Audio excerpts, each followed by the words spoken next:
You're watching the 420 Pace, found at 420pace.ca. You're watching the 420 Pace, found at 420pace.ca. Stay tuned. We'll be right back after this toke.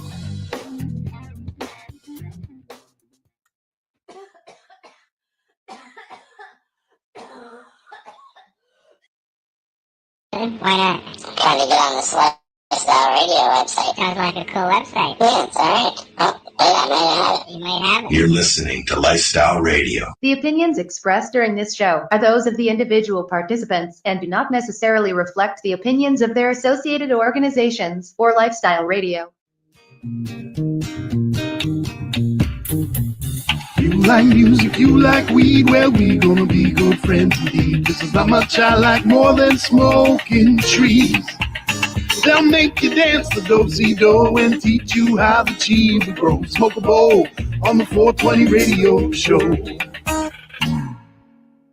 On Lifestyle Radio. I looked over to make sure everything was running, and I see both Mary and Jane and I are going like this. It's hard. That song's catchy. It's hard not to dance. Just like this. No, actually, I was doing the same thing. We just can't see. Yeah, that's fine. How's your spring going? Spring. It's winter. Here it's not. Everything's melting. No, it's winter's not done yet. It's another 6 weeks. Is that what they said today, the groundhog? The groundhog has nothing to do with it. It's another fucking 6 weeks. You can say that it's an early spring. You can say it's a late spring. I don't give a shit. It's 6 weeks until spring. That's funny. Unfortunately, winter almost goes to June here. So, sorry. And where I live. Yeah. So yeah. But it's fucking weird, dude. I mean, like it's just one big sheet of ice around here because it melts and then it freezes at night and then it melts. But it was like 4 degrees the other day. Don't I'm you just waiting live for in the this. Arctic? What's that? Aren't you like basically in the Arctic? I thought so. Like, damn near. I'm only a few hours from the most southern tip of Hudson Bay. So yeah. As pardon my ignorance because I don't know geography. How close are you like North Bay and Sudbury and shit like that? I'm northern than North Bay. Where I am. What I tell people when they ask me where I am at the very northern shore of Lake Superior, which is my sister's actually up higher than we are, and she's in Alberta. And you see, so this brings me to my what the fuck. I'm having a hard time cracking seeds, or not cracking them, but getting them to come out of the fucking ground. And because it's covered in snow, obviously. I was gonna say, can you grow weed in can you grow weed in tundra? Guys are so actually that's why they come out with auto flowers was for the people up.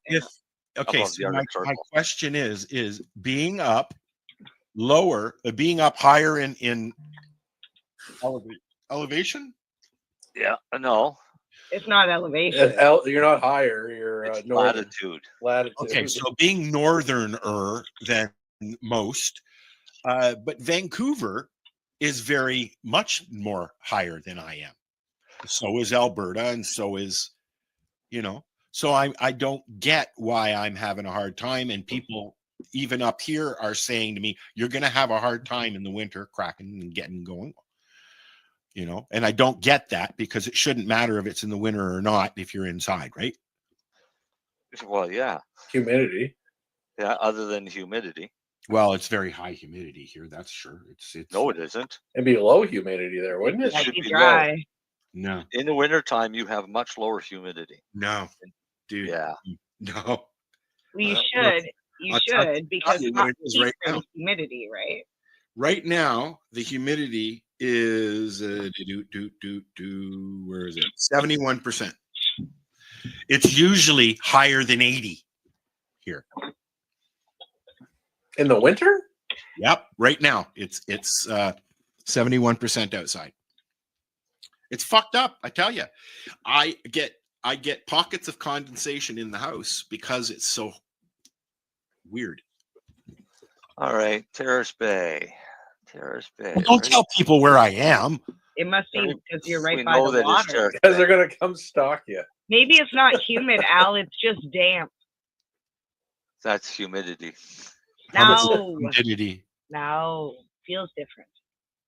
The cold even feels different here. You can feel it in your chest. Welcome to Nova Scotia. Right, but what you have is you have a very large ice mass north of you in the Hudson's Bay. Yes. You have a very large ice mass directly on the other side of you, known as Lake Superior. Yes. Right. You can't see across that lake, so it's beside it. Right. It's like a fucking ocean itself.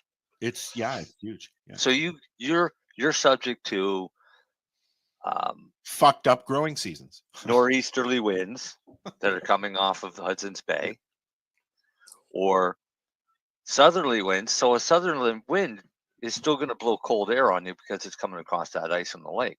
Yeah, but it's not all that cold. No. But Vancouver, it's -4 outside right now. I mean, right. it gets it's been I think the lowest it's gone I think is 42, -42. Right. But you're trying to compare yourself with Vancouver, right? Because you're actually pretty close to the same latitude of Vancouver and Victoria, right? Because actually Victoria is a little bit further south than Vancouver. We drink Lake Superior water. It's fucking awesome. It's always cold. Always. Yeah, all them shipwrecks in there. You know what? I just watched a documentary on Discovery about the shipwrecks in Lake Superior. They did an episode on that Josh Gates. Yep. And it was quite interesting. There are almost over 500 and some shipwrecks that they know about. Yeah, I was going to say that they know about. Yeah. No, there's a whole exploratory thing going on these days looking for shipwrecks in Lake Superior. They've been doing it for 10 years or so.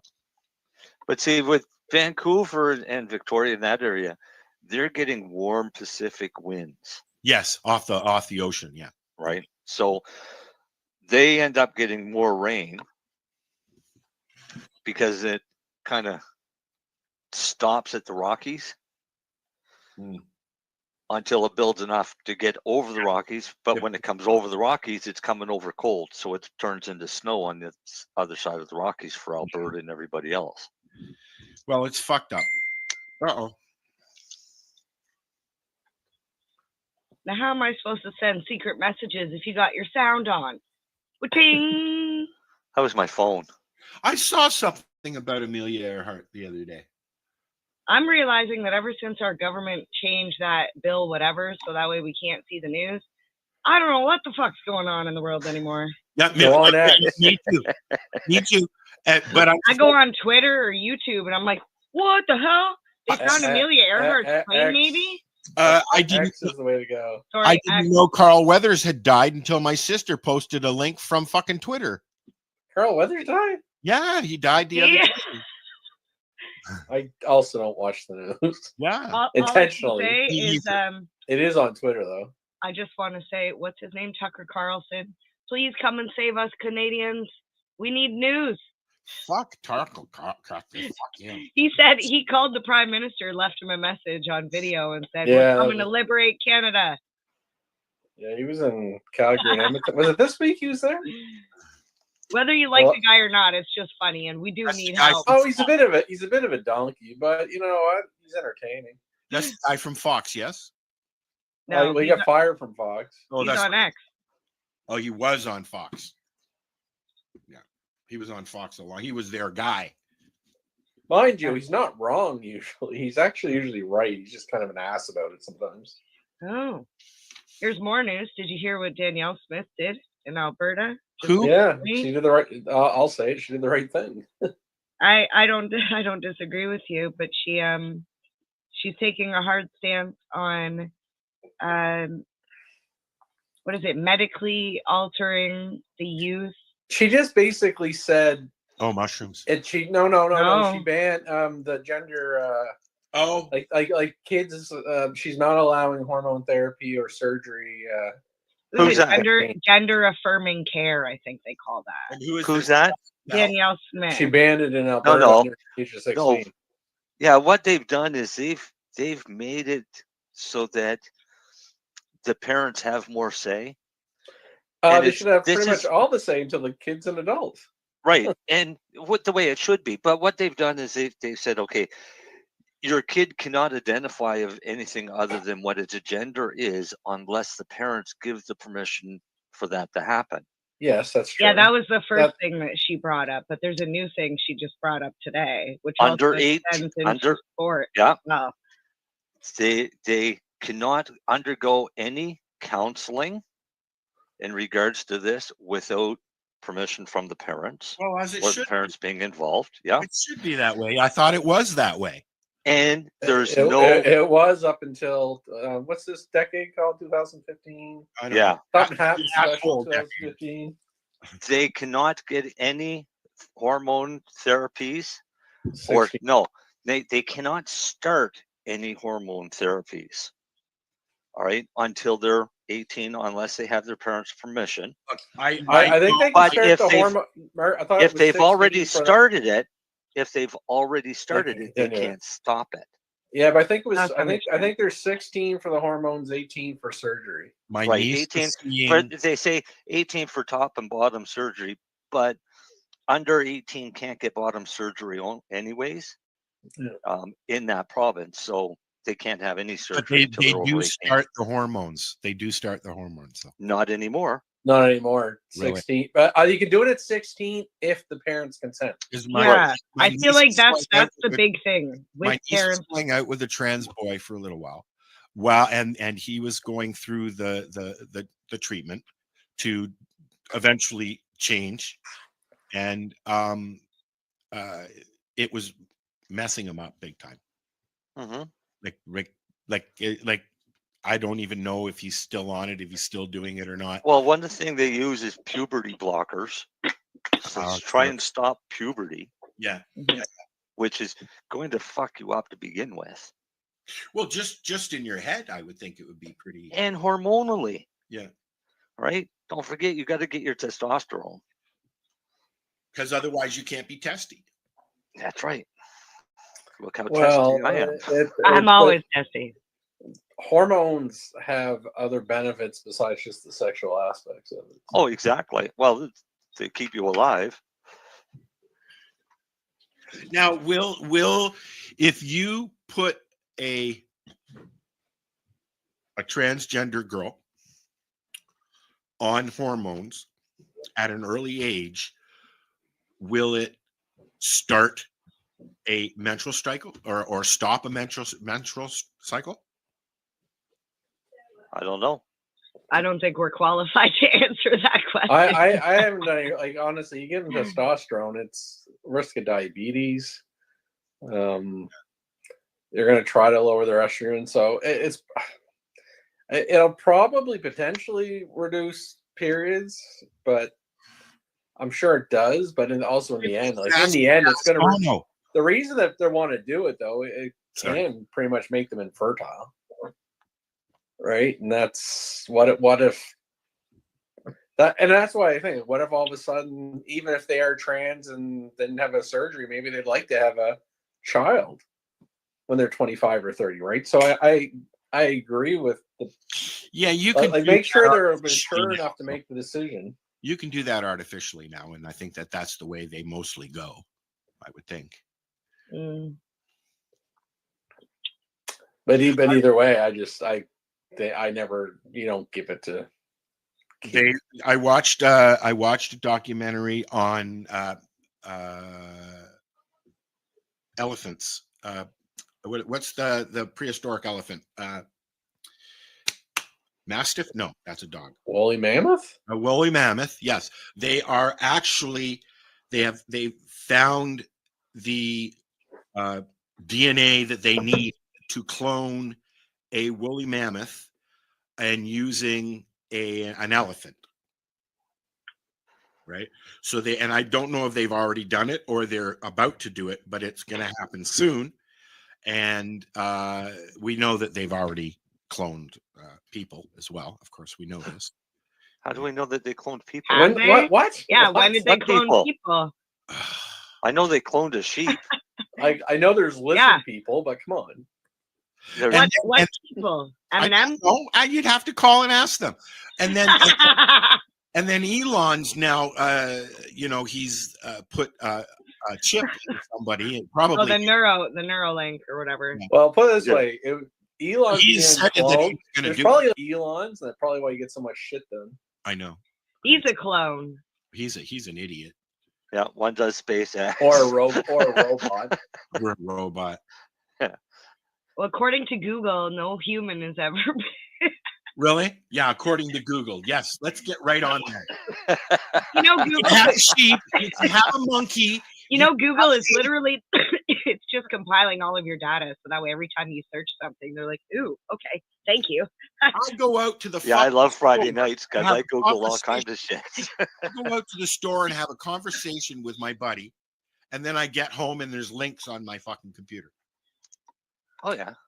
Okay. I sit there watching fucking TV. All of a sudden, Miss What's-Her-Face starts talking to me. I'm like, on the box. Who the fuck? What? I didn't say anything to you. Have a nice day, Al. Did you or did you not see the documentary that talked about that even when you're listening to commercials, you don't know, but there are underlying electronic sounds that are being sent to other devices like your mobile phone. So your mobile phone can actually pick up that you're watching a commercial about Kleenex. Probably. But here's a prime example. I go to Google, I open up a new tab, and I put what animals have, and it auto populates have been cloned. Yeah. 1996. All because you just mentioned it in front of the phone. Yeah. I think a sheep's the largest thing that's ever been cloned, wasn't it? Since 1996, when Dolly was born, other sheep have been cloned from adult cells, as have mice, rabbits, horses, and donkeys, pigs, goats, and cattle.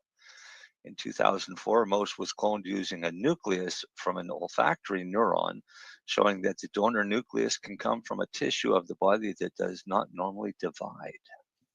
Does it say what happened to Dolly? I'm sure Dolly the sheep? Dolly Parton died? No, Dolly the sheep, because it says here the reason why that they don't clone a lot of animals is because profound genetic errors can result in early and painful death. Well, they're gonna just fucking cook her into rack of lamb anyway. What's the fucking difference? Why wouldn't you just try to see how long that one would live though? I can't remember how. I don't know, but here's the most recent animal cloned.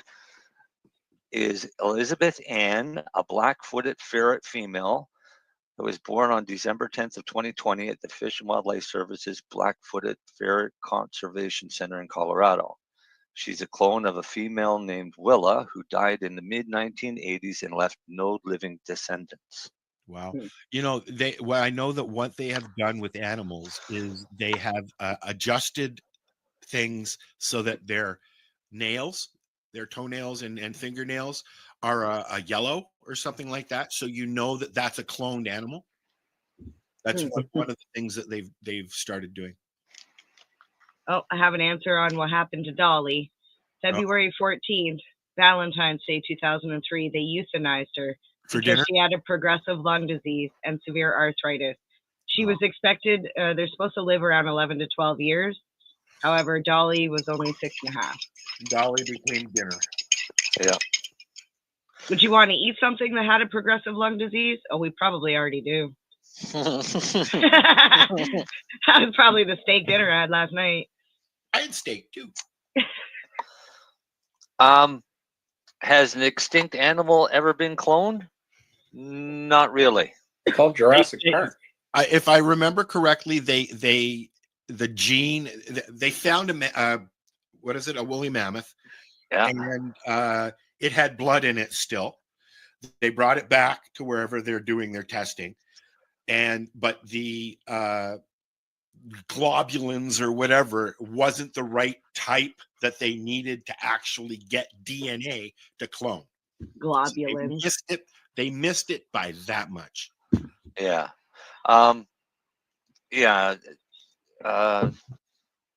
For something that went extinct recently, it could happen.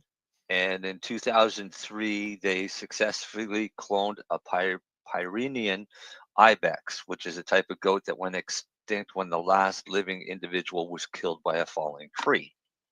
Ouch. And they were able to do that. But they've also tried thylacine that died out 100 years ago, and they couldn't bring it back. Huh. So, yeah, cool. There you go. Weird shit about cloning. So, I mean, we've all seen Jurassic Park.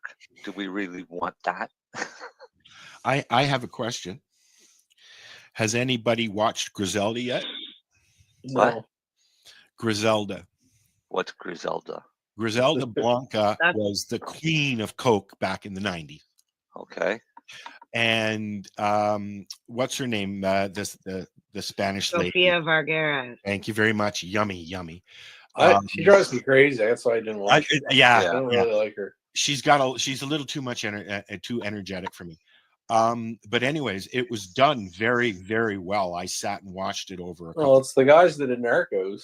Yes, I was just going to say that. Yeah, it's the same production company that did Narcos. I'd love to watch it, but I didn't like crazy. You'll be able to watch it because it's not her. It's actually a very serious. Yeah, I've heard she did a really good job on it. There's buzz of awards for this. But I also heard that there's controversy around the story because just like that Pauly Shore film about Richard Simmons, this woman never gave her story or like her approval for this movie. Yeah, but she died in the 90s, I believe, or I think in the 90s, maybe early 2000s, I believe. But I think that most of the information that they got was from retired FBI and files, and it was very public too, because it was the first big female drug, what do you call them, drug kingpin or queenpin. They called her the godmother, and I mean, they went after her, but she kind of just the Black Widow or the cocaine godmother. She just fell into it, really. I mean, she stole a key of Coke and came to the States. That's basically what happened. She was running away from the mafia or from the cartel, and stole a key of Coke from her husband, and or from never looked back. Ordered a bunch turn of one key into two, and then two into four, and then four into six. It was. I enjoyed it. I really enjoyed it. I've watched a few good shows over the last few weeks. Just watching Sherlock again. I tried watching Elementary. I couldn't get into it because I don't like her. I don't like Lucy. Well, I don't watch Elementary. I watch Sherlock. Yeah, I don't. Yeah, no. I'm watching both. Do you? Yeah, I watch everything. I'm binging Cheers on season 5. I just want to say, because I've never seen the whole thing of Cheers, so no spoilers. Really? Really? Well, when did it finish? Like 1980 or 19... I don't know, like 90 something, 90, 89, I don't know, 91, 92. Right? I was born in 83, so I was like 5 or 6. I wasn't watching Cheers. But yeah, I just want to say that Sam and Diane's love story is the most infuriating. I want to strangle Diane. Like, Jimmy laughs at how upset I get over this. She's certifiably fucking bonkers. And he's just as crazy because he's just as in love with her. I'm like, oh my God. Are you watching Fraser? No, not yet, because it's apparently he was on Cheers. He came in like season 3 because he was Diane's love interest. No, but I mean, are you watching Fraser? We will. No, we will after. Okay. No, because I didn't like it. I didn't like it before. I'm not going to like this one. The new Frasier, I like. I love Cheers. They are, and then when Lilith came in, that's just fucking hilarious. It's public news. Hello. I didn't know that. Oh well, you know the show gets better. I've seen her in Cheers. I got news for you. There's talk of Diane coming in this season, so but I don't know. Me. Fuck. Well, anyways, the other show that I've been watching is the new Night Heat or Night Court. And I don't like it like I like Frasier. I like John Larroquette. I like all the characters. Well, it doesn't have Judge Harry. You can't fucking have it. The one-liners aren't working for me in 2024 like they did in 19 blah blah blah. It does. You can try to recreate it. It's my humor has changed. There's what's his name? George Carlin. His daughter is upset because they've done an AI performance of George Carlin with new jokes and everything. Mm-hmm. Right? Not George Carlin. Sorry. Okay.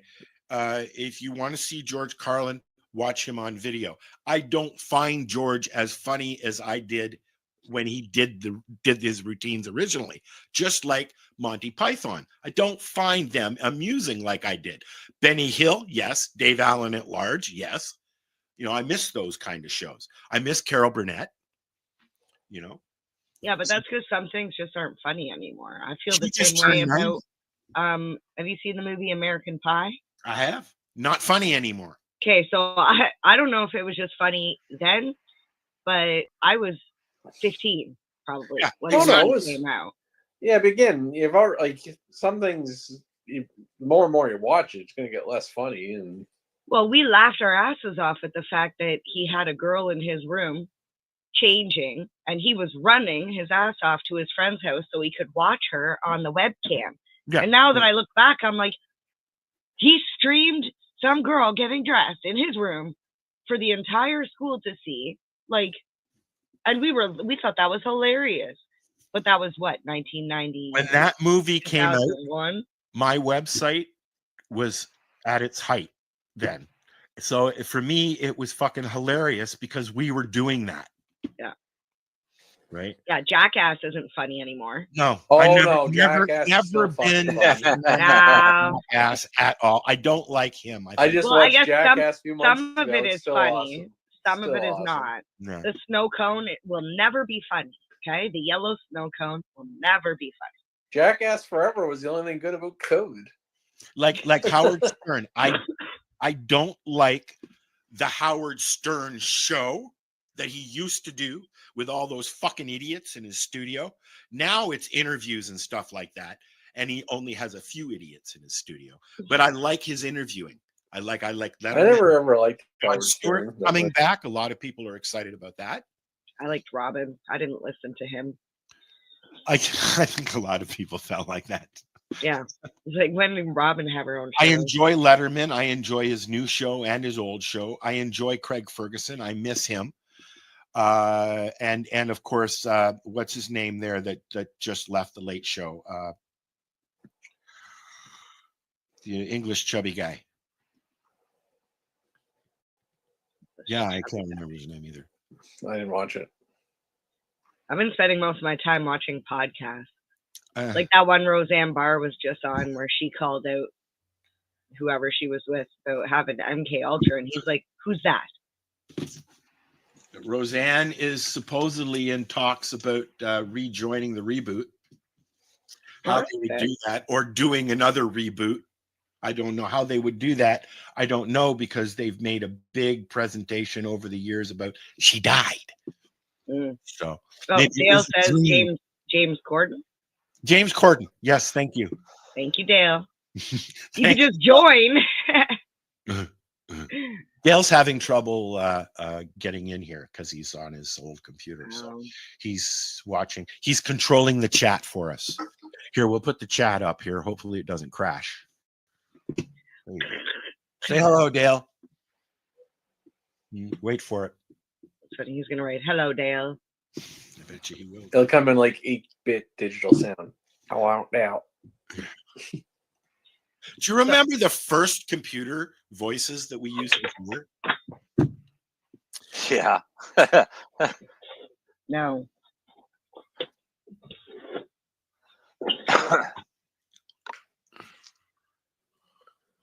He has a stupid phone. I thought they were smartphones. No. Oh.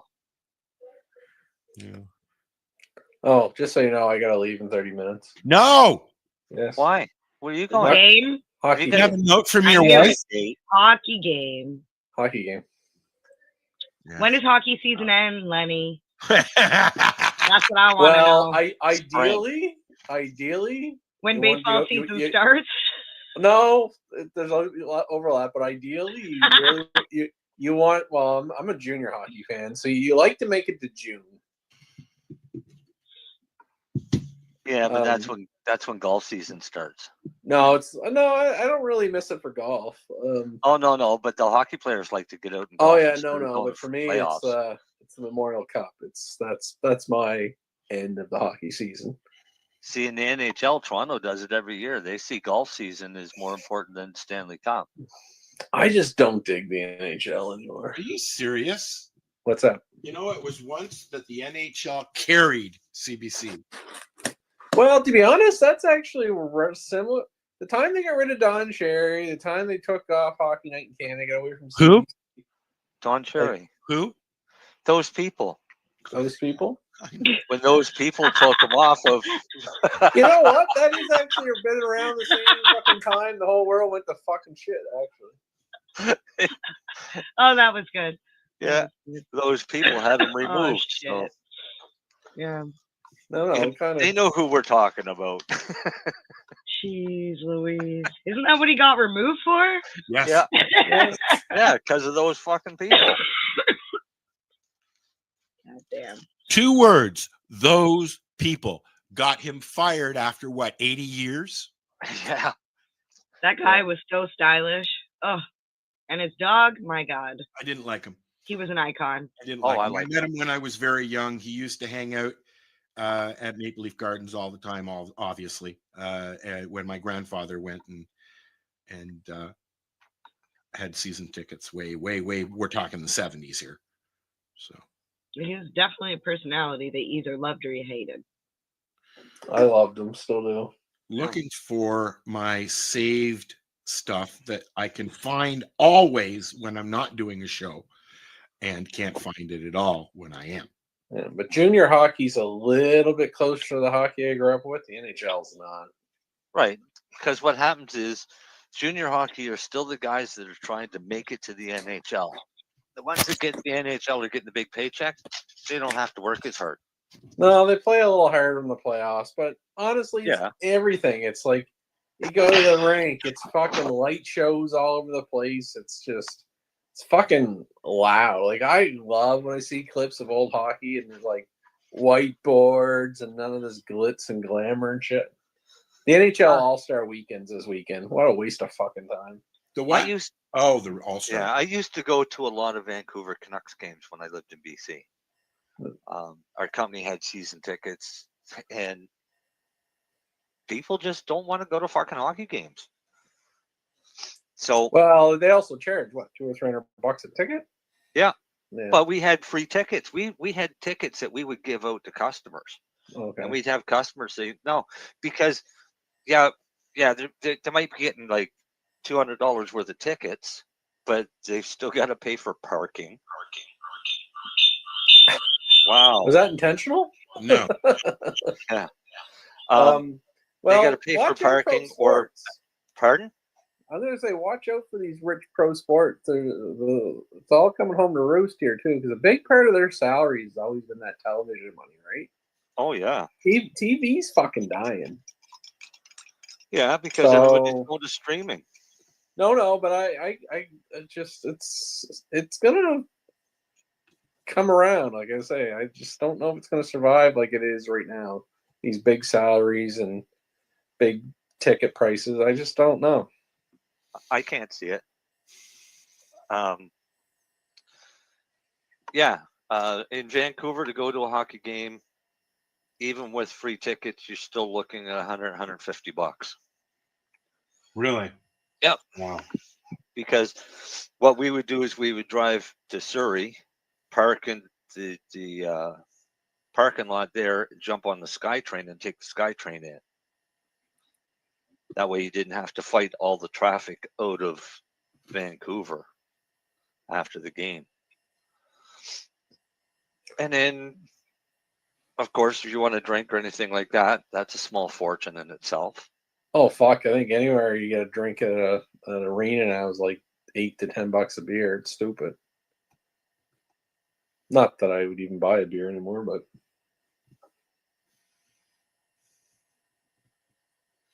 What the hell? weird sound. Do you guys hear a little buzz sound? Yeah, no, I'm trying to bring in my phone to play something, and it's not letting me. It's being a bitch.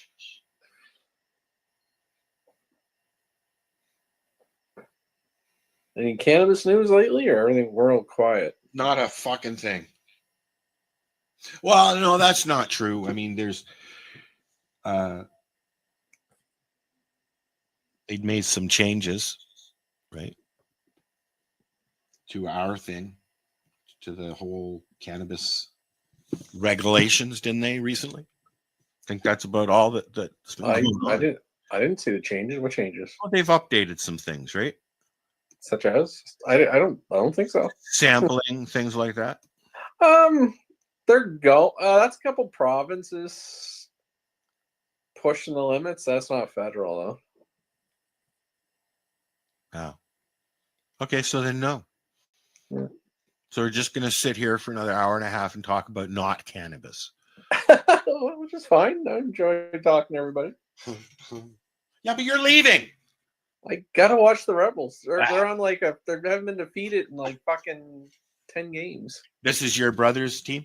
Yeah. I haven't missed a game all year. We know. It's fucking torture. Oh, it's horrible, these fucking weekday games. Yeah, I saw that. I don't like the winter. No, I was sick yesterday. I think I had what Darcy had. Knock on wood. I'm going to Red Deer in 2 weeks. Of course, my Shatterizer's dead now. Which is to say, today is the 15-year anniversary of Matt, the Great Gardener's Charter Challenge with Kurtusa. That's something to celebrate. Cool. Which charter challenge? Is that Terry Parker's? It says Matt, Great Gardener. Oh, I don't know who that is. Matt Barron. Oh, okay. I've heard the name, but I don't know who he is. We could talk about upcoming cannabis events.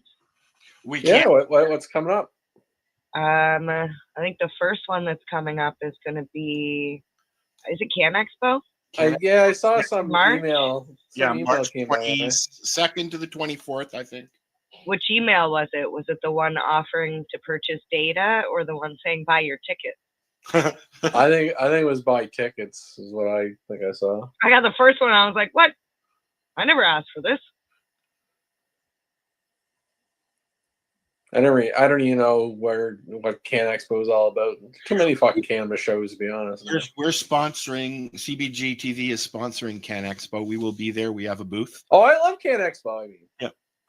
Yeah, Can Expo is a little smaller than the That's traditional. I believe that's down at the Enercare Center. Yeah, Queen Elizabeth building or something like that. Or yeah, down in the exhibition, basically. Yeah. Yeah. They used to use the Queen Elizabeth building, but I think they're using the big the big room at the Enercare Center. The big which is where the auto show is that I'm going to the Embridge Center, isn't it? In a couple weeks. Enercare. Uh-huh. You might see some outdoor concerts with weed being sold this year. Well, yes, we've heard that. Yeah. Camp Canna is happening in the end of May. And what's that? That is, so it was in Alberta. They've now brought it over to Ontario as well. But it's an entire weekend of camping with like awesome food, awesome people, as well as like stoner games and. So Harvest Fest. Yeah, in Ontario, sort of. Yeah, but more like a camp. Harvest Fest is more like a concert, and like it's an event like thing. I don't know, it's different. I don't know if they're having musicians and stuff. It's the same but different. No, I think it'd be more in line of like stoner games. Yeah, more like that. We know somebody who has tried that up here. Yeah, that's what I'm talking about. Like it's more in line like theirs, kind of like. Yeah, but I think theirs is in the Muskokas or Halliburton. Hopefully, it's more better, well run. Oh well, I will say the people that run it, Blunts and Beans, are amazing. I don't know if you've heard of them yet, but they picked a spot that actually does wellness retreat. Like the resort itself is specialized in doing retreats. So having the event there just makes so much sense. And then, of course, there's 420 in April and all of the events. I believe the Global Marijuana March is going to kick up some fucking spin here this year, too. I wish I could go to that. Thank you. I was like, and that was the next one I was going to go to. Because I'll be there. Yeah. Pocket. Yes. Well, we do need help from anybody who's listening. There is a committee that is a very, very small committee because we're trying to get as many people together as we can currently for different roles. If you're going to be at the event, reach out to the page on Facebook. Is Neve involved and all of his crew? Yeah. So I don't know what happened to Neve's crew. I don't even know who Neve's crew is. I just know from last year, Miss Dabbs and I were really like sad about the turnout. So we decided that we were going to get involved this year and try and help, whether it be through, design of posters, helping people as parade marshal or whatever on the day. But we're definitely going to need people. So only about 50 people that showed up or so to actually. It looked like that. So what happened last year is because there was 3 things happening in that park that day. There was the Global Marijuana March. There was the anti-vaccine rally thing that I will say they are participants. And Doug was on the south there. Well, they have been there every Saturday since 2020. Yeah, and so, Dougie Doug was on the front lawn on the other side doing whatever. Yeah, well, because they were celebrating the king.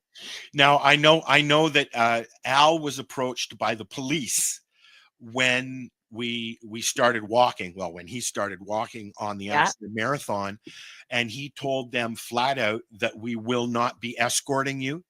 There will not be any police escort, so stay on the sidewalk. So Allison, of course, did not stay on the sidewalk. I was with Allison's group. So what happened that day is because there was the second group that was not a part of ours, a lot of the cannabis people went with them. So they ended up walking on the anti-vaccine march. Right. And so Al and I and Miss Dabbs were with Allison and we were in that group. And we've been in talks with the police. So the whole thing is we need to get as many people down to Queen's Park North as possible, because when you have the numbers, they cannot tell you, you need to stay on the sidewalk. The first Global Marijuana March was the first that was, or the one that I went to anyways, that was the first event that we covered. And this was a long time ago. And this was also the last time that they had a big stage and they had a concert and they had all the, Tiny Tim's Donuts was there, what you would expect. And That was the first time that I met Marco Renda down there. I knew Neve and Amy, of course, and a whole bunch of other people.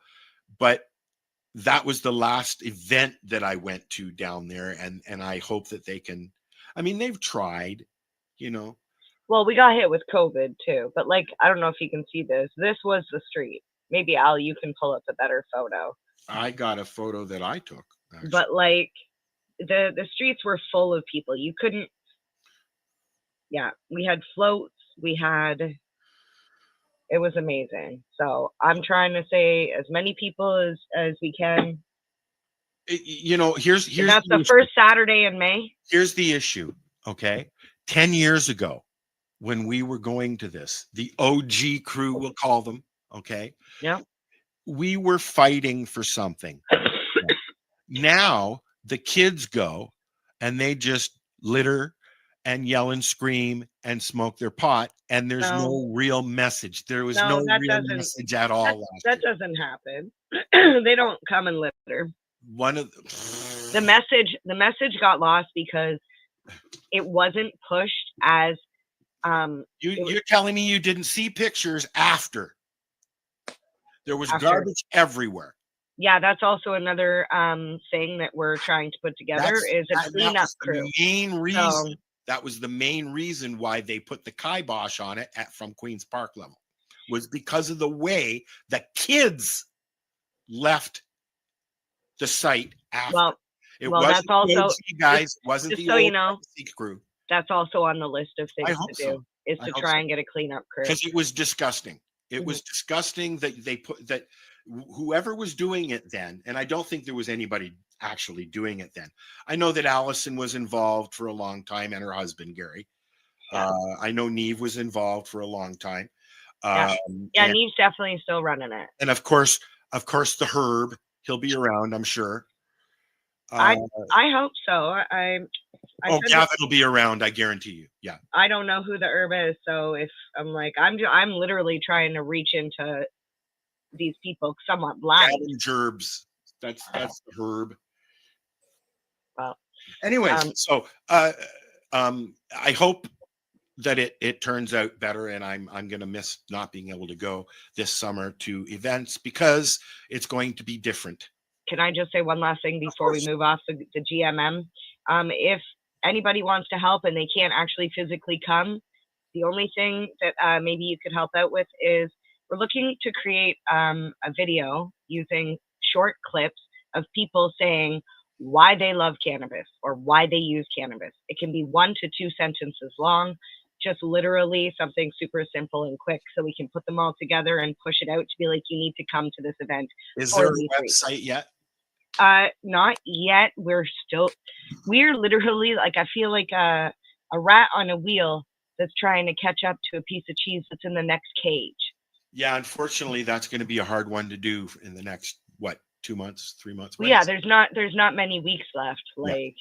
And because May, you need 16 weeks. When is it? May. So it's the first Saturday of May, which happens to be the 4th this year. It's exactly 2 weeks after 420. You're doing it the May the 4th be with you? Yes, that May the 4th. There's only one. Yep.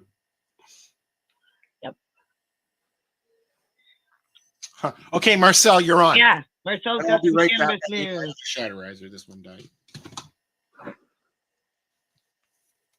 Are you on mute, Marcel, or that great picture? Fell asleep, I think. No, he left because I was talking too much. Come back. Come back, Shane. Come back.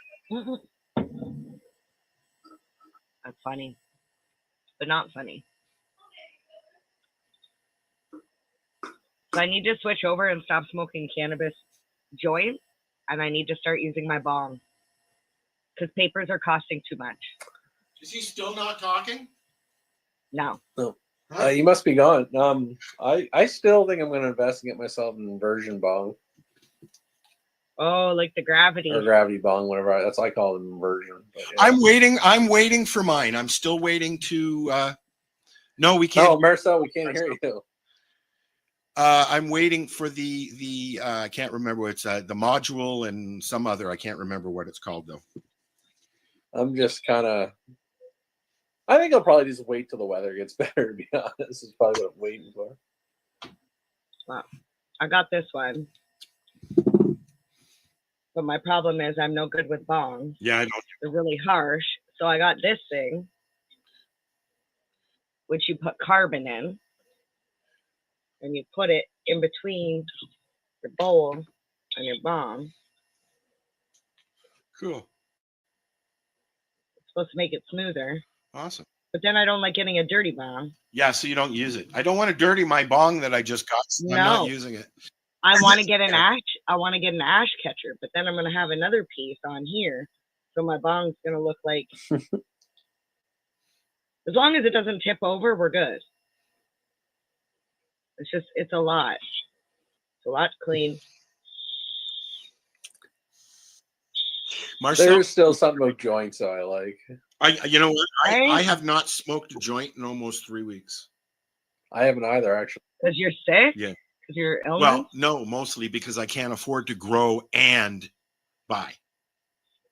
I actually haven't smoked a joint since New Year's Eve. Oh. I vape I've vaped. You're vaping? Doing a lot of like just edible or whatever, just capsules. Yeah. And I vape. And I do have a live been using my Shatterizer, and I'm waiting for my weed to come. I think it's just because it's cold out. I gave up growing so I could buy weed because it was costing me twice as much to grow as it was to buy. Yeah, well, it won't do that. I'll be able to do it a lot cheaper, but you know. Can you hear me now? Yes. Yes.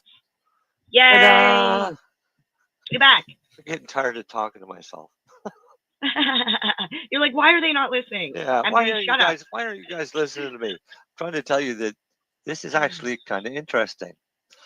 There is a class action suit that's been brought forth by somebody by the name of VT on behalf of all Canadians who purchase cannabis products manufactured by the defendants. And who are the defendants? Aurora Cannabis Incorporated. Ooh, so go Aurora Cannabis Enterprises Inc. and or MedRelief Corp. After February 1st of 2014. I remember those guys. So anybody that purchased cannabis after February 1st of from basically when they opened, you can go after them. Now you can go after them. How do you prove? If you developed cannabis hyperemesis syndrome after consuming one or more of the defendant's cannabis products. Yes. So the claim alleges the defendants negligently failed to warn consumers, patients, and their treating professionals of the risk of CHS, which is hyperemesis, posed by ordinary use of their cannabis products. CHS is a dangerous side effect from the ordinary use of cannabis products. Right. CHS causes recurrent, intense, and persistent nausea, abdominal pain, vomiting, and loss of appetite. That's right. The same thing that happens when you're on your period. And the same thing that happens if you have a bowel obstruction. Severe CHS can cause dehydration, damage to the tissue of the mouth and throat, organ failure, and in extreme cases, even death, as can a bowel obstruction. It is estimated that thousands of Canadians suffer from CHS every year. Yeah, it's not their fucking 8 Tim Horton coffees today either. Yeah, it's not the bowel obstructions. And it's also the first thing that you go in when you go into the hospital having a panic attack and you feel like you're having a heart attack. It's the first thing that the doctor will say to you. You've got hyperemesis. Yeah, because but why just Aurora? It's just it's a bunch of idiots. They were first. It's this guy that some doctor told him that he was suffering from hyperemesis. So and he purchased from Aurora. And he was purchasing from Aurora, and they didn't tell anybody you could get hyperemesis. It's actually bullshit because really you should be going after your doctor prescriber. Mm-hmm. They're just the supplier of the product that made it. Right. But it's the prescriber that. No, but it comes with warnings. But they're It saying, came with a warning. but there's no warnings about hyperemesis. There is now. Yeah, It's just a bullshit. It's just a bunch of it's in all honesty, it's a crock. So is hyperemesis. It happens like 1 in 100,000 people of chronic use. I went to the hospital. I thought I did a bunch of weed. I mean, I was at the lounge and I came home and I started having heart palpitations. I started having a panic attack. Ambulance to the hospital. Oh, you've been smoking too much weed, buddy. This won't even see the courts because you know what? The first thing a good lawyer is going to say. So the only cannabis you've ever consumed in your life came from this outlet. Yes. Yep. And they're all fucking lying. Yeah. Very few people would have been with med relief that never tried cannabis or got it from another Just like source. I got a bad loaf of bread and now Loblaws has to pay everything. It's just bullshit. I could see if he was a medical patient, never used cannabis before, they never told him, and he stopped taking it because he had a hypermetesis thing. And maybe, just maybe. But even then, I mean, for years we told people, try cannabis before you bother going through the headache of trying to get a license. See if it works for you before you waste your time. Especially because in 2014 you were charged for it most of the time from doctors. Yep.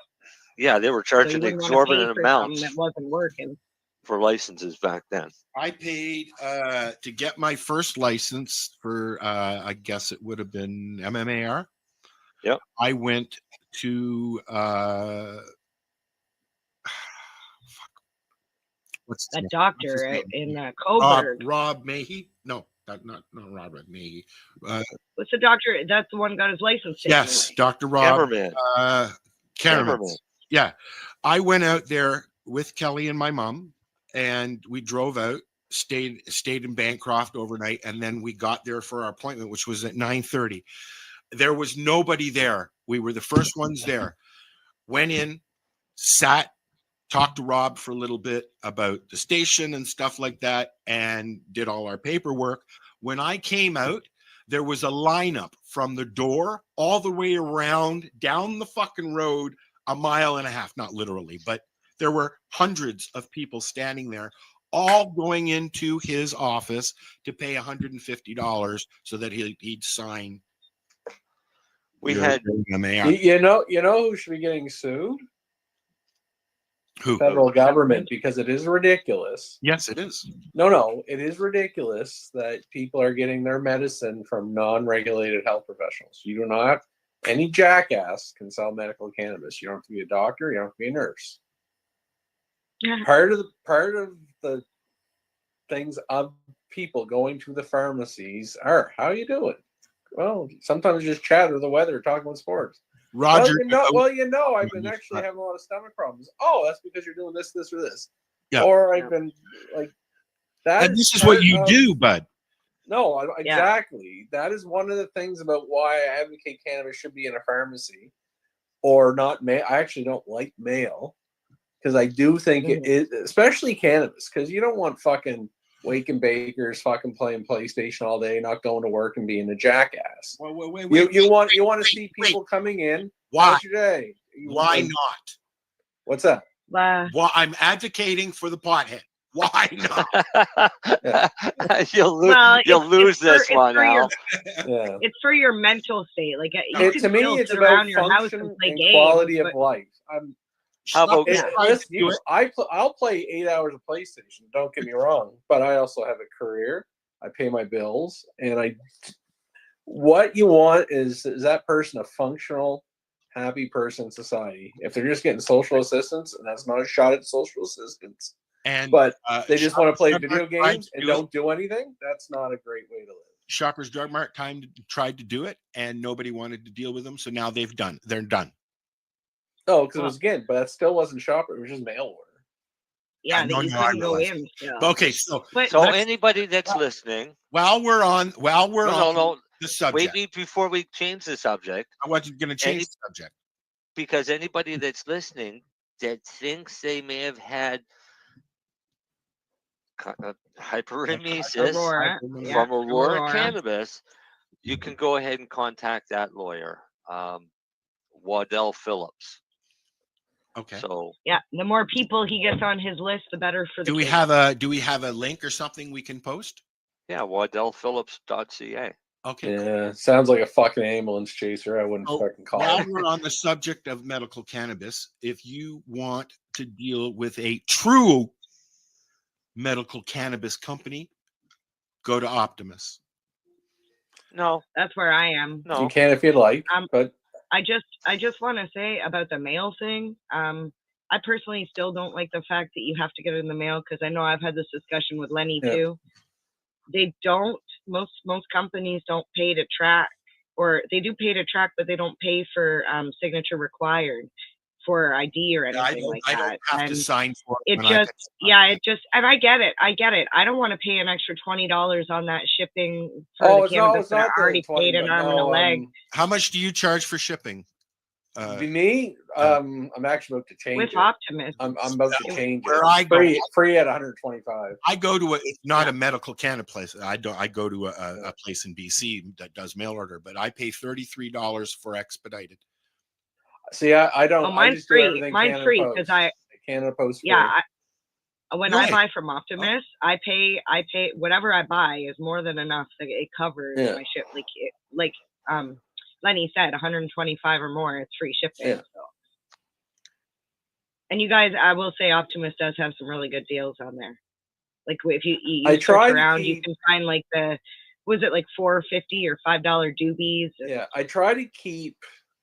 Obviously, there's some high-end fucking expensive shit, but I do try to keep some good value, like not just dog shit weed, but just good premium stuff. Yeah. About what you're doing, Len, because you're essentially, and I can pretty much assure you guys, he's tried every strain.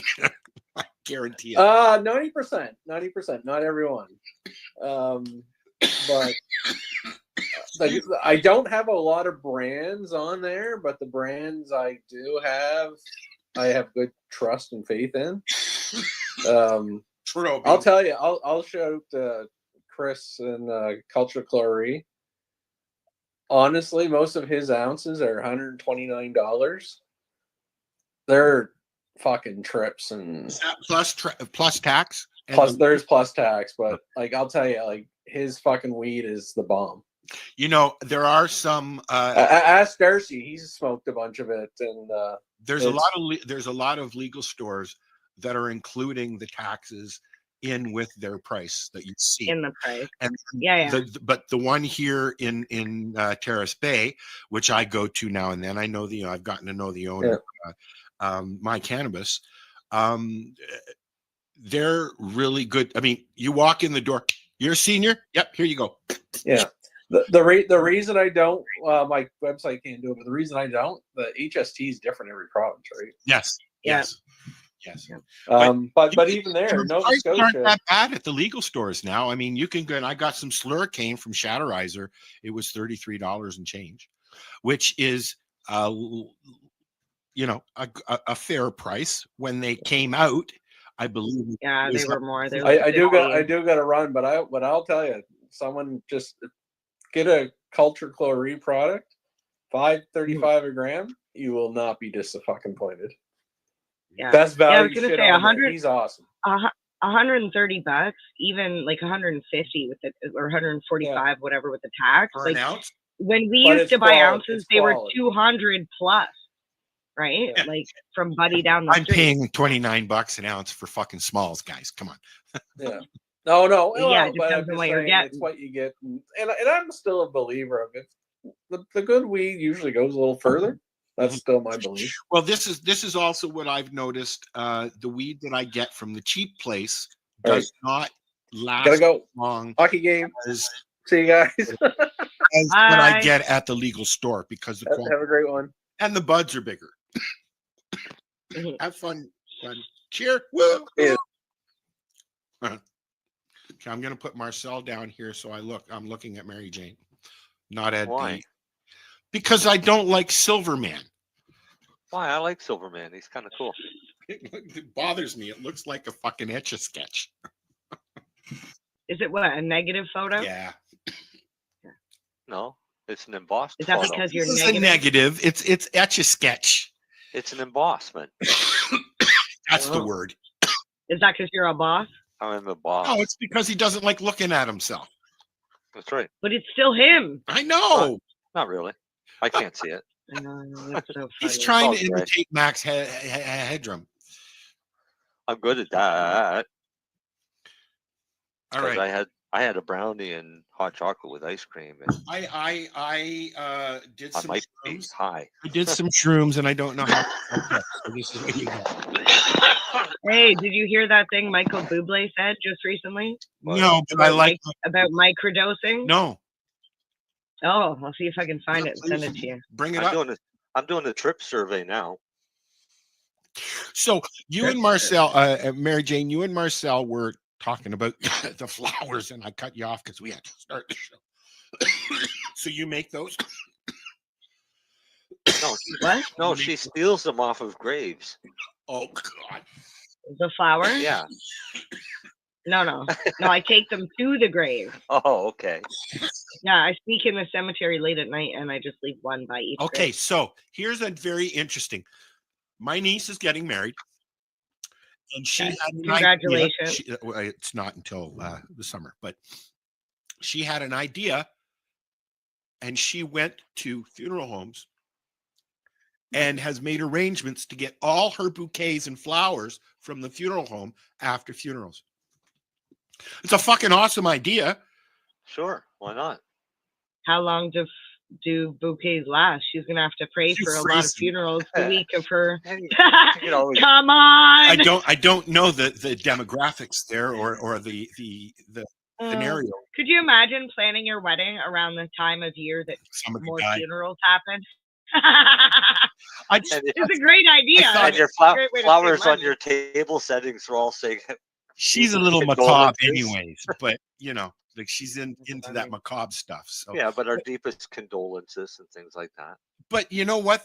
So you take the little fucking I'm sorry you died letter that's clipped to the plants off, and you put Merry Christmas or Happy Wedding or whatever, right? Well, you could just leave it as our deepest condolences. I mean, it is a wedding. Yeah. Right. I got asked to carve pumpkins for a wedding one time. And I'm thinking, holy fuck, it's like this is a Halloween thing. And That's a weird centerpiece. I know, and I got all excited. And then once I talked to the bride and realized that no, she wanted like little romantic sayings and things like that carved into pumpkins. Okay. So it was rather boring. I was hoping like do like corpse bride shit. So let me look at this here thing that you just sent me, Mary Jane, and then yeah. Where is it? Come on. There we go. How about, is this a video? No. There should be a video on there. Oh. Did you know? Hold on. Here's a commercial. Here, hang on.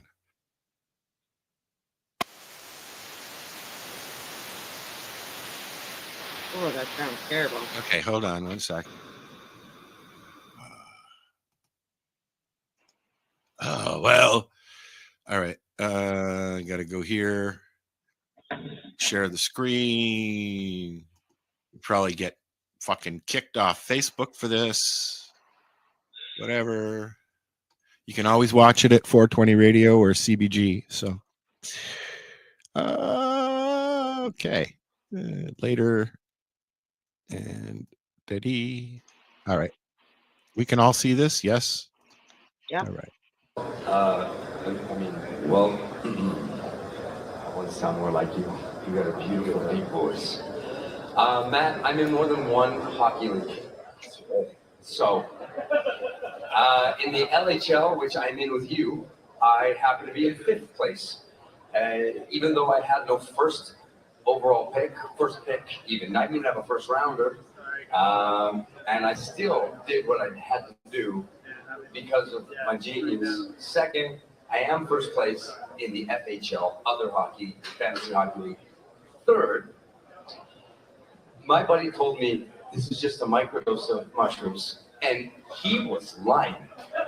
So I'll be honest, I thought I was in Blades of Glory for most of the time that I was out there until it sort of settled down, and then I realized, holy shit, I'm at the NHL All-Star game. You know, it just occurs to me that through all the incredible songs that you've done over the years, and all the hearts of women you've won over around the world, with all that talk about fantasy hockey, you lost them all in one sentence. It all just evaporated. Years of building it up, and it just gone. All that for that. Yep. I know. Nobody noticed that he was microdosing, except him. Probably. It is a microdose. Well, yeah, that's the But thing. define microdose. When I talk to somebody, I feel like it's the peak of the microdose. when I talk to somebody about doing shrooms, the first thing is now, first of all, I don't take a handful of shrooms and go out and I'm like, hey man, I don't want that. I don't need it. I don't want it. I don't even like it when it happens with weed. Okay. Yeah. So what I'm looking for is to control this mess that I call my brain. I've got ADHD. I've got a mood disorder. I've got panic disorder. I've got PTSD, and it just stops. I got through my mom's death. Yeah. Would not have gotten through my mom's passing away the way she did without cannabis and mushrooms. I was so controlled. While we were looking at caskets, I was dancing to the music in the casket room. Okay, that's how controlled I was with my emotions because I wasn't breaking down. My mom always said, you have to look after Sharon because she's going to take this harder than you will. Yeah, right. Well, maybe so now because of the shrooms. Right? Yeah. Now, how many times can you say shrooms in one day? I don't know why. More than I could do them. When I say microdosing, I'm talking 1.5, 1.7, 2, 3, maybe. No, 0. 1.5 grams? Zero, shut up. 0.15. Okay. So, I was going to say, because 0.5 is even half basically a fifth of a gram, right? I look at microdoses of being anywhere from 0.1 to 0.2. Yes, that's that. But I have gone up to a 0.3. Yeah. Okay. Which is a little trippy for me. And I do notice one day while sitting in the shower, I saw a outline of my mother's face in the shower curtain. Oh, that's cool. Yeah, no, that wasn't cool. It's my mother's face in the shower. Come on. Especially creeping on you when you're in the shower. You're like, I looked down at the ground and the shape of the curtain and the shadow from the light in the bathroom, it was a bang on. If I had my camera, I would, my phone, I would have taken a picture. Seriously. Yeah, and it would not have been what you saw because you ate the mushroom. That's right. That was my point. Yeah, exactly. But a microdose can be anything dependent on the person. Right. Same like with cannabis. Some people could look at a microdose of being a gram. Well, here's an interesting thing that's going on with Haley. Cheryl T. Rose and Haley Rose in Vancouver. Haley has been in the community for a long time. She has severe epilepsy. Yep. And Cheryl has now got her microdosing cannabis. What is it called? Raw cannabis, right? Oh yeah. Where she's eating it with her meals at a micro level, and it seems to be helping control her seizures. Excellent. That's good for her. We should have Cheryl on the show again. I haven't had a chat. She must be getting older now. Oh yeah. Every year. I think she's almost 30 now. That's what I'm talking about, though. Like, I still think of and even Charlotte. Yeah, and Justin Kander, he's all grown up, man. And Justin's the kid that held up that sign. I'd rather be illegally healed, kind of whatever he said there. Yeah, and made a big stink. These are all kids that came out of the slew of documentaries that were being made in the 90s and early 2000s, right? And these are the cannabis kids that we grew up with, and that we've had most of them on the show, I think. What was Sarah Riddle's Landon, right? And he's all grown up. He's like a teenager now. You know. Yeah, those are like the older Yes, stories. Charlotte Fig passed away not too long ago, actually. Yeah. I think the first one I seen was on Shauna Banda. Yeah, who used to scrape the inside of her vaporizer and use the raw oil.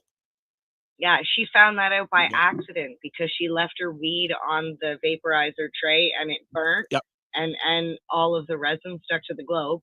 And she was like, well, I can't waste this medicine, especially in a state where like you can't even barely get it. Ross Middleton kind of figured out how to make shatter in one of those distilleries, little desktop distillery things. He left it plugged in too long, and it just dried it out. When he went back in the morning, he had shatter, not oil. Huh. Yeah. Yeah, that's how a lot of awesome inventions are created. You can do shatter in your oven. Yes, I know. I've seen videos. Yeah. Right, but it's just a matter of getting it dry enough without burning it or getting it to the vaporization point of THC. We should pull up a video of that. Why don't you find a video of something like that? We can watch for a little break, Marcel. Oh, you just hang on a second. I'm sending something to Darcy. I wonder if William Courtney, Dr. William Courtney. I've heard the name. So his wife came to him as a patient originally. I'm probably getting the story wrong, and I apologize. It's just what I remember. But she had gone to him, and she was told before going to him that she would never have children. She was going to die at a young age, and all this stuff. And he started giving her, like you're saying, fresh cannabis, but in like a juice, a wheatgrass juicer, and making her drink this juice every day. Fast forward to right now, and I think they have like 4 or 5 kids together, happily married or together, traveling the world, like cool. From cannabis, just juiced cannabis. Yeah. I can't. Yeah. It's so disgusting. I know. My neighbor has a wheatgrass juicer, and he juices his. I tried it. I ain't gonna lie. Did you? You should maybe add it to something. No. Yeah, there's nothing you could fucking add it to. Is or just take a shot. It came out black. I did just whole buds. Oh. So I figured if I was gonna get something, I better get something good out of it. So I did whole buds. It's one of those things that are just. I'm sorry, I never did buds. Threw it in the juicer. It came out dark green, almost black, and it wanted to come out as quick as it went in. But it was that bad. Darcy and I have been having this discussion over the last little while about video, Marcel. No, but I want to talk about this because it's plant related. Oh. Okay. So Darcy and I have been having a discussion about water and the fact that town water has chlorine in it. Yeah, we've had that conversation on the show. All right. So chlorine in water is supposedly not good for plants. Correct? Correct. Mm-hmm. I'm going to read this to you. Many believe tap water's chlorine or chloramine levels can harm plants' health. This misconception has led to the concerns that using tap water for irrigation may expose plants to chlorine overdose. However, this is far from the truth. In reality, chlorine is an essential micronutrient that plants require for proper growth and development. While it is true that excessive amounts of chlorine can be harmful, the trace levels found in tap water are usually well within the safe range for most plants. In fact, these small amounts of chlorine can help plants maintain healthy cell structures, contribute to photosynthesis, and assist in osmosis. Yeah. Because we've had this argument for years, and myself and another well-known grower have always said that we just use tap water. Darcy. No. Darcy's one that lets his water sit to get rid of the This chlorine. is what I use, but now I don't. What I've been doing is I take a cup of water, and the only thing that I'm doing is putting it into the little dome, my little starter dome, so that it's the same temperature when I water. It's the only thing I'm doing. Yeah, and that's fine. I don't want to shock anything. They're not coming up anyways. My plants outdoors get fed right from, or like watered right from my hose, which is town water, and they thrive. Okay. Right. So, and I've always said that I don't do anything about the chlorine. I don't care. Now I guess I was doing the right thing. I used to spend a lot of money on reverse osmosis water when I first started growing because my neighbor said that was what I should do. Because he was like a grower, and after a while I just was like, fuck, this is costing a lot of money. The money for the dirt, money for the food, money for the buckets, because I gotta keep buying more buckets. Why in the hell do I have to keep buying more buckets, all these little ones, because I'm giving away cuttings and shit, like. And then I just started using tap water, and I didn't really notice a difference. I use tap water, but at the farm I used bottled water until I got the big square thing. What do you call them? Tank. Thank you. See, I'd have been using water right from that pond. It wasn't usable. It was bad. It was rancid. Why? Because there was shit floating in it and everything. What I would have had to do some kind of those are called nutrients. No, I would have had to do some kind of a clean out, I'm pretty sure. But you know what? That was then. This is now. The water I was using for the first grow that I did there was all bottled water. I just 5-gallon jugs until I got the big tank. That's fine. It's got chlorine in it. No, because they pulled that right out of the lake or out of the Trent. That the water that I got delivered was coming right out of the Trent River from the water station in Hastings. So they were going in and just turning on a tap for free, filling up their tank and bringing it and charging me for it. Oh, the big 1,000-gallon. Yeah, that's why thing, or the 1,000-liter tank. Yeah, the cube. Yeah. It was like $75 each to fill, something like that. But then I get but the thing is, I only had two. I had two 2,000-liter buckets, which cost me $150 every time he came out. But there was 5,000 gallons in the fucking truck that he had just filled up on my dime. So, who's winning? Well, yeah. But that's how it works. Oh, no, I realize that. I'm just saying that I should have just used the pond. Yeah. But I didn't. Yeah. I mean, how many times did you have to get the tanks filled? I only had the tanks for that one season, because then I didn't even get them filled up. I drained them for the winter. They sat there all winter, and then I gave them to Buddy, who brought my stuff down to the city for me for doing it. Oh, really? Yeah. I didn't want to pay anybody to move my shit, so I give them stuff. Bartering is pretty cool. Oh yeah, I love it. Yeah, life could be so much easier if more people bartered. So while we're in a little bit of lag, I want to say that if you'd like to come on the show, just say something to one of us. That's number one. Number two, starting Wednesday, and I tried to do this last time we did a show, but somebody left. Who left? This Wednesday at 10 o'clock marks the first Newbie and Doobie on 420 Radio and CBG TV. And then this first episode that this lady did. Oh, the first ever Newbie and Doobie. No.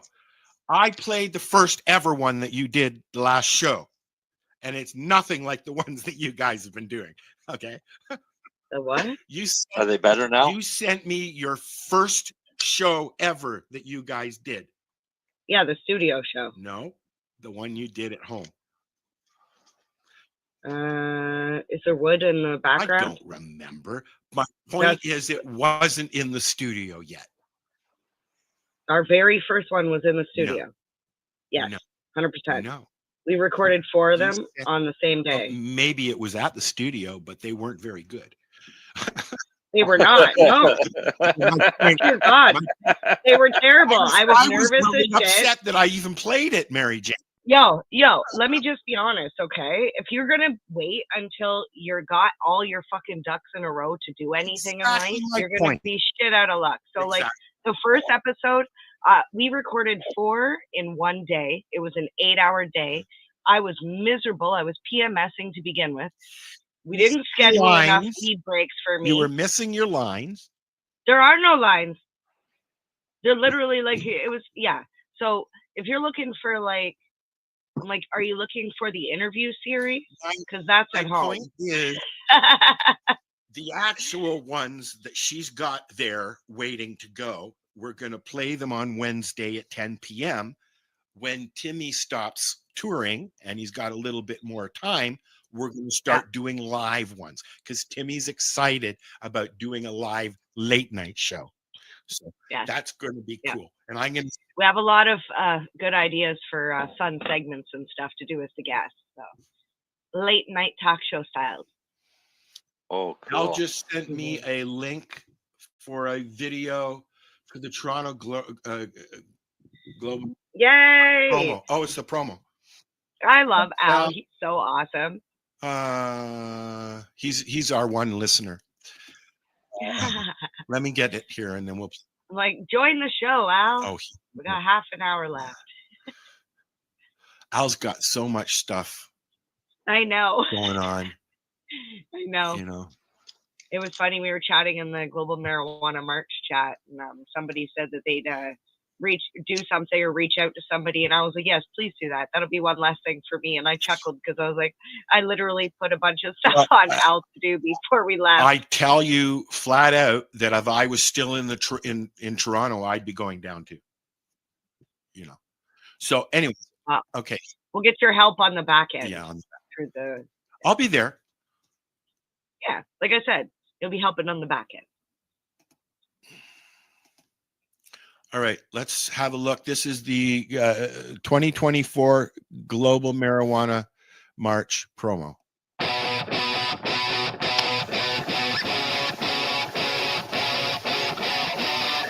Let's see if we can see ourselves. I'm not there. I was in Al's pocket.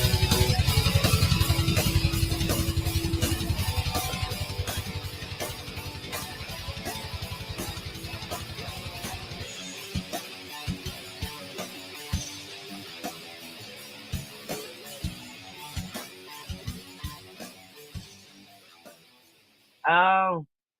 Okay, so I just want to say 2 things before we end. Al, if you're watching or listening, no, at the end of that thing, there was the website globalmarijuanamarch.ca that actually is no longer active. I tried to check that out. That's not there. It will be. So don't go to the website. No, it'll probably be a new website address because I think at the very least I might have to do one on Wix, which is a Wix website, but it's free. But also, where's the version with the relax and chill music? That's still the aggressive. Well, you have to find it for next week. Okay, so here's my question. All right. You got legalization. Why are you doing the Global Marijuana March? I have an answer. Thank you. What do you personally see wrong with the cannabis industry? Everything. The fact that it's legalized and not repealed, removed from the criminal code. Okay, so you want to see cannabis repealed then? Yeah.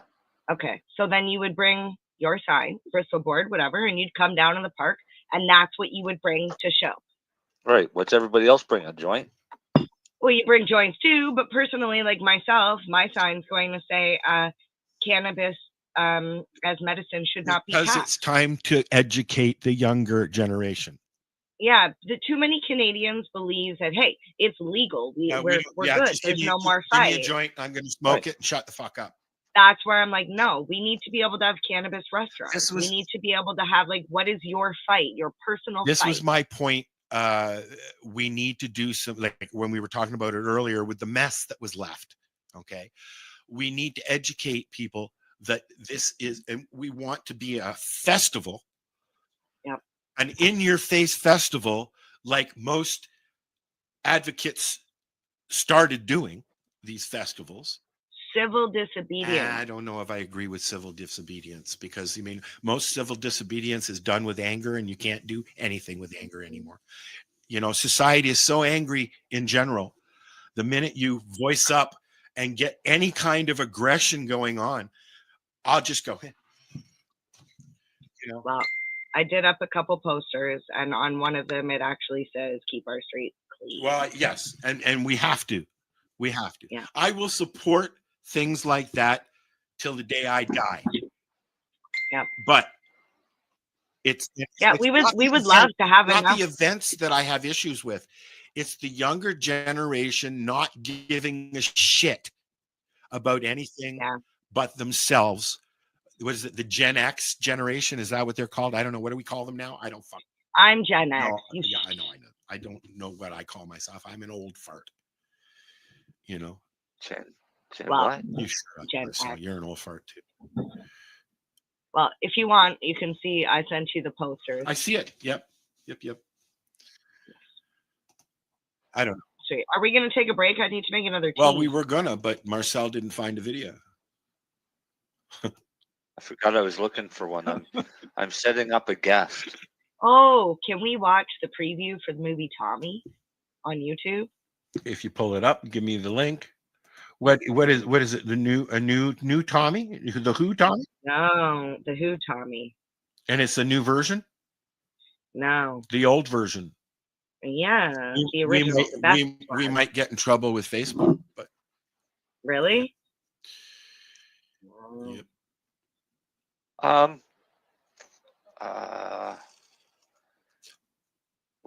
What's coming up next week?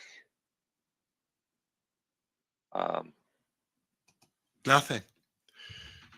No, this weekend was supposed to be the Valentine's Day Bazaar. Oh, for a month. For maritime usage for medical marijuana. Yeah. The problem is we are getting dumped with a pile of snow. Not here. So we are. The next 3 days, we're supposed to get over 40 centimeters of snow. Wow.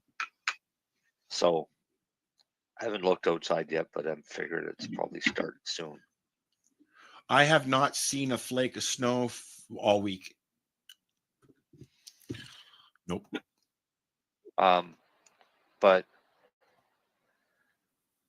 I'm going to. Oh, this is a movie about the story of Tommy. That's the trailer for the movie. So the reason why I'm bringing up the movie Tommy is because, do you know about the movie Mean Girls, the one that's just coming out? Yeah, the one that's everybody's making a fucking stink about. Yeah. Why are they making a stink about? Okay, so let's watch this and then you can tell us. Okay. Which movie, Tommy? No. Let me tell you, and then you can play it. No, go ahead. Okay, I was gonna go make a tea after we watch it. So the movie Mean Girls. The reason why people are upset is because they're not advertising that it's a musical. Oh, all right. The movie's an actual musical. It's the exact same story with the exact same characters, but it's fun. I didn't realize that. Because they're not putting it in the previews, so people are getting frustrated. They're calling Mean Girls basically is Tommy, the second Tommy. Oh, there's no way. Nothing can compare to Tommy. But is that what they're saying? No. Oh, okay. I'm just saying the musicals. You want to watch a musical? Watch Tommy. Oh, yes, of course. It's like you want to see a musical? Watch The Fiddler on the Roof. That's a musical. Tommy is a musical. What else? But Tommy's the movie is a musical. Tommy's the movie, just like Wizard of Oz too. You can sit and smoke a joint and chill and get like right into it. I always watch. I don't watch. So I watch the Wizard of Oz anymore. Tommy? I watch the Dark Side of Oz. That's the only way I can watch it now. got me all excited there for a minute. Okay, let's So watch this. Why? Because Marcel. The trailer is the trailer from the 1975 movie. Yes. No, it's not. It's the old movie. Yes. It's just to show people the movie, so they'll go watch the Tommy movie. Okay, I'm putting it on. Oh fuck! Go watch Rocky Horror Picture Show. There's In a 1968, a revolutionary piece of entertainment was written and played for the first time. It was the creation of an extraordinary British composer, Peter Townsend. How can you move the chat? It was performed by an incredible music group called The You're Who. going for a pee anyways. You go. Go. Tommy. Go. I want to watch The it. unusual theme of the story immediately captured the imagination of an entire generation. Tommy became a classic, enjoyed by countless millions and performed by artists all over the world. Now, director Ken Russell with producer Robert Stigwood have embarked on what seemed to many an impossible goal: to make a movie of Tommy. They assembled some of the most important names in the international motion picture and music worlds. Columbia Pictures and Robert Stigwood are proud to announce Tommy, the movie.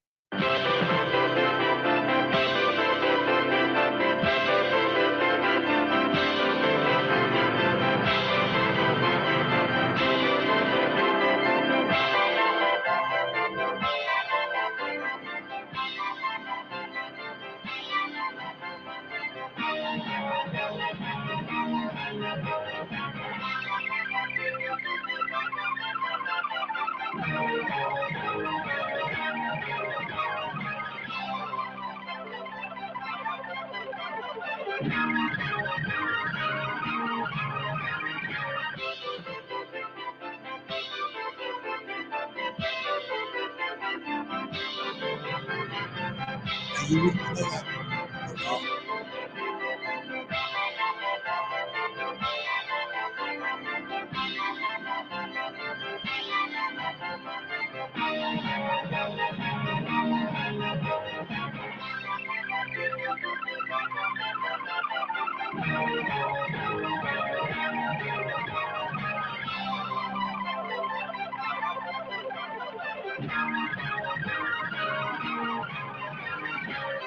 Anne Margaret, the mother. Oliver Reed, the lover. Jack Nicholson, the doctor. Eric Clapton, the preacher. Tina Turner, the acid queen. Elton John, the pinball wizard. Keith Moon, Uncle Ernie. The music, The Who. Roger Daltrey, Tommy. Tommy, your senses will never be the same.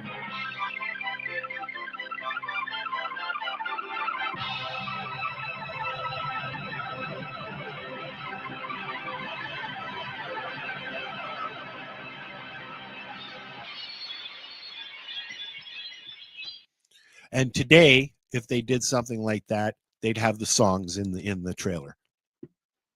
Yeah. Right? So they've done the same thing with Mean Girls.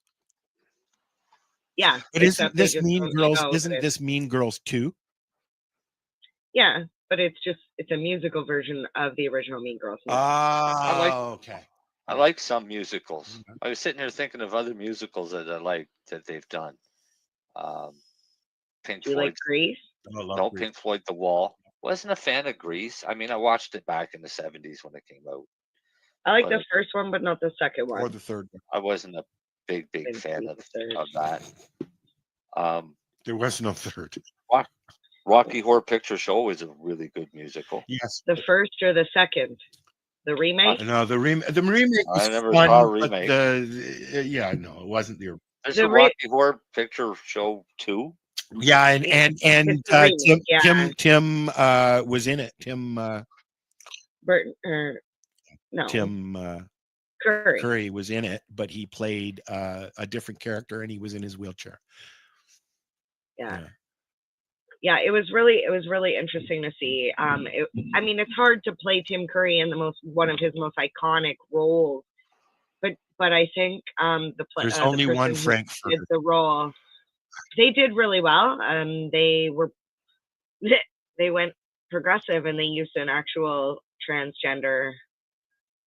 Oh wait, for a transvestite, because that's what Frankenfurter is. Yes. Right. The actor, he's an alien. The actor that played it was in the second one was transgender. I don't remember that. He was an alien.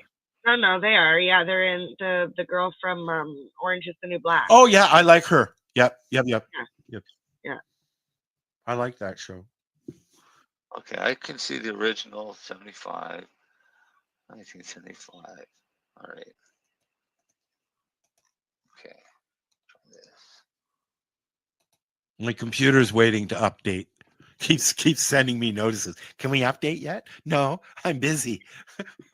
It always asks at the worst possible time. Well, it's like the cat. The cat comes in here because his box is here in my office and takes a shit 15 minutes before the show. Every fucking time we do a show.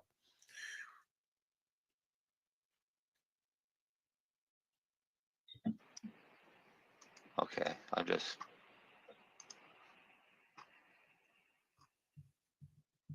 $2016. What are we doing? I'm looking up the Rocky Horror Picture Show. Oh.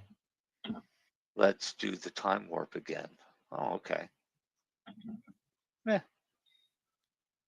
Yeah, it was decent. I should go and look and see. Okay, so since we're talking about remakes, and I know it's not out yet, but I've seen the trailers, I'm not looking forward, although I will watch it, the new remake of crap. I never seen the original. No. The Bodyguard movie that what's his face did, that he was really popular for doing in the bar. The Bodyguard in the bar. The bouncer movie. Ronda Rousey was supposed to be in it. Yeah, you can't remember either. Anyways, I have no idea from that. Gyllenhaal is the lead in it, and I just can't picture him as a bouncer. It's fuck. What's the bar movie? Was Ronda Rousey in it? Ronda Rousey was supposed to be in that, but she's not, and now it's Jake Gyllenhaal. Studio. Roadhouse. I never seen Roadhouse. That's Patrick Swayze. The original Roadhouse was Patrick Swayze and Elliot. What's his face? What's his name? But anyways, the remake is Jake Gyllenhaal, or however you pronounce it. And but 5 years ago, Ella Melchior. It's got Conor McGregor in it. Yes, but 5 years ago, they were poising Ronda Rousey to do it as in a female version of it, but then she's gone into the WWE now and doesn't do anything but. So that's hilarious. Is this what the new movie is about too? It's the same. It's just a remake. Yep. It's actually clean up the padded Tonk in a Missouri town. I mean, it was a great movie. It was a classic 90s movie, or even 80. It was 80s, I guess, eh? 89, yeah. It's a ex-UFC fighter, Dalton, who is Jake Gyllenhaal, takes a job as a bouncer at a Florida Keys Roadhouse. Where Patrick Swayze was just a bouncer that was mentored by what's his face there. Right. That this paradise is not all it seems. I love Sam Elliott's character in that movie. It's the same character he does in what? Oh, Roadhouse. Okay, so I watched a movie the other day called Dangerous. Dangerous has Mel Gibson and Scott Eastwood. And it's fucking hilarious because it's not a great movie. It's a low budget action film because they're trying to. It's got Scott Eastwood. Yes, which is Clint's son. So my point is, I'm watching the movie, and every now and then he goes into a tough guy, and he's his father, and he says the same kind of lines that you would expect his father to say in an enforcer movie or something like that. But it sounds exactly like his father when he says it, and he looks at him, and he's got that same. He looks like his father, so he's got the same stare, and goes, "Go ahead, make my day," kind of esque lines in this movie. And it was the only thing that kept me watching the movie, because the movie sucked. Like Mel Gibson now, he's poising himself to do a new Lethal Weapon, which I'm looking forward to. And you got Tom Cruise has just signed on to do 15 more repeats of what he's already done with Netflix and that, or whoever, or the big studios. Yay, Mission Impossible 27. Well, yeah, that's the thing. And I watched the newest one that Will Smith does with what's his face, funny man there, Martin Lawrence. The Bad Boys. There's like 4 of them now, and they're poising to do another one as well. I mean, it's like there's nothing. Oh, Will Smith is still in movie production. You know what? I'm sorry, but I lost interest in Will Smith before his slapping. Oh, he was on a down. What's that one? The Legend. That's where he lost. I Am Legend. Yeah, that's where he lost. Yeah, I can't watch him anymore. Mine was iRobot. I was like, this is so dumb. I can't watch him anymore. I love all the MIB. I love lots of movies that he's done, but I can't watch him anymore since. Oh, yeah. And he's doing another one. Sorry that we haven't talked about cannabis much there, people, but you know, it happens. Al gets off on a tangent, and it's hard to stop. Oh, you do it too. Hey, we talked about cannabis events, and I pretty much only ever talk about cannabis. It's all I ever talk about is cannabis. It gets kind of boring for everybody else around me. Well, you know, I mean, I've actually been told I talk about too much. So yeah, me too. You know, it's like I've had people walk out of the room because I'm having a conversation. I was having conversations at my mom's wake, or Shiva, as we call it in the Jewish faith, with my cousins about mushrooms because they were getting sick of my cannabis conversations. Quite literally. So you stop talking about cannabis and start talking about mushrooms, and people go, huh? I think around 2010,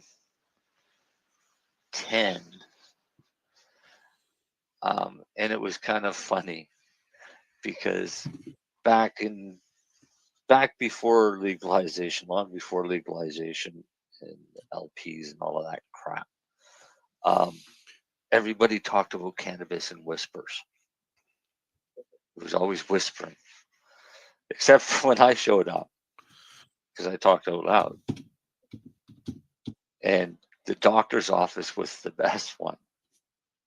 So I went in one day, and so we're all talking, and because I was at the doctor's pretty much 2-3 times a week back then, and I was getting better, and I started telling everybody that, you know, I'm taking cannabis, I'm using cannabis, but they would whisper, but I would talk out loud, and it was hilarious, but because I would basically repeat what they were whispering to me as part of it. So now it's quite different because it's so mainstream. That's the only thing that legalization has done is people aren't whispering as much. The only problem is I'm amused by listening to the younger generations talk about pot. I enjoy sitting in the room while the kids are talking about pot and just having pot conversations, because I'm like, you know, those are the same kind of conversation we were having in high school. Right? Yeah, the conversations haven't changed. No, they haven't. Depending on who you're talking to. Our kid's a little different because, I mean, she's been around it. Yes. Pretty much her whole life, and she knows it first as a medicine above all else. Mm-hmm. But I mean, she's 14, 15 out with her friends and sending me texts saying, is this right about medical cannabis, with some fucking dragged out question? Exactly. Right. Yep. That's the kind of stuff that amuses me, because they make up shit as their, and you know, it'll do this and it can do that and you can do this. Yeah. And I'm like, no, you can't. Mm-hmm. But so this is what she'd do is she just before she would tell them the right answer, she would check with me first to make sure she actually did know the right answer. Yeah. Right. Yeah. So yeah, it was hilarious. So I remember when she went to she was in school. It was still in elementary school, and they were sitting in the classroom, and the teacher had asked the students to list things that were bad for you. And some kid said tobacco, and another kid said sugar. Another kid said marijuana. My kid speaks up and says, "That's not true." She said, "Marijuana is a medicine, and if your parents or anybody tells you that it's a dangerous drug, they're either stupid or lying." I just saw somebody make an asinine post under somebody's cannabis post. Okay. It was just, I can't remember who. It was just. So they responded to somebody. They responded to somebody, and they're like, no, it wasn't about cannabis. It was about mushrooms. And like, oh God, yeah, let's get everybody high. You're talking about microdosing. Everybody's going to be like a zombie and shit. And I'm like, you know what? Do some fucking research before you start making asinine comments like that. Now, that brings me to. That's somebody who's afraid. That's right. That brings me to why I enjoy the premise of your show. The Newbie and the Doobie, because you've got Mary Jane has been sitting here with us for quite some time now, like 7 years almost. And believe me, when she first started coming and hanging out with us, she knew shit. I was still learning. I've only been in the cannabis advocacy space for 10 years, so I was still very new. This here, I'm going to play the first, we'll play a couple of minutes of the first episode that we're going to air on. God. And it's so much better than the one that I played last time.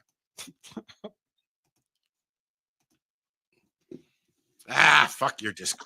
Like, which one is this one? This is the first episode.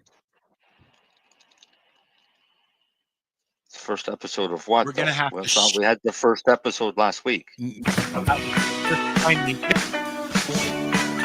Hey, and welcome to the very first episode of The Newbie and the Doobie. This is exciting, eh? First episode ever. It's super exciting. This is my first time in an actual studio. I'm super nervous. It's a tiny little box with some cushions on the side if things go a little bit nuts. Yeah, it kind of looks like foam or something on the walls. Is that for our protection? I think anytime you define something as it looks like this or something is a very scary scenario. We are starting this podcast and launching it on 4/20.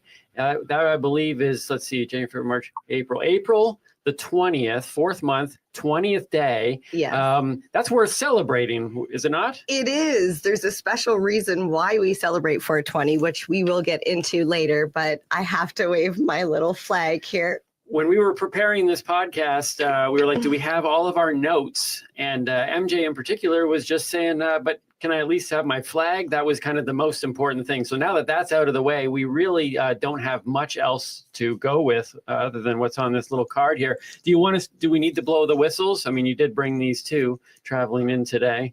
I did. I'm going to save mine later when we talk about the reason behind 420. All right, so you have to stay tuned for that. Not only will you hear about the history of 420 and other stuff we're going to be talking about, but there is literally an opportunity for us to blow these whistles. There you go. So if you want to hear those whistles being blown, 10 p.m. Wednesday.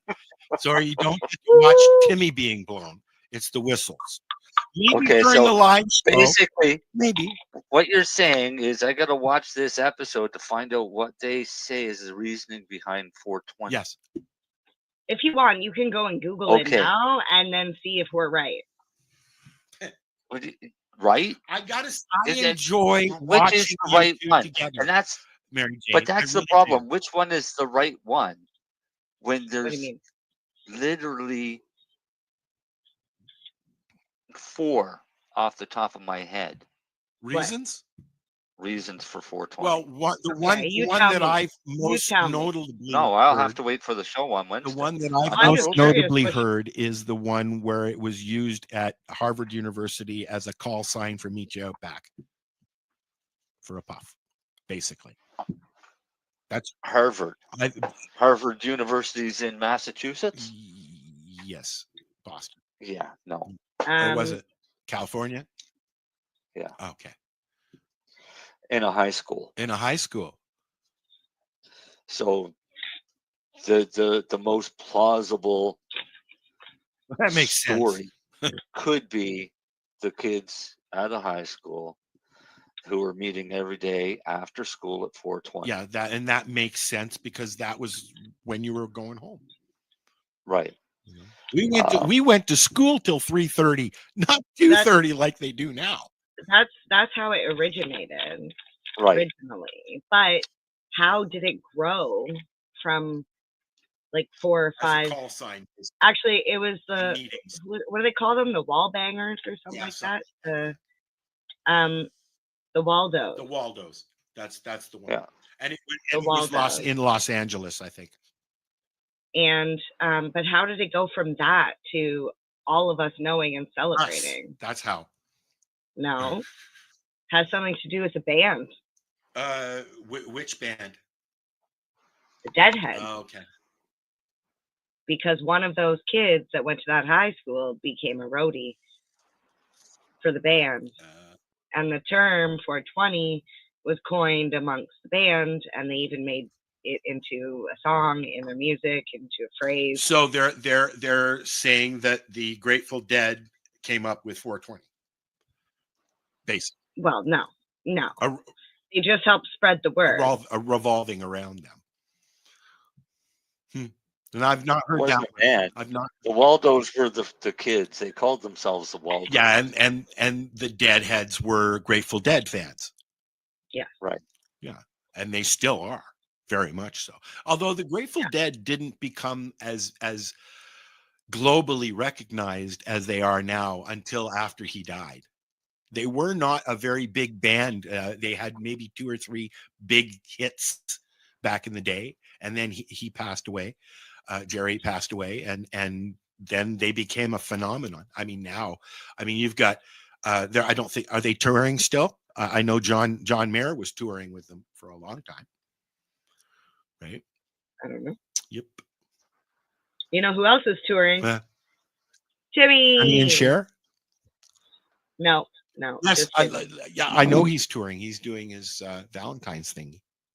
Yeah, date night. If anybody's interested, it's Canada-wide. I think he's in, I can't say Canada-wide because he's going to BC, Saskatchewan, Alberta. Or not Alberta, Manitoba or something. Maybe Alberta. I don't know. Check the dates. It's on datenight.ca. And I had actually invited Matt from Shatterizer to join us tonight. I sent him the link, but now he's ghosting me. Thanks, Matt. Oh, yeah, I know. Matter right there. Yeah. He's probably super busy. Yeah, sure. Sitting in his office. He's a baller. He's a baller. Picking his nose. I'm going to try and get a mom and dad to come on. Okay. Who are going to start a nice fight. If you federal government. If you want to come on the show, hey, just speak to one of us. Yeah. All right. So, where can did Timmy get a website yet for his tour? It's he's actually hired for this tour. It's not his tour. Okay. So it's datenight.ca. Tonight they're in Ottawa. Tomorrow they're in Peterborough. Then they go up to Sudbury, and from there they fly out to another province. I like his date night videos that he's done, especially the one at the date counter. The bulk barn. And I can the M&M. And I can picture you standing off camera, and he's saying those things to you. I can picture that. Yeah, I'm the camera person. Yes, I figured you were. All right, I guess that's it for us tonight, and we will be back next week, barring anybody. Hopefully something cannabis related will happen. Yes. Sheesh. Or you might develop hyperemesis and remember that you smoked that joint from Aurora. That was a bad decision, just saying. Well, they didn't put it on the label. Now you know. Class action. Now we need the rainbow. Now you know. Here's your rainbow. Say goodnight. Good night. Night.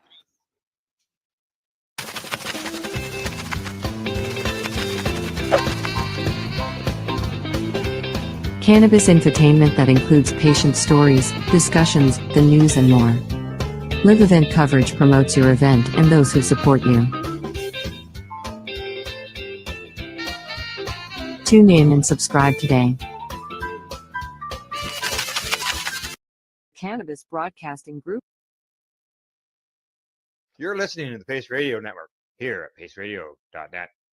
The views expressed by the individuals during this broadcast are their own opinions, and they may not be the same as those of their group or other organizations they may be involved with. All medical advice during our broadcast is not a medical opinion and should be checked with your medical physician.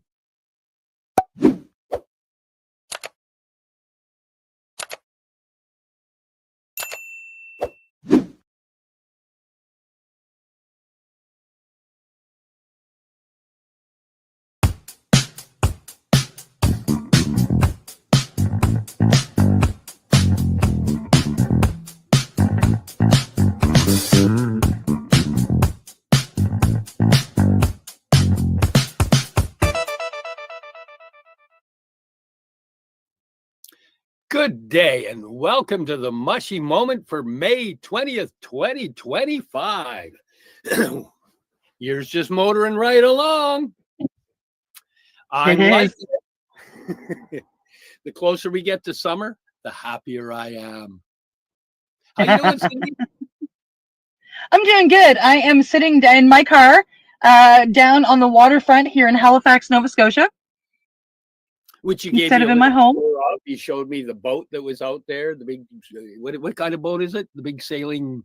We have what's called a tall ship in our harbor right now, and it is you can get on harbor tours on the tall ship boat. So I'm going to do that at some point in time in the next month. We also I showed you. I don't know if you got a really good view of it. We have a cruise ship in just down the way. A fishing boat is right here, so I got to show you all of that sitting in our harbor, which is pretty cool. It was almost like being there. Almost, but you weren't. So how come you're there? What are you doing? What's going on? Oh, well, I got my daughter tickets for a concert for Christmas. Avril Lavigne is playing here in Halifax tonight. This is, one of those bucket list concerts for my daughter. And I was a good mama, and I got her some VIP tickets for tonight's concert. But with VIP tickets, you actually have to be the person that bought them has to be the person that picks them up. So I have to go be there with her to get the VIP tickets. So half an hour after we're done the podcast, I have to be standing in line. She's about a 15-minute walk away, and so I'll go up there. I'll be in line with her. I'll make sure she gets her tickets, and then I'll go home. So you're going to go give Avril leaving instead of Avril Lavigne. Sorry, bad grandpa jokes. Okay. I can't help it. I can't stop it. They just come out. They just come out. Yeah, so just because of timing and everything, and I told my daughter I would just come do the podcast out of my car, and then I'd walk up and see her. So that's the whole plan. I think it's neat that we can actually do that.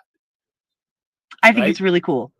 That 1 year I'm working doing the snow removal. I'm sitting in there while we're driving around, removing snow, still doing the podcast.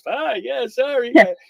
You're doing the podcast on the phone, and Ricky's plowing, going back and forth. And oh my gosh, yeah, that was a great podcast. Didn't we have? Wasn't it Stephen Gray we had on that time? Oh, I couldn't tell you who it was at the time. I can't remember. I'd have to go back. But speaking of guests, oh, I'm excited about this guest. I am. She's awesome.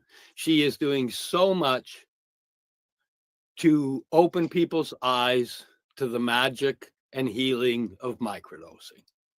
And I'm really happy to have her on. I've been, I met her a while ago, and I've been watching as everything she's doing is growing, and it's absolutely beautiful to watch. So should we bring her on? Absolutely. Ladies and gentlemen, please put your hands together for the one and only Dana Harvey. Hi, Dana. How you doing today? Oh, hang on. We're not getting volume. You're muted. That's the mute. There we go. Started Yeah. a great conversation with myself, though, but yeah, I'm excited to be here. Steve, you and I met each other in person in some training we were doing. I think it was like almost a couple of years ago now. Yeah, and then we had an experience based off that training, and yeah, we've gone deep. It's been slow and steady growth and helping and healing and actually watching you has been inspirational for me. Honestly, it's been inspirational because watching what you're doing and manifesting and creating how you're delivering it, you know, that was I had a vision that one day I would be doing something similar to that. The universe had a vision that my journey is supposed to be different. So I had an idea. The universe has a plan. I'm walking the plan, but boy, I sure love watching the people that are doing what you're doing. It's beautiful to watch.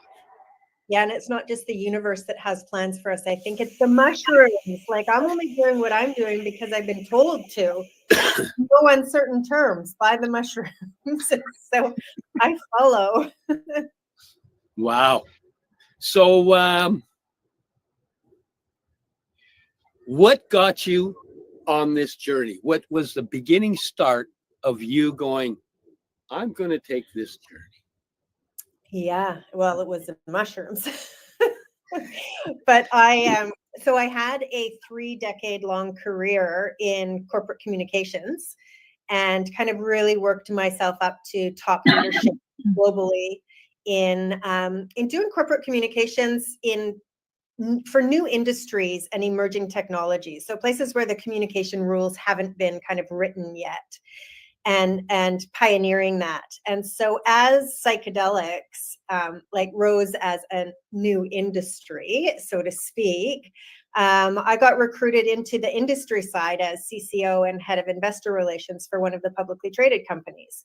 So just continuing along on my career path, which I was thrilled with. It was an excellent position, kind of a great trajectory for my career. And I had already had I'd had experiences with psychedelics all the way back from my teenage years, but I'd had some transformative experiences with intention that really made me passionate about like learning about this and marrying together my own transformations with the science, the research, the history, the business, marketing, like everything. So this position gave me an opportunity to deep dive and really learn from above ground masters, below ground masters, just what's going on in the science side, the clinical trials. And importantly, it got me to be working with the mushrooms in a really therapeutic way with a therapist and to undertake some big dose journeys supported with the therapy, supported with the intention, preparation, integration. And it was during a particularly transformative journey. I don't know how to say it, but a powerful journey that basically the mushrooms said to me, like, we've got you working with us. We've got you where we need you. That's good. But you're not doing the right thing. You need to come down from this 40,000 foot dissociated career left brain masculine side and come back to your heart. Come back to your coaching and the mentoring that you've done for decades. Use us to help transform lives. Don't be talking to investors about when they're getting their freaking Lamborghinis. That's not the point. And so I basically came out of that journey with these 3 pillars, which were to provide loving guidance, to share evidence-based knowledge, and to build supportive communities. And it was clear as day that that was my directive. I had no idea how I was going to fulfill on that. But again, I worked with my therapist, I worked with my guides and teachers, and realized that what it really meant for me was leaving my career, stepping away from my career and diving into being trained, being mentored, apprenticing, learning everything I can, having my own experiences, and then sharing that with other people. And I've been doing that for the past half dozen years now, in many, many different forms. Wow. Wow. Yes. So when you say they talk to you, because I actually get it in words, I hear words. When you say they talk to you, what do you mean? How is the communication in your world? That's such a good question. I think for me, it's just a real intuitive knowing. I don't know if I like see the words or hear the words. It's just an intuitive knowing. And that's one of the things that I find so beautiful about mushrooms, particularly if we're talking about microdosing, where the shifts and the transformations are very subtle. One of the things that I found for myself and I see with my clients repeatedly is this ability to tune more into intuition. Our intuition rises, our inner knowing comes to the surface, and we're more connected to it, and we actually listen to it, and we tune into those gut instincts and those, when you feel it in your bones, when you feel it in your waters. The microdosing allows for that and allows us to process that and act on it. So I think that's the way that the mushrooms talk to me, is through this intuitive knowing. Nice. Wow. So you started from the what do you call it? Would be the left side hemisphere. You started with the left side hemisphere running hot. You modified and brought up the emotional hemisphere, and the loving hemisphere brought the other one down. Yeah. Coming into balance. And then you found your position, right? Where you were within the mushrooms, and you had to make a scary leap. Leaving your job had to be a scary leap. Yeah, it was a huge leap. It was something I had to talk about with my family first. And it came with a lot of realizations, like just how much ego I had wrapped up in that position, in the title, in the career, and identity. So like stepping away from an identity that I'd crafted and built for decades, moving away from financial stability and financial surplus, really. I mean, if you kind of were looking at my life from the outside in at that point, I would say it looked pretty good on all fronts. I could tick the success boxes of society. But the biggest thing for me is this internal angst that I was experiencing. Like even within my career, for example, I was experiencing anxiety in things that previously had just really fired my passion and brought me a lot of excitement. I was like, why do I have this ucky, yicky feeling? I had never really experienced anxiety like that before. And I had things going on in my personal life. There were just various parts of my life, such as my career, where it was illuminated to me that I'm not living in alignment. And so this career change became one of the things that I needed to do, my integration of, okay, mushrooms have illuminated for me where I am not in integrity. And that is the root cause of these feelings I'm having. Now it's integration. Now, what am I going to do with that insight? What am I going to do to actually make this experience transformative? And for me, yeah, it entailed a really scary leap, and passing it by my family. Hey, mom's going to do this thing that's a little different than I've been doing, and like maybe some of our lifestyle is going to shift a little bit, and some of that financial security might not be there. But it's kind of funny because some people, when they hear my story, they just get freaked out, and they're like, oh my God, does this mean I'm gonna like quit my job or leave my husband or do like have these huge drastic changes? And I have to be like, no, it doesn't mean that. In my case, in my situation, with my intention, with my experience, that's what it meant. But you will need to do something from your journey, because the journey is going to give you the insights, the wisdom, the knowledge, the knowings. But yes, what you do with that is what's going to make it transformative, not the experience itself. So Yes, you can gather all the knowings, but if you don't act on them, they'll just create more anxiety. yeah, exactly. And you'll just go back to the same life. And like, what's the point? You have something cool to talk about at the dinner, good dinner conversation about this trippy experience you had, but what's the point? So how did you go about making that transformation? Well, I walked into the CEO of my publicly traded company and I told him that I had some news for him, that the mushrooms told me I needed to quit. And when you're talking to the CEO of a psychedelics company, what's he going to say? Like, no.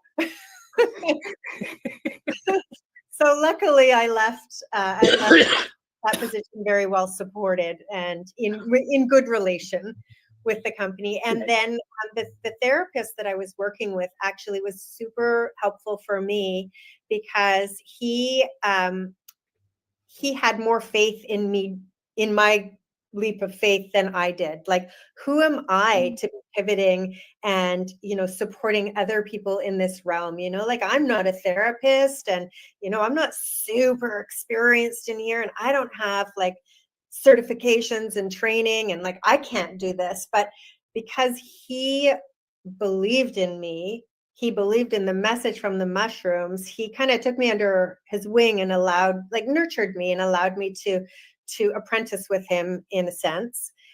So there was that element. And then there was me like soaking up every training I could get my hands on and then continuing my own exploration as well. And then tippy-toeing into when I felt ready, when my mentors felt I was ready, tiptoeing into that, just sharing it with my friends, my colleagues, people. It was like I started out working in groups, and groups are a big part of the work that I do. Groups of women, so highly driven, type A, career-oriented, ticking the outward boxes of success, feeling like shit on the inside, but not talking about it, women. And who were going through perimenopause or menopause. Like, that was it. This has helped me so much. I want to share what I've learned to help you too. So I just started running these groups and like very transparently, like, I'm really new at this. I'm just sharing what I know. Let's see if it helps you too. And it did. And so just started by building on that. And then and just working with the mushrooms at first. And, throughout the years, I've been, for about 5 years, I've been supporting people in their deep dive journeys as well, preparation and integration, both individuals and in groups. I build communities. So I have the Flourish Academy community. I had Sisters in Psychedelics, Vancouver Women in Psychedelics. So just diving into those. And I work now predominantly with mushrooms and 5-MeO DMT. Nice. Amazing. Yeah. Wow. Amazing.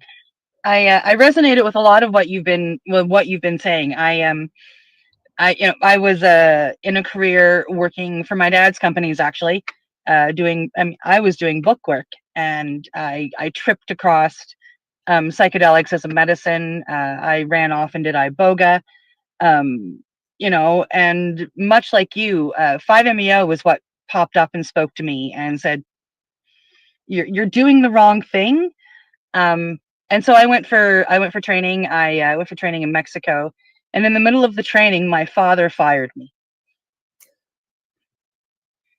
because he saw what, the same as you had that support from your therapist, that, that was, and you gained that strength and that ability. My father saw what I could do. And he just, he said, you're done, go do that. And, and it's scary. It's scary to take that leap, but my dad kind of, he kind of went, phew, and so here I am. So I kind of resonate with that a lot. And it's, I'm now slowly trying to build up things here on the East Coast, and the East Coast is way different than the West Coast when it comes to this stuff. Everybody is very much wearing the blinders down here. And it's not that they want to, but fear plays a big, huge, massive part. Absolutely. And I think for those of us who know the power and the value of these medicines, I think it is really, it's our responsibility to share our stories in order to help reduce the stigma and bring in like evidence-based knowledge. And some of that evidence right now is only through anecdotal stories. So we need to share those as much as we need to share the clinical research until the clinical research can catch up. And still even then, because it's our hearts that change, that make the shifts in society. It's our hearts, it's sharing our hearts and our stories, really. Like the data is great, and it's our stories that really move the dial. Yeah, I'm another person that has to gather all of the data and understand it and watch how the energy flows according to the data, and it helps calm my own particular brain. But doing the journeys, that's the magic. That really is. Microdosing has been massive. I know you're really big with the microdosing community as well, and as am I. And for me, it completely changed my life, everything about it. And then diving into what nootropics, what herbs you can combine to get the responses you want. If you need lots of pathway healing, there's herbs and adaptogens you can put in to focus on that. If you need the calming, there's stuff you can put in to do that. So just the things you can add with the mushroom itself, because in the form of the microdosing, the mushroom compresses the amygdala generation, so you don't dive into depression as heavy, you don't dive into manic as heavy. It compresses the emotional aspect down. But the fact that it opens up thousands of new pathways for every pathway that's already running, giving that ability to move data in such a flow that it's not so much about thinking, it's just about understanding, and understanding comes through.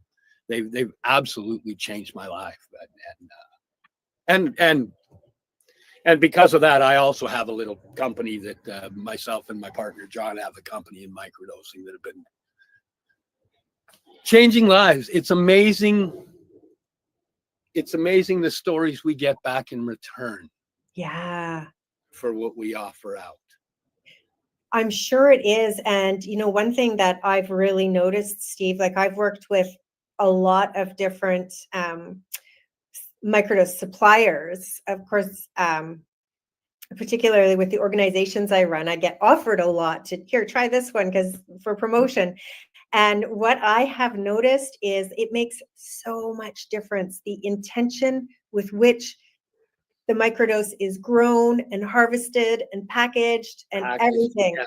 Like the energetic intention from dot one makes all the difference. Yes. Everybody that lays hands on that medicine needs to have a loving intention. They and it's it can change everything. You have one person, even just that even if it's just that courier, that can change that medicine. It's it's huge. Absolutely. And like it for those who don't know that, it sounds a little bit woo-woo, like, oh sure, like the person who touched it, the energy or whatever. But I'm sure for you guys and for me as well, I have seen and experienced and know the difference that it makes. It's not shit that we can make up. It's real.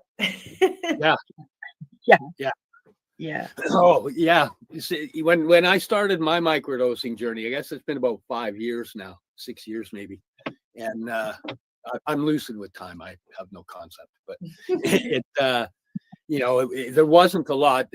James Fadiman had his stuff out, but trying to find stuff was a little bit tough. I'm sure you're in around that time frame, so you must know that as well. It's tough to get a lot of data. So for me, I did a lot of the Reddit blogs of the the science guys that are in there and what they've been using, because I understood that the mushrooms for PTSD, I was using them for my PTSD, and the mushrooms would give me the calm, but the healing wasn't fast enough for me. So that's where I went down. What adaptogens, things like alpha GPC, magnesium L-threonate, L-theanine, just you get into that aspect of things, the things that can help with the healing, as well as you got to make sure you have the lion's mane in there for, the brain, the nerve endings and stuff. And it's beautiful now to see how many people are actually speaking not just about the mushrooms, but about the adaptogens and the herbs that combine. The plants all talk, they heal, they fix the gut up, they fix the brain up. It's such a beautiful thing. What has been your experience through combining with adaptogens and nootropics and stuff? Yeah, such a And I'm great. gonna interrupt there only because this is a great time to go for a break, and then we can get the answer to that question when we get back. Sounds good to me. Okay. We're going to be right back. Stay tuned for a message from our sponsors. Take it away. You're listening to the Pace Radio Network here at paceradio.net.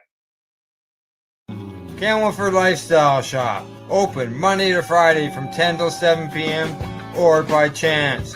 Check out our flags, our t-shirts, plus our hats, and look of that supply of rolling papers, plus much more. We've got bongs and your favorite herbal vaporizers. Look at all the incense we have, as well as for those who collect knives, check out these knives in our collection. And while you're here, stop in to see Shay at the piercing room, where you can get poked by Shay. Daily deals, check them out. Camelford Lifestyle Shop, 17 Bridge Street West, Camelford, Ontario. What do you find at paceradio.net? People advocating cannabis education.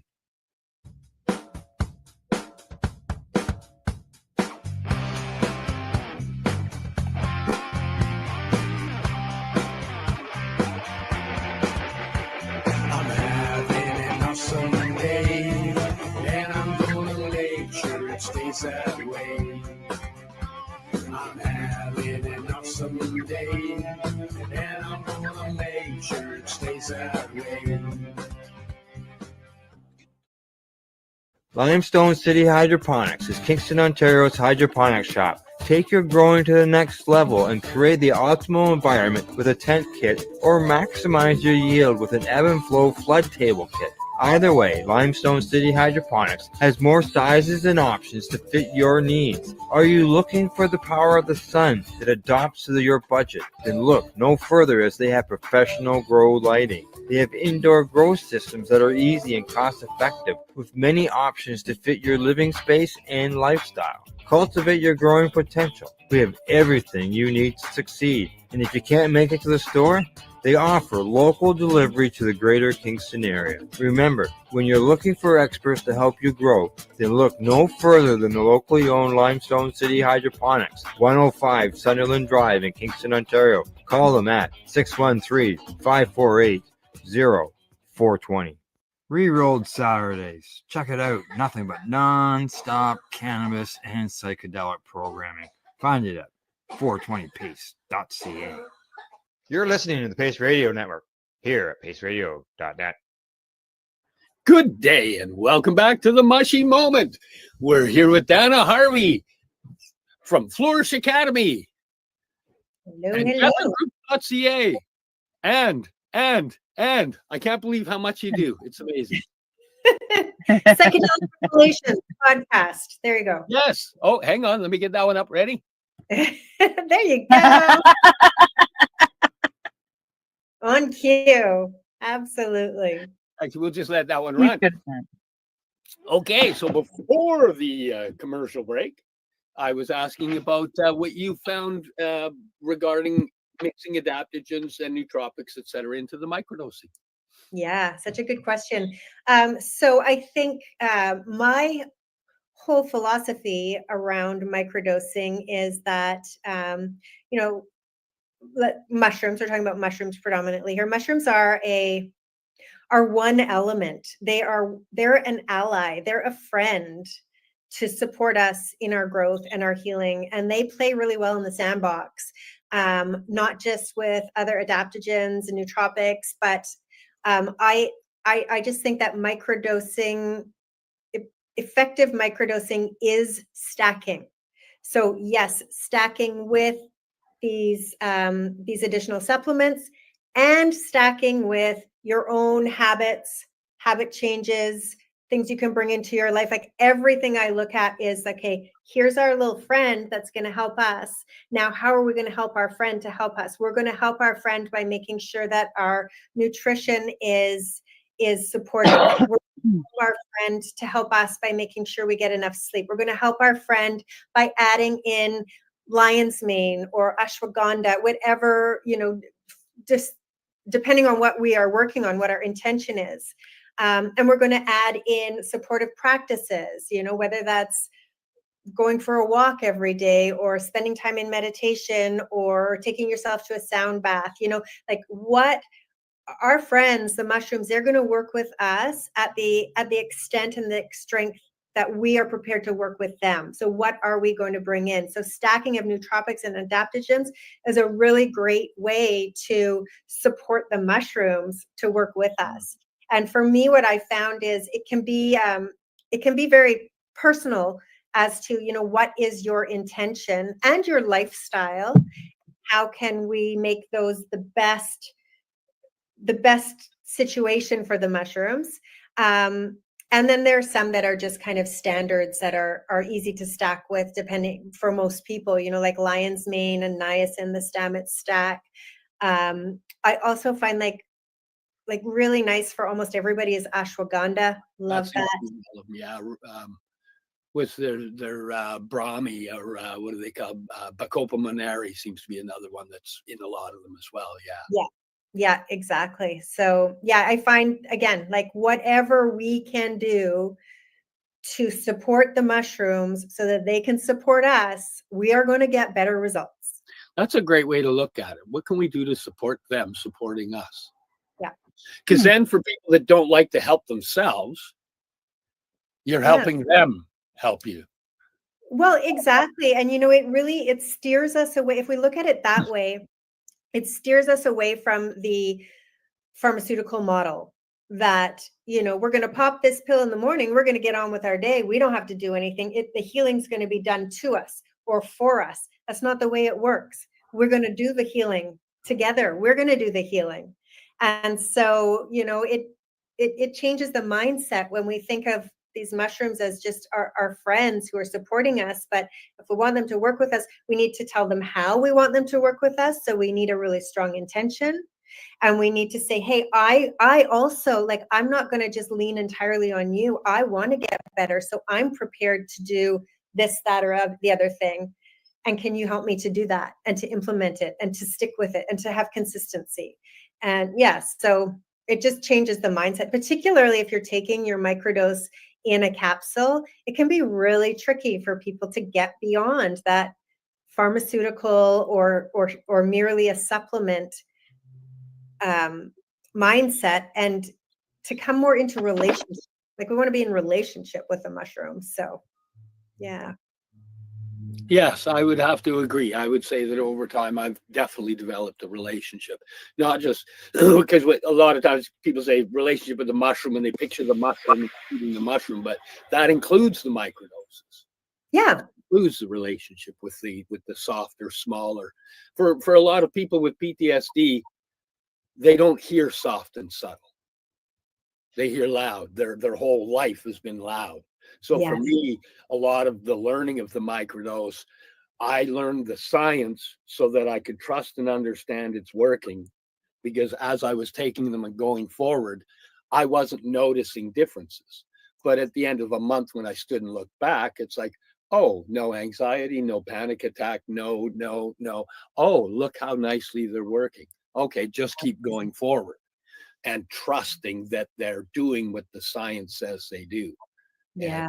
And then over time, I've just found the healing in it. And it's like, yes.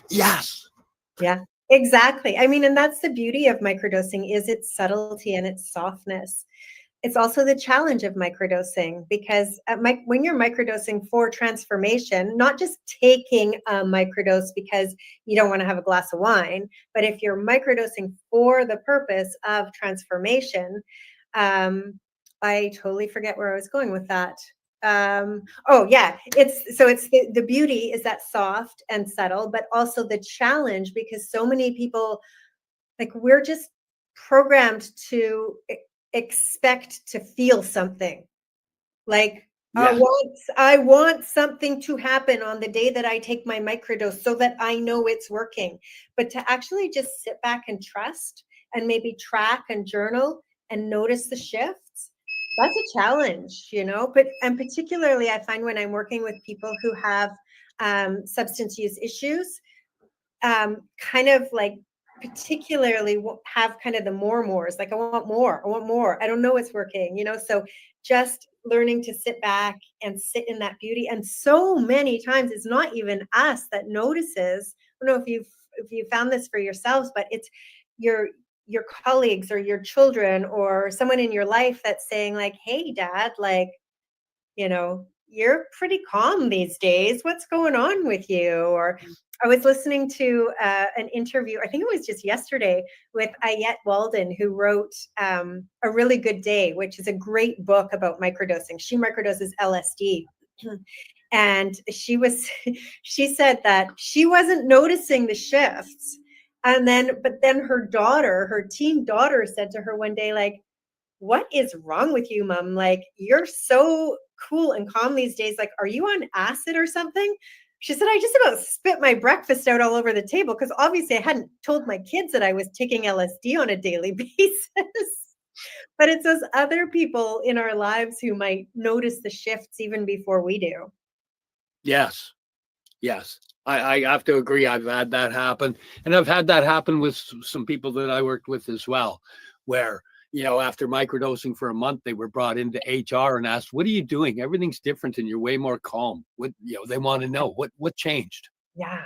And it's like, you know, it's weird, because I've also found that a lot of people want to feel it. Yeah. So when they want to, I'm just going to ask, because this is basically what I do, is I go, okay, do it till you feel it. Do that for a few days and then back off. You already know what it is. So then back off and let the micro be a micro. Because if you're feeling it, it's not really a micro. Yeah. Yeah. I think that's a good way to approach it, I think, particularly because we do run up against this challenge of people wanting to feel it and not believing that it's working if they don't feel it, right? But what I often give the analogy of yoga. So, you know, you might decide to go to a yoga class one day, and maybe you're feeling kind of down, crappy, whatever. You come out of that yoga class and you're like, oh my God, I feel so good. I got a little sweat on. I got my endorphins going. I'm a little bit more flexible. Like, everyone should do yoga.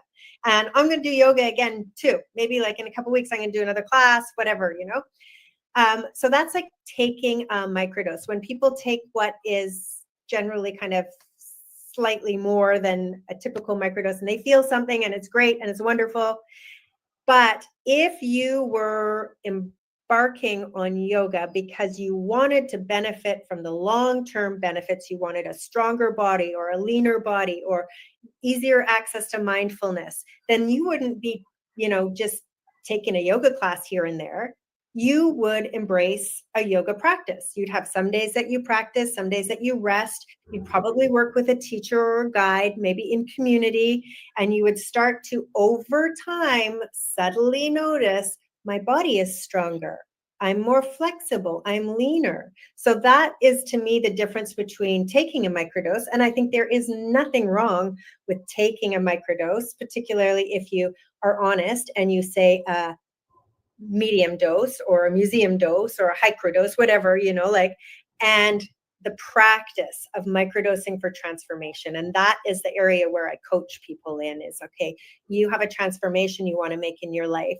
This is going to take you doing some work, meeting the mushroom, developing a relationship, and taking it as a practice. And over time, we're going to notice these shifts that you're looking for in your life. And this is a perfect time to direct to the flourishacademy.org, because you were talking about in your practice. In my practice, yes. So why don't you tell us about the Flourish Academy? Yes. So the Flourish Academy is my organization where I offer a variety of different services and offers. In addition to being a psychedelics and microdosing facilitator and educator and community builder, I am also a certified sound healer and sound ceremonialist. So I very often combine these practices together at live events throughout Vancouver and virtual events coming soon, where we do combine microdosing or meditative doses in some cases. For example, we do have an event in Vancouver coming up this Friday that offers a meditative dose of 5-MeO-DMT. And we'll be meeting in community, doing a cord cutting ceremony, and then integrating that with a sound journey, a healing sound journey. So lots of public events. I also offer individual and group microdosing coaching support programs. I have clients all around the world, Bulgaria, Romania, UK, France, Australia. Which is great because we sometimes forget that we're in this bubble here in Vancouver where it seems like it's legal and everybody does it. So to be able to kind of spread the message and the good news of the mushrooms internationally feels great. And then I support large dose journeys of psilocybin and 5-MeO-DMT as well. And that's both in individual and in group journeys. One of the things that really, really excites me is the work that I do with another organization that's called Gathering Groups. And we offer, it's a 12-week program to prepare, 8 weeks of preparing for a large dose mushroom retreat, and then 4 weeks of integrating in small groups. So we meet online for 8 weeks, and then we meet in person for 3 days. And then we meet online again for 4 weeks. And we have people, our retreat space is just outside of Vancouver. But again, we have people from all around the world joining us for the online 12 weeks and then flying in for the weekend. But one of the reasons I think that's so exciting is the emphasis that we put on preparation and 8 full weeks. We hear so much about integration in this space, not realizing that preparation is already the start of integration. And preparation is what's going to allow the mushrooms to work with you, calm your nervous system down, give it fertile ground. So our program has been recognized by Health Canada. We're working with Health Canada on 2 Health Canada endorsed clinical trials right now. So one is for first responders who suffer from treatment-resistant depression. And the other one is a large-scale clinical trial that, for like the first time in history, focuses on well people. You do not need any clinical diagnosis. In fact, it may preclude you. This is for people who just want to explore themselves or feel better, but we're not working on this clinical diagnosis side. So that's very exciting. And I just finished this weekend facilitating a retreat with them that had a full film crew at it. We have a group of 12 therapists who agreed to be filmed from the very beginning of the 12 weeks right through to the end, so that we can create a documentary and again share the stories, because that's what it's going to take to move the dial at this point in time. So yeah. Amazing. It's a beautiful thing watching people come out and wanting to share their stories, you know, in a space that it's kind of, I gotta say, it was scary for me to come out and be public on stuff. You know? I mean, still is like, I don't know, when people ask me what I do, it's always like this, who are you? Yeah. Why are you asking this situation? You know, how far am I going to go? Is it going to be like, oh yeah, I'm a coach, I'm an executive coach, or are we going to go there? You know? I stick with holistic. I work with holistic medicine, so people will, depending on what they're comfortable with, that's where they go with it. And I kind of like that. If you know, if it doesn't seem like, so if I feel like somebody's going to be like, you know, shocked and shaken at a psychedelic facilitator, I just tell them I host a podcast and leave it at that. And yeah. Tell them to check it out. Yeah. Then come back and talk Yeah. to me. Yeah. Oh, yeah. Wow. Well, I'm blown away with how much you can actually make happen. Oh, we should put this one up here, because this one is just, if people want to find you, they can go to there, right? That's a direct. Yeah, absolutely. And I list everything on there, all my services plus all my upcoming events and my podcast. It's a weekly live podcast that's hosted on what's it called? The Clubhouse app. That used to be all the rage during COVID. It's like an old school phone-in talk radio style. So I have a community of, I think, over 4,000 on that app. And so we bring in leading experts from around the world every Friday morning from 9 till 10:30 and interview them. But it's like a community conversation. So the community can ask their questions, share their stories too. And then we rebroadcast those on the Psychedelic Revelations podcast. So again, it's part of one of my pillars of, well, 3 pillars: provide loving guidance, share evidence-based knowledge, and build supportive communities. So I've been doing that for years. We used to do 3 shows a week. Now we're down to 1 because I just can't sustain it. I can't even imagine 3 shows a week. Yeah, it was a lot. I mean, I have a team of facilitators that work with me and take over hosting and stuff, but still it was a lot. But tons and tons of great episodes on that, on the podcast now with all our replays. We have hundreds of episodes on every medicine under the sun and every diagnosis under the sun, and like microdosing and macrodosing and above ground and below ground and the science. And yeah, it's worth checking out too. Oh, this is, I actually Amazing. didn't know you had that. So I'll be hitting this one because I'm a, play the Spotify while I'm driving around kind of guy. Yeah, and come and join us live if you happen to be available on Friday mornings. Like that app, you can just put it on in the background like a radio, or you can actually, if something happens and you're like, oh, wait, I have something to say on that, you can just put your hand up and join the conversation. So it's pretty neat. That app is called Clubhouse. Nice. The app is Clubhouse. Yeah, so you get it on your phone, on iPhone or Android. Cool. I'll be picking that up. Awesome. I'll be happy to see you there. You'll see me in there waving. Hey, it's me. Hey, it's me. My hands up. I'm probably going to be recommending a few people to a couple of your programs as well. I've had some people reaching out to me, and I have a feeling you're just a little more better well suited for what they're looking for as well. So I've got a couple people. And I'm heading out the end of June. I'm going to be out in Vancouver for a couple of months. So I'm planning on attending some of your events that I noticed that you put on. So we'll get a chance to meet, and I'll get a chance to sit in your space holding and be part of it. Oh, I'd be so honored. Thank you so much. Wow, I never even thought of that. And I'm down here. I know. Go up to some of your events. Come out this Friday. It's gonna be an excellent ceremony. I got someone flying out from Toronto for it. Wow, really? Yeah. Wow, that's awesome. So we do these ceremonies once a month. I used to do them with Vancouver Women in Psychedelics, but I just found like all the men were coming and saying, well, when do we get a ceremony? When do we get a ceremony? So now we're opening those up, but I do Sunday sound sessions every Sunday night, and then my full ceremonies once a month. Wow. Well, you probably won't get rid of me now. And here's a cool one that's coming up is we're doing equine therapy with sound therapy and plant medicine.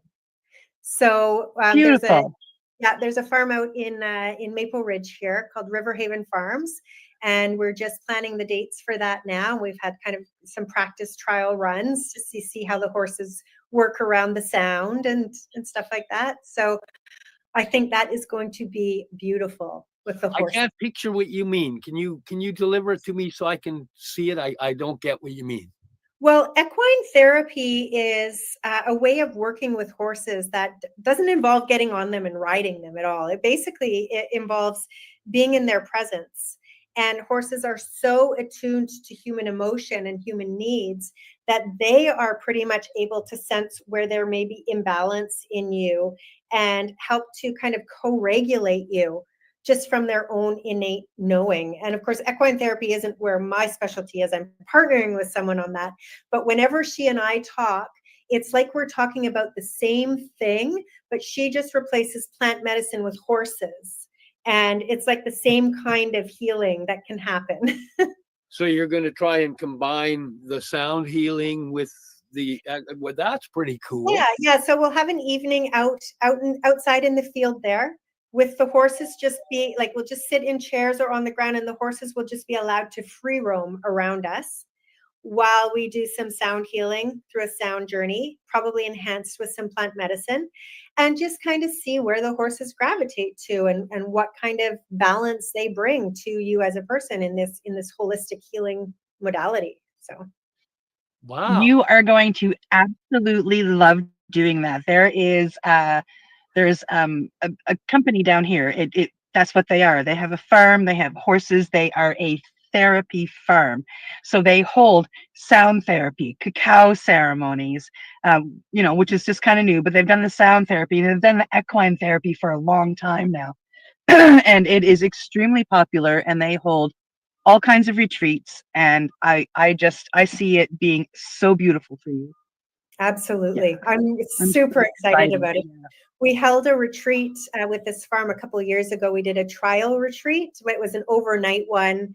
And we took about 8 women up in helicopters to the local mountains to set intentions. And we came back. We had one day that was plant medicine and one day that was horse equine therapy. And we brought in yoga and breath work and stuff. But this is the first, actually combining the horses and the plant and the sound together. So yeah, it'll be beautiful. Wow. And we're doing them in June and July, Cindy. So you might be here with us.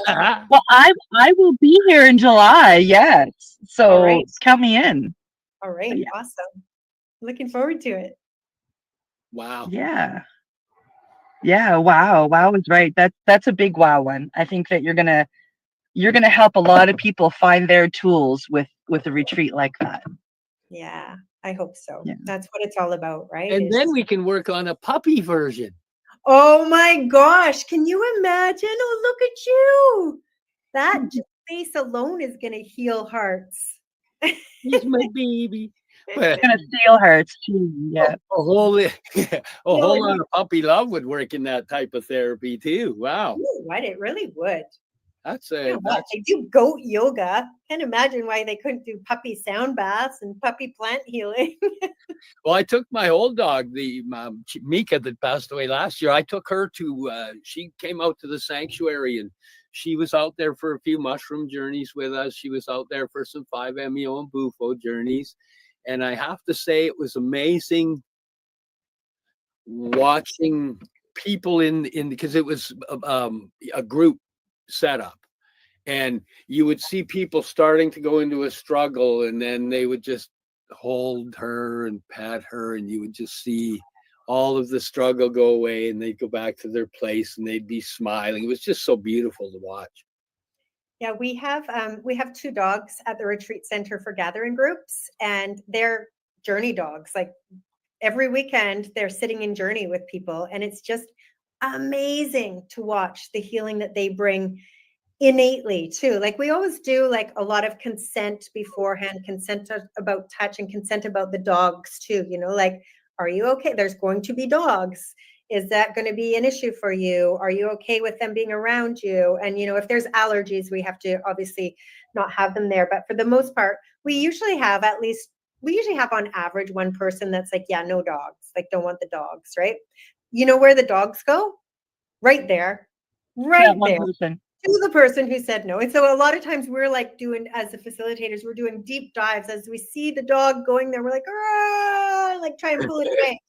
But we don't always make it. And sometimes the dog ends up there. And I tell you, 100% of the time when the dog actually makes it to the person who said no, then we try to, we're oh, so sorry, take the dog away. They're no. Yeah. It's just the right thing that they need at just the right time. It's amazing. Yeah, the dogs are pretty intuitive. They've I've had them help me on a lot of my journeys. Yeah. Yeah, it's wow. Yeah. And horses too. Horses are brilliant. They really are. They're a very smart animal. They're a brilliant animal, and they're very intuitive. And yeah, that's not an area I would have thought of. That's pretty cool. Well, River Haven Farms is helping a lot of people already. They work with a lot of children. They work with the local school district. They work with prison guards. They do a lot of work with prison guards, people who have trauma from their jobs as first responders. So just to be able to marry that together with, you know, the beauty and the healing and the work that we've seen with the plant medicines and sound healing, it's just, really exciting to share that with everybody. Wow, that's sorry, I'm just visualizing it all. It's like the mind's wandering off. It's like, wow, that's an incredible, because I know there's recovery places that use horses and animals on the farm and really help to show people that there's something else in life to pay attention to and to put energy and invest that shares back with you. And it always seems to come from a loving position.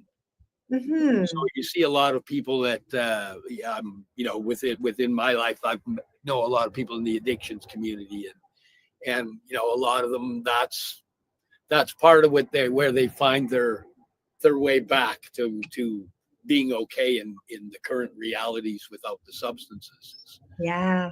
Through those critters that actually know how to give unconditional love. Unconditional love. There's the word. Yes. That's probably been my biggest struggle, is to learn how to love unconditionally. Yeah. Because, you know, through our lives, through our traumas, through everything else, everything slaps conditions on, and then we slap all our own conditions on top of that. Absolutely. So letting them go, I gotta say, you know, my last dog, Mika, she taught me more about unconditional love than any being on the planet. It's been massive in learning and understanding what it is. Yeah. Achieving being able to be it and deliver it, that's a whole different ball game. But at least I'm understanding and working towards it. And the mushrooms sure help. Yeah, absolutely. I'm seeing this. Are we like at time? Yeah, I'm pointing for Steve's benefit. Yeah. Oh, I thought you were waving. Oh, No. okay. So I guess we have to ask if there's any last things you'd like to say to anybody. Take the stage. Yeah, I just feel that I really want to be instrumental in breaking down the stigma around these plant medicines, because the healing is so profound and undeniable. We've seen it not just through science and data, but through all the stories. And the biggest barrier that we have right now is still the stigma from the 1960s that we're still working to break down. And so I'm just so happy to share my offers, my services, my words, like whatever I can, to be part of the solution for our planet, the solution for our mental health, for our presence, for unconditional love. So anything that I offer resonates with anyone listening, just reach out. You can just schedule a discovery call for free on my website and go from there. Wicked. Amazing. And like I said, I'm coming out the end of June. I'm driving out from Nova Scotia. Once I get there, I'm going to take a look at what you're offering that I can get to. I'm definitely going to come to something. And then after that, you know, and if Steve hasn't been to a sound bath by then, I'll be down to a couple of somethings, because I'll bring him with me. And then to have you back on and talk about our experiences with you, I think would be phenomenal. It would be fun for the three of us, and I think it would be educational for anybody that watches. It'll give them a little bit more insight to what you do, hearing it from us as your participants. Yeah, I'd love that. Yeah, I welcome you both. Love to have you. Thank you very much for being here. And I'll probably see you Friday. Yay! I'd love that. I may even have a couple people to drag along to it. But amazing. I guess it's time to run our ad. Thank you very much. Thank you to everybody for being here on the show. Thank you to Pace Radio for letting us have the podcast. Run the ads. Bye. Much love. You're listening to the Pace Radio Network here at paceradio.net. The opinions of the individuals during this broadcast are their own and may not be the opinions of their group or other organizations they may be involved with. All medical advice during our broadcast is not a medical opinion and should be checked with your medical physician. Enjoy the buzz of legalization with Campbellford Lifestyle Shop. From lights to plant nutrients, books, consumption accessories, and more, we've got all your basics to grow or consume cannabis. Visit our info center or take a look at our piercing services and body jewelry, now available in-store through Campbellford Lifestyle Shop, 17 Bridge Street, West, Campbellford. Limestone City Hydroponics is Kingston, Ontario's hydroponics shop. Take your growing to the next level and create the optimal environment with a tent kit or maximize your yield with an ebb and flow flood table kit. Either way, Limestone City Hydroponics has more sizes and options to fit your needs. Are you looking for the power of the sun that adapts to your budget? Then look no further, as they have professional grow lighting. They have indoor grow systems that are easy and cost effective with many options to fit your living space and lifestyle. Cultivate your growing potential. We have everything you need to succeed. And if you can't make it to the store, they offer local delivery to the greater Kingston area. Remember, when you're looking for experts to help you grow, then look no further than the locally owned Limestone City Hydroponics, 105 Sunderland Drive in Kingston, Ontario. Call them at 613-548-0420. We are people advocating cannabis education here at paceradio.net.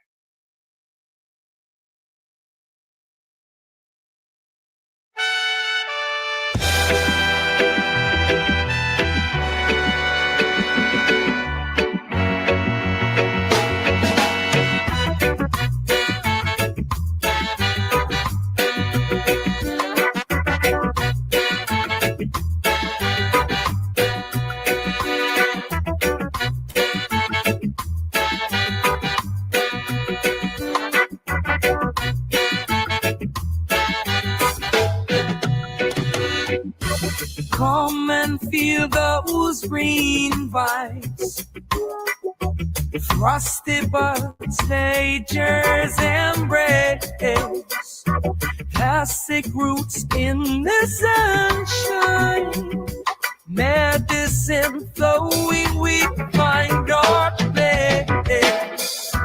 High on love, we elevate. Nature's gift that celebrate. In the garden, watch them grow. Nurture dreams in the warm sunlight's glow. From the sun, rise up and thrive. In this rhythm, we feel so alive. High on love, let's elevate. Feel the peace that we create. When the evening falls, we'll gather around, share the stories of the healing found. With every puff we sow the seeds in this fight, we fulfill our needs. High on love, we elevate on. Feel the joy that can't wait. In the garden, watch them grow. Nurture dreams that laughs aflow.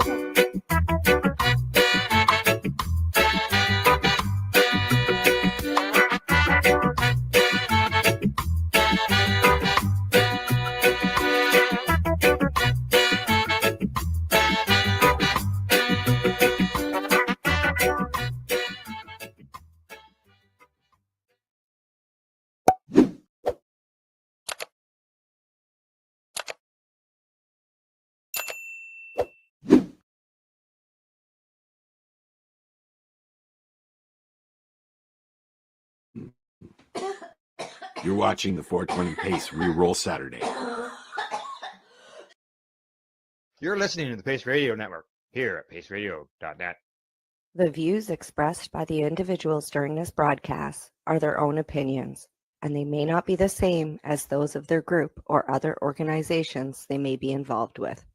All medical advice during our broadcast is not a medical opinion and should be checked with your medical physician.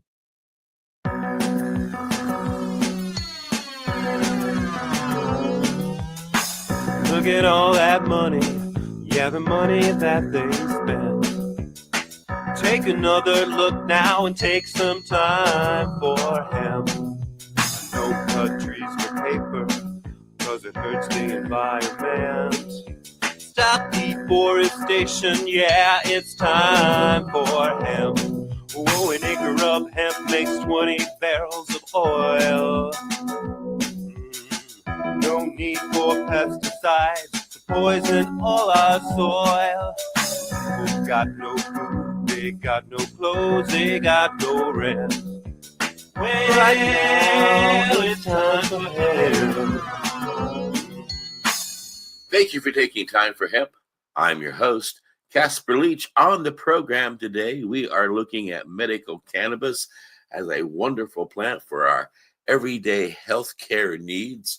And we've put together a interesting medical roundtable of experts to come together and to discuss the wonderful aspects of this amazing plant. My joint host, Al Burns, and I will be discussing this plant and some of the amazing research that's been going on with Dr. Andrew Weil, who I think many of you know has done a handful of books and is an amazing speaker on all types of topics when it comes to these plants, not just cannabis plants, but all kinds of plants, and how wonderful Mother Nature has put together a pharmaceutical of beneficial plants for the human body to use. And we'll be discussing other aspects of the plant with Dr. Raphael Meshulam from Israel. He is considered the father of marijuana research, a father of cannabis research. We also have Dr. Donald Abrams on the show today, and we've got Mary Lynn Mathry on the program. And I do encourage you, if you're listening, to download this program if you get a chance and share it with your friends and other medical professionals who might benefit from hearing what our guests have to share. And let's get focused on the healthy body and the healthy mind that's created by using the medical marijuana plant in such a healthy way with our joint host, Al Burns, and someone I am lucky enough to have met once and have always enjoyed his work, his writings, and anytime he's on TV, I make it a point to watch him, Dr. Andrew Weil. Dr. Andrew Weil, it's quite an honor to have you on my big broadcast. Thank you. Well, I agree with you, Casper, and I thank you very much, Andy, for coming on board. Dr. Weil is a very well-known, prolific author of many books. Just a few of them here, From Chocolate to Morphine, The Natural Mind, Spontaneous Healing, Spontaneous Happiness. I'm going to say that Dr. Weil, I hope I use the right term here, Andy, but you are the founder of the University of Arizona's Center for Integrative Medicine. That's correct. And integrative medicine, I think that would be a way to start here. A lot of our listeners might not know what that means. Could tell us all. Well, first of all, it's the way of the future. I think the short definition is that it's the intelligent combination of conventional and alternative medicine. But really, it's much more than that. It's a new system of medicine that focuses on the body's innate capacity for healing, that looks at patients as more than just physical bodies, that considers all aspects of lifestyle and understanding health and illness, that places great emphasis on the practitioner-patient relationship, and uses all available therapies to manage disease and promote health as long as they don't cause harm. Why not more integrative medicine centers in more medical centers around the country? Well, it's coming. There's a group called the Consortium of Academic Health Centers for Integrative Medicine, and more than a third of the nation's medical schools have joined that. There are many textbooks of integrative medicine. In many, there are courses in integrative medicine taught at many schools.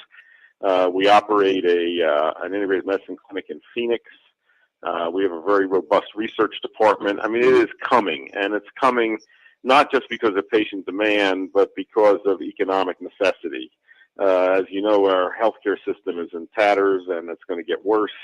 And integrated medicine really offers the promise of reducing healthcare costs by shifting the emphasis to health promotion and prevention, and by bringing into the mainstream treatments that aren't dependent on expensive technology, including pharmaceutical drugs.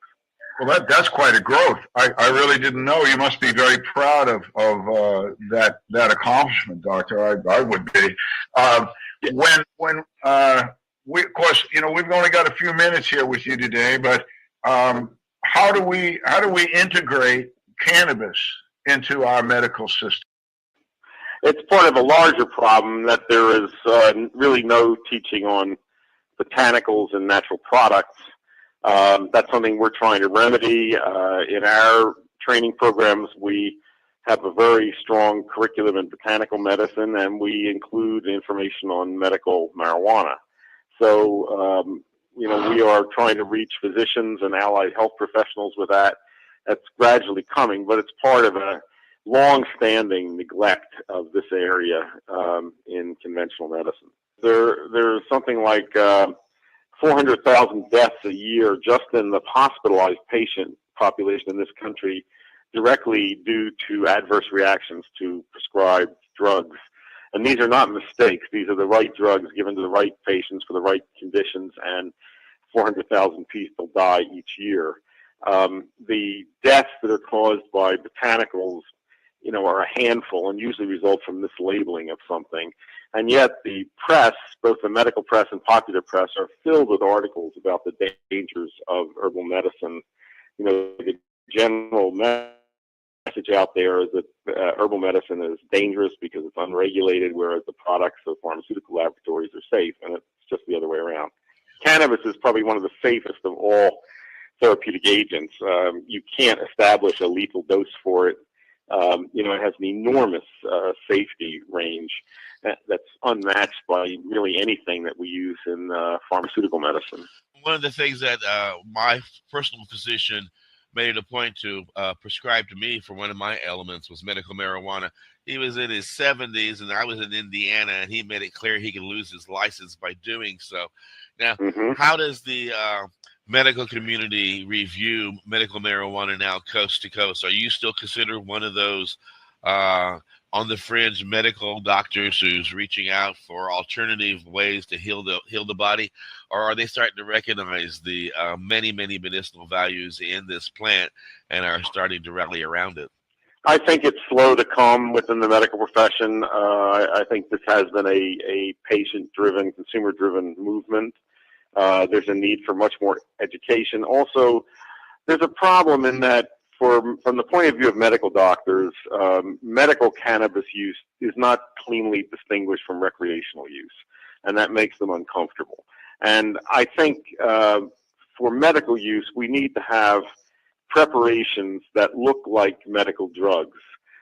So, for example, this product that's sold in the UK and many other countries called Sativex, that's a whole cannabis extract that you spray under the tongue. And I've seen some products like this sold in dispensaries in Colorado, for example. This looks more like a medical preparation that doctors would be more comfortable using. You know, most doctors are not going to feel comfortable recommending that patients smoke something as a therapeutic agent. Well, yeah, we can get on that, and of course, smoking is a sort of a red herring now. We have vaporization and topicals and edibles, sprays, and chewing gum. I mean, it's gone beyond the government's rhetoric, but on the same time, at the same time, we've also learned, especially in the last 4 or 5 years, about the CBD-rich cannabis. Which may mean that we could have a THC depleted cannabis, which would be less proactive. That seems attractive. Yeah, well, all that's, very interesting. I would say also that clearly our society is on a path toward totally revisioning the cannabis plant and embracing it. I think we are moving toward total acceptance of it. I think it will be eventually legalized everywhere, both for recreational use and medical use.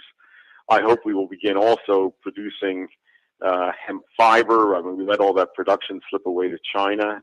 For hemp food products, we let all that production slip away to Canada. You know, this is a plant that we should be embracing and cultivating for its many uses.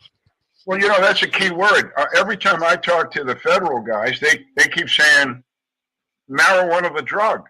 And I keep saying cannabis the plant. It's a plant. It's not a drug. Plant. And it's a highly useful plant, probably one of the most useful of any plants. It's one that's been grown in many cultures for different purposes.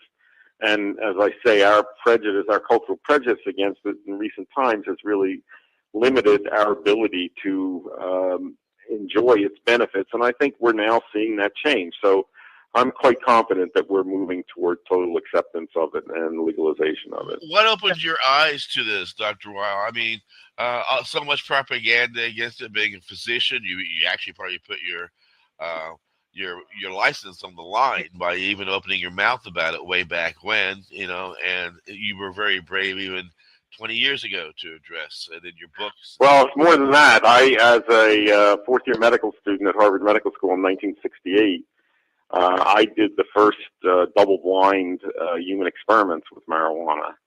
That was published in Science magazine. So I'd say it's almost 45 years that I've been writing and saying what I believe are truthful things about cannabis. So what I have a led you long to that? history of doing that. What led you to that? What made you come to this plant first to begin to study it and then realize its value?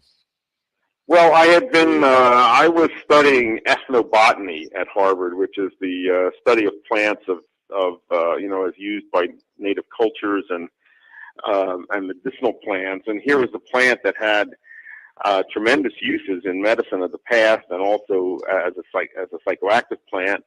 And I had tried it myself and found it very interesting. I knew many people were using it. This was in the mid 1960s. And it was just astonishing to me that so little was reliably known about it scientifically. So I wanted to study it and see what I could find out about it. We did, very simple psychomotor tests. One of the things that we showed, there was a widespread belief back then that marijuana dilated your pupils. We showed that it didn't. There was a widespread belief that it made you hungry because it affected blood sugar. We showed that it had no effect on blood sugar. Very simple stuff, but it didn't. And I think most importantly, we showed that you could study marijuana in a laboratory in human beings and get away with it. And there had been no human research with it. So, that was a real precedent to show that this was something you could in fact study. What's been the most surprising fact about this plant to you? Well, I think the discovery of the endocannabinoid system, the fact that we have receptors for these analogous compounds throughout our body, that they seem very key in regulating appetite and pleasure and immune function and are part of our defenses against cancer. And the possibility that, manipulating the system, may offer many medical possibilities. I'd say the most exciting frontier is looking at the possibility that cannabinoids may help prevent and treat many forms of cancer. And nutritionally, doctor? Well, I think, cannabis is the source of an edible seed and an edible oil. That oil has a very healthy fatty acid profile. It's got, a fraction of omega-3 fatty acids that we need in our diets. The seed has a lot of fiber. You can make good foods out of hemp. I think hemp milk is very good. I much prefer it to rice milk. It's an alternative to soy milk. I think hemp seeds themselves are quite delicious if they're just dry toasted and flavored with something. So, these are good, nutritious foods. I know we're getting close to, you've got to run off on us pretty quick here. I was wondering if you want to give out some information about your, maybe a URL or something about the center where people Sure.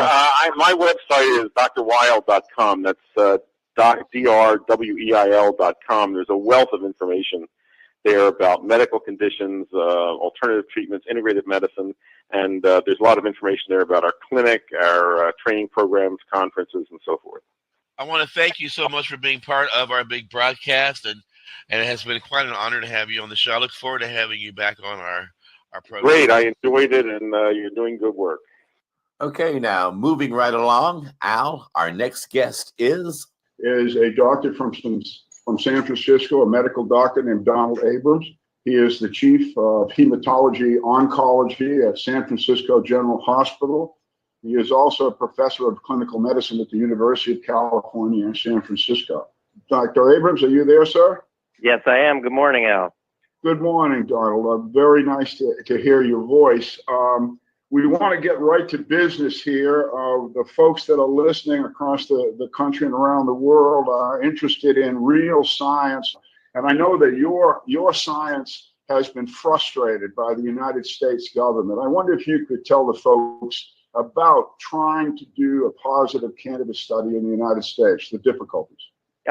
Thanks, Al. So the only legal source of cannabis to study in human research is the National Institute on Drug Abuse, NIDA. And NIDA actually has a congressional mandate to only study substances of abuse as substances of abuse. So when I started way back in 1992 petitioning NIDA for cannabis to do research in patients with HIV and the wasting syndrome, I quickly or not so quickly learned this and realized that my request for cannabis and for funds to fund the research from NIDA could never be granted. Since that time, however, NIDA has made cannabis available for studies to look at its medical benefits as long as they're not funding it. That's okay with their congressional mandate because they're not funding the studies, but being the only legal source of cannabis in the country to study, if somebody does want to look at, for example, the effectiveness of cannabis in treating a pain syndrome, if they can get funded elsewhere, NIDA does make their cannabis available. So in truth, the situation has changed quite a bit, such that, for example, now we're hopefully going to be funded to do a study of cannabis in sickle cell patients. The funding comes from another branch of the government. Currently it's sequestered. Hopefully it will soon be released. And we're working with NIDA to obtain the cannabis, and they're very helpful.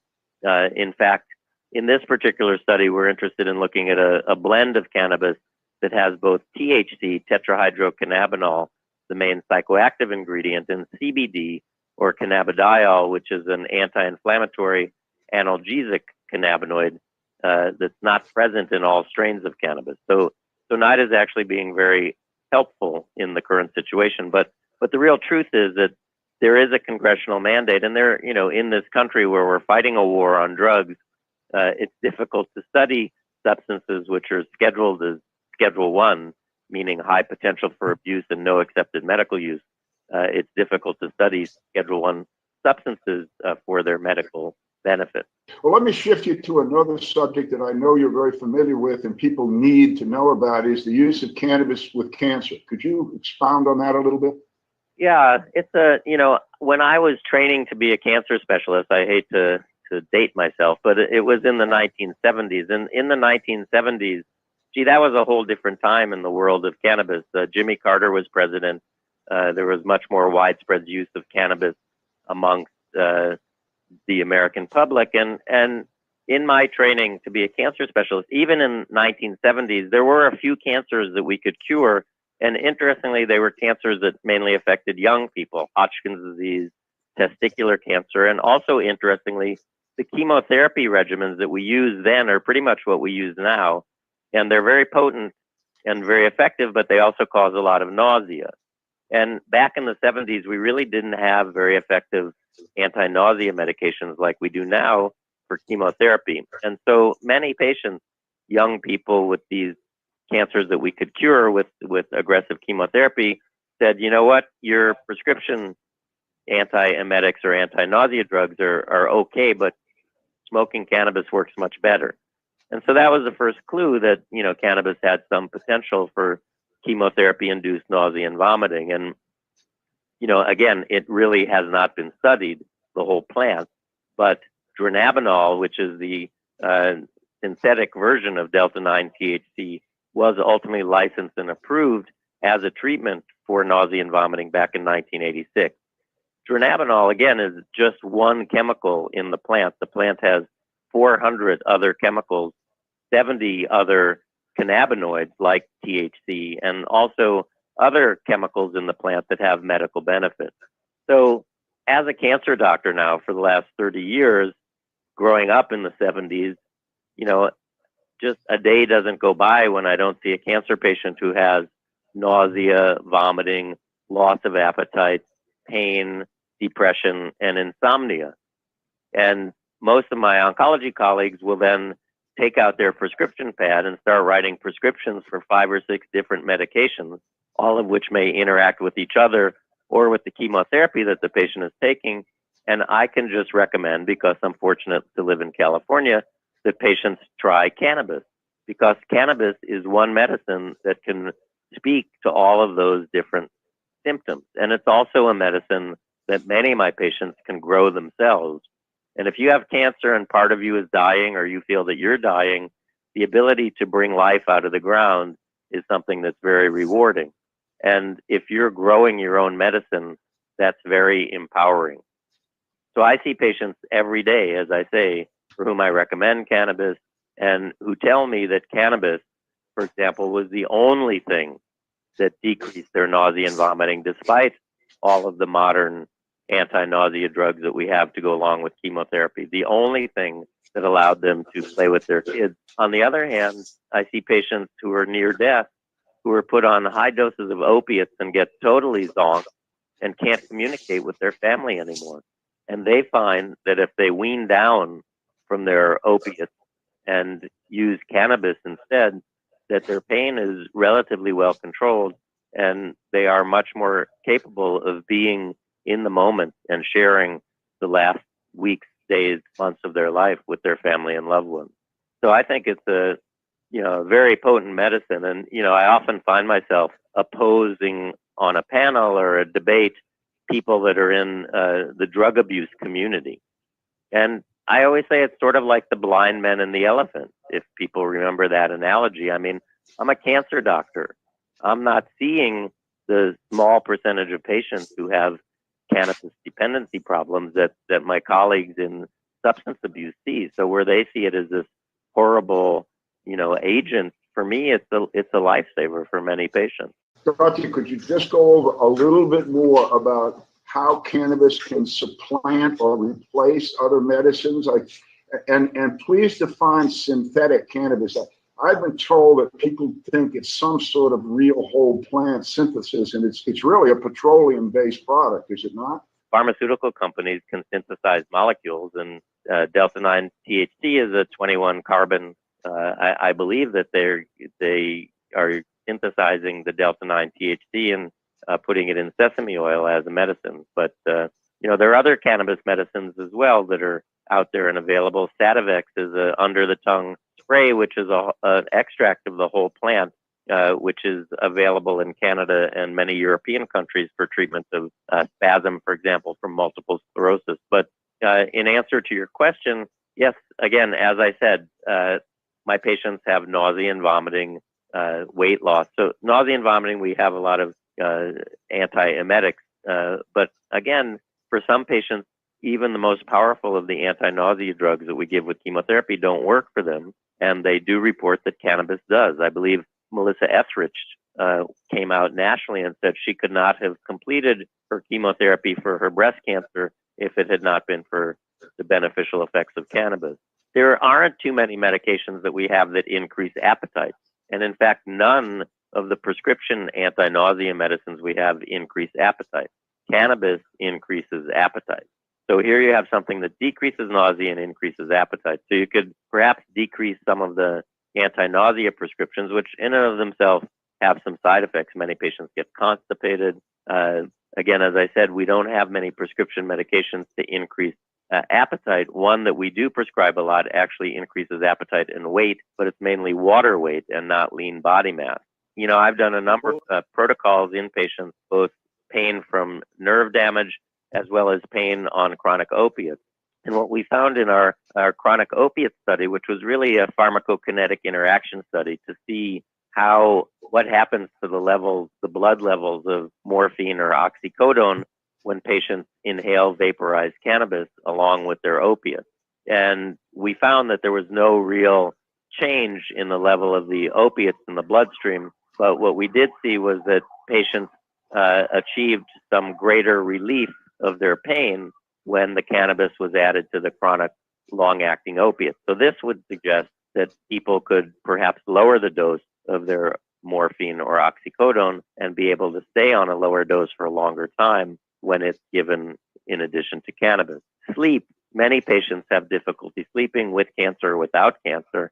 You know, there are different blends of cannabis. The cannabis sativa seems to be more stimulating, where cannabis indica seems to be more sedating.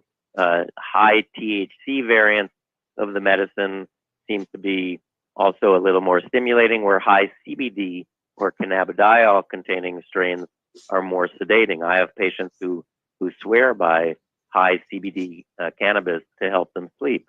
And many of the short-acting benzodiazepines that physicians prescribe for sleep are really quite habituating and addictive and associated with a lot more side effects than cannabis. This is a very safe medicine, despite what the government tells us in their drug war propaganda.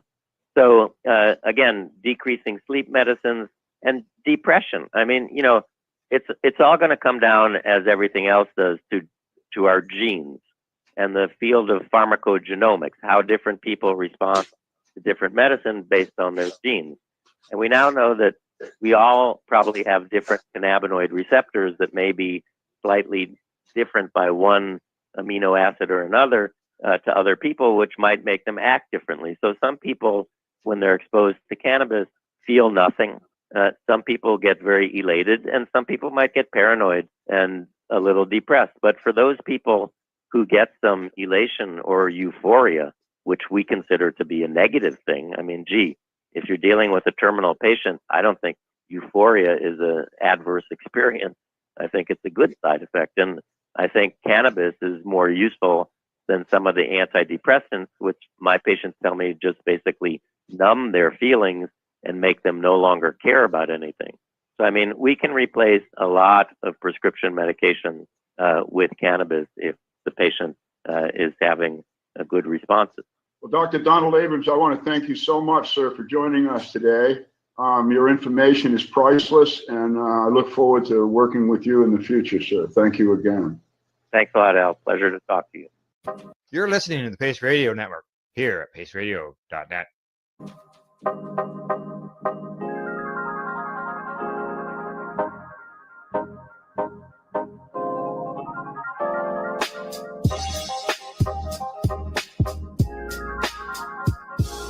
You are listening to the Time for Hemp Global Broadcasting Network. Please share us with your friends. My next guest on this program, this really a historic program, is Dr. Raphael Mechoulam. I have nicknamed Dr. Mechoulam the grandfather of medical cannabis, but indeed he is. Back in 1964, it was Dr. Mechoulam and his colleagues that isolated THC in the cannabis plant, and that has led to the astonishing science over the last 50 years that has led us to a discussion that we just had with Dr. Abrams and a discussion we're about to have with Dr. Mechoulam about the endocannabinoid system. Dr. Mechoulam, welcome, sir. You're welcome. Can you hear me? Oh, yes, sir. Very clearly. Very clearly. I would like you, please, to tell the folks a little about your background and your lab and explain to the people the significance of the endocannabinoid system, doctor, if you would. Well, I'm a professor of chemistry, medicinal chemistry. I was a very young man when I looked at projects which were of interest, and I was surprised to a large extent to see that while morphine had been isolated from opium early 19th century and cocaine had was known again 100 years previously, the active constituent of marijuana, of hashish, had never been isolated, had never been identified really. That seems strange. So I got some hashish from the police through the Ministry of Health here, and we looked at that, and we were able to isolate and elucidate the structure of the active constituent. We didn't know which one of them is the active constituent, so we had all the compounds tested on monkeys, and we isolated about 10 compounds, the major ones that are present in cannabis, and we found that only one of them, the THC, caused what we would probably say it's the same thing that happens in humans, happens in monkeys, and that was the only psychoactive compound. So that was 1964, and we also identified cannabidiol, which had no psychoactivity but had all kinds of other effects. And for the next 10, 15 years, 20 years, people looked at THC, looked at cannabidiol, looked at what happens in the body, looked at what these compounds do. But surprisingly, it was not known how they do that. Then my group and additional groups started looking for some details. And yes, we thought that there should be a specific biological thing, whether it's an enzyme, whether it's some receptive site or something in the body that THC stimulates. And indeed, Aline Howlett, she was a very young researcher at that time. Aline Howlett and her group found that there is a receptor in the brain. Then a second group in the UK found that there is a second receptor. They were different. And so we then knew that THC acts on a receptor and does whatever it does through a biological entity. Now, these receptors are not found in the brain because there is a plant out there. It doesn't work that way. There should be compounds which we produce, our brain produces, and these activate those receptors. So we started looking for the compounds, our own compounds, the endogenous compounds, which will activate these receptors. And about 15, 20 years ago, we were able to identify very small amounts produced by the brain of two compounds. One, the first one we called anandamide. Ananda is, we were very happy to have it. Ananda in Sanskrit is joy, happiness. We thought that it may be involved, but maybe we called it that because we were happy to complete that research after so many years. And my colleagues and I called it indeed anandamide. Then a second compound, which has a very long name, but the short name is 2-AG. These two compounds are formed in our body, both in the brain and in the periphery. They activate these receptors, and THC actually mimics their action. There has been a huge amount of work on these two compounds, on the whole endocannabinoid system, if you wish. These are the receptors, and these are the compounds found in the body that activate them. There are the mechanisms that the body uses to amplify or to block these actions. And all this represents the endocannabinoid system. But if you could just tell the folks listening, we've gotten to the endocannabinoid system. What does this mean for them? Well, we know, and we had studied the activities of THC and of cannabidiol previously quite extensively. And we realized that they, as I said, they mimic the activity of these endogenous cannabinoids. Unfortunately, we always believe that the medicine goes ahead. Well, fast, and we are much better than, let's say, in the 20s. Well, this is not exactly true. When insulin was discovered in the early 20s, within 6 months, it was used as a drug. When the steroids, the corticosteroids, were discovered in the late 30s, early 40s, within a year or two, they were used as anti-inflammatory agents, and then as many other types of drugs. Well, anandamide and 2-AG, although they are present in the brain, they're present in our body, they do a lot of things, and they have never been administered to a human, at least not legally. Why? Because in order to put a compound like that in the body, one has to look at the toxicity. Well, these compounds are not toxic, but in order to do a very wide range toxicity, one needs a lot of money, and nobody has spent that kind of money. So we do not know what anandamide and 2-AG do when we introduce them into the body. We can give THC under certain conditions, and we have done that many times.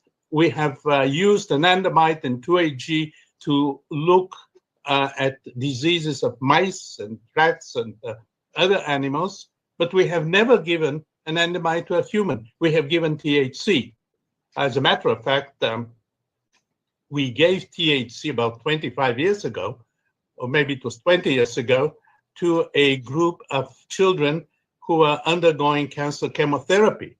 And we gave THC under the tongue, 5 milligrams pure THC, prepared in my lab, and all these children stopped vomiting. We published that. We gave it 400 times, and 400 times the effect was absolute, 100 times absolute. We gave the other compound, cannabidiol, to patients that had epilepsy.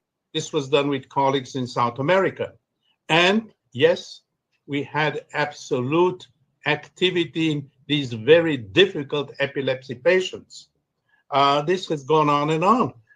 Very recently, a group in Germany did a very exciting work with cannabidiol, very large doses of cannabidiol, about 800 milligrams a day. They gave it to schizophrenia patients, and they compared these patients with patients that were getting one of the standard antipsychotic drugs. Now, both groups, in both groups, one could see positive effects, and both groups were essentially the same. The compounds worked. Both cannabidiol worked, and the known antipsychotic drug worked. But, and that was a big difference, cannabidiol did not cause any side effects. The antipsychotic drug, which is widely used, is known to cause side effects, and it did cause side effects. So here we have anti-schizophrenic drug. Hopefully it will be used, but I doubt it because there is no patent. No company will try to put it on the market. Here we have a compound at high doses, very high doses, that works in schizophrenia. Probably the same is true for anxiety. Now, I wish we could test anandamide and 2-AG in patients. We have done, and we and many others have done a lot of work on mice and a lot of other animals in a variety of diseases. And here we have a very promising drug which has never been evaluated. But let me go into a little bit deeper. The receptors, there are two receptors, the endocannabinoid receptors. One is called the CB1 and the other is the CB2.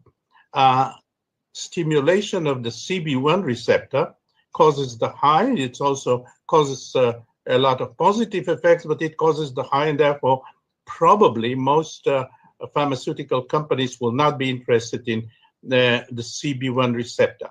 By contrast, the CB2 receptor does a huge number of very positive things, and it does not cause the psychoactivity, which the pharmaceutical companies would very much like. So there are a lot of compounds that are being prepared today that act specifically on the CB2 receptor, and it acts on a huge number of diseases, at least in animals.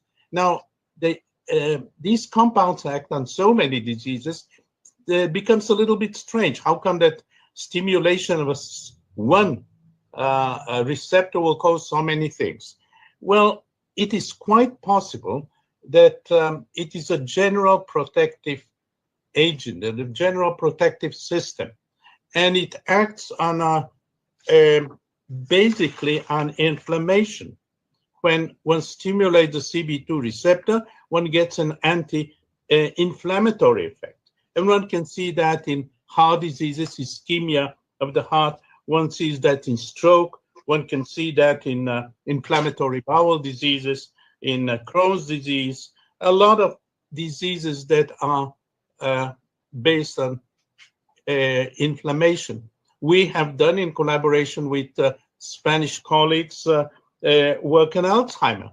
We found that if we cause an Alzheimer type disease in mice, we can lower the effects by administering cannabidiol. Other groups in other animal models have shown that again and again. So here we have a type of compound that may act on a huge number of diseases. Could you tell us, Doctor? First of all, I should identify for the folks listening that Dr. Meshulam is the Lionel Jacobson Professor of Medical Chemistry at Hebrew University in Jerusalem. And he also runs an incredible research lab. Doctor, what is your lab working on right now? What are your more goals that you're looking for to accomplishing?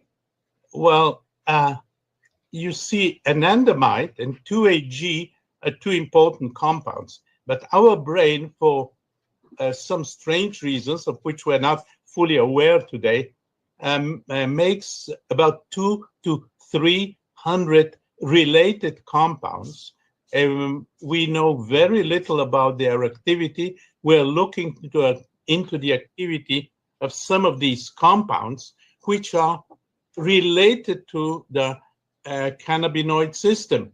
They may not directly activate these receptors, but they're somehow related because we can block their activity by blocking the endocannabinoid system. So they're related somehow. And let me give you one example.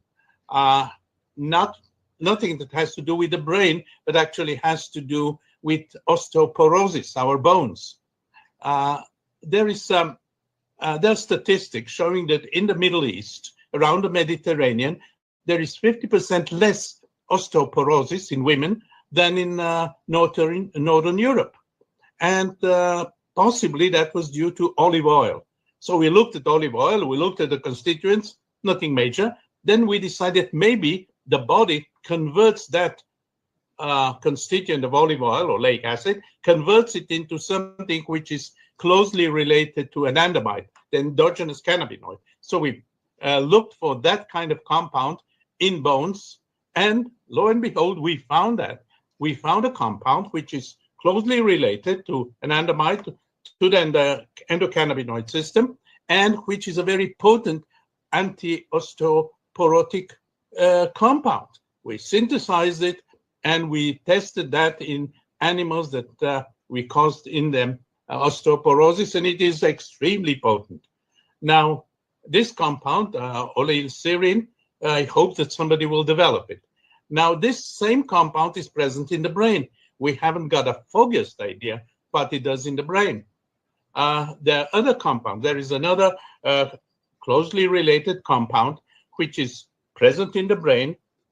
When we identified it, synthesized it, we gave it to animals, and it causes, it affects their blood vessels. It opens them up.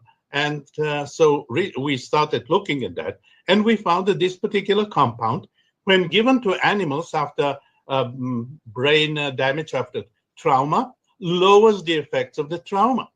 So here we have something, I believe, very promising. And there are about 200 to 300 compounds there waiting to be investigated. Quite a few other groups are looking into those compounds. Chances are that these compounds, many of them represent the natural, or one of the natural ways of fighting disease. Or if we go even further, maybe these 200-300 compounds also determine many of determine our behavior as human beings.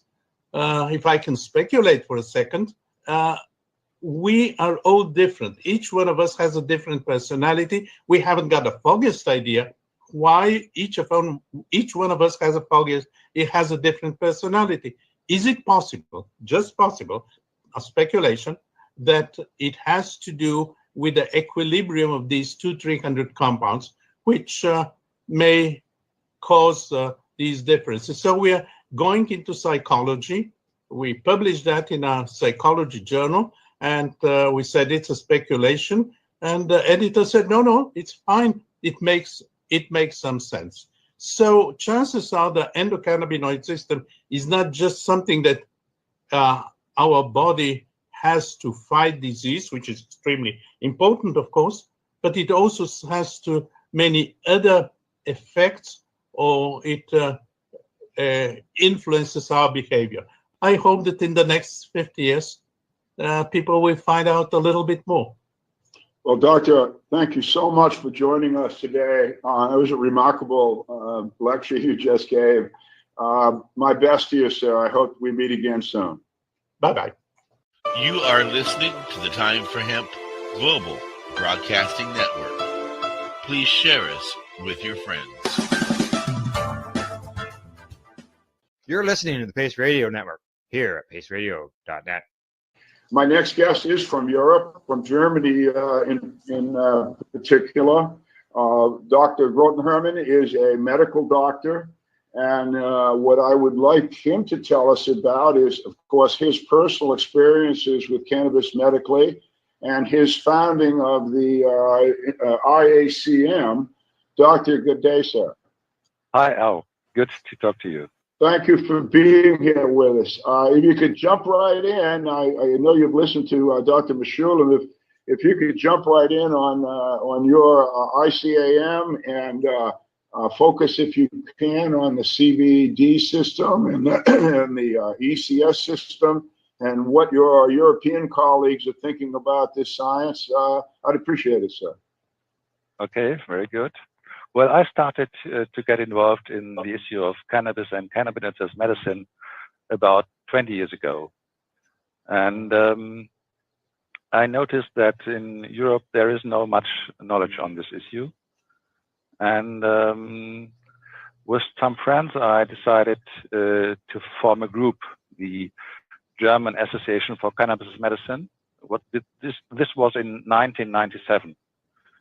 And North America and Canada were much ahead of Europe concerning this issue. And then some friends from outside Germany, for example, from the UK, Roger Pertwee, or from Spain, and they asked, why don't we make this organization, the Association for Cannabis Medicine, international? And we decided to form a scientific group, an international group, which is the ICM, which was formerly called International Association for Cannabis Medicine, which was founded in 2000.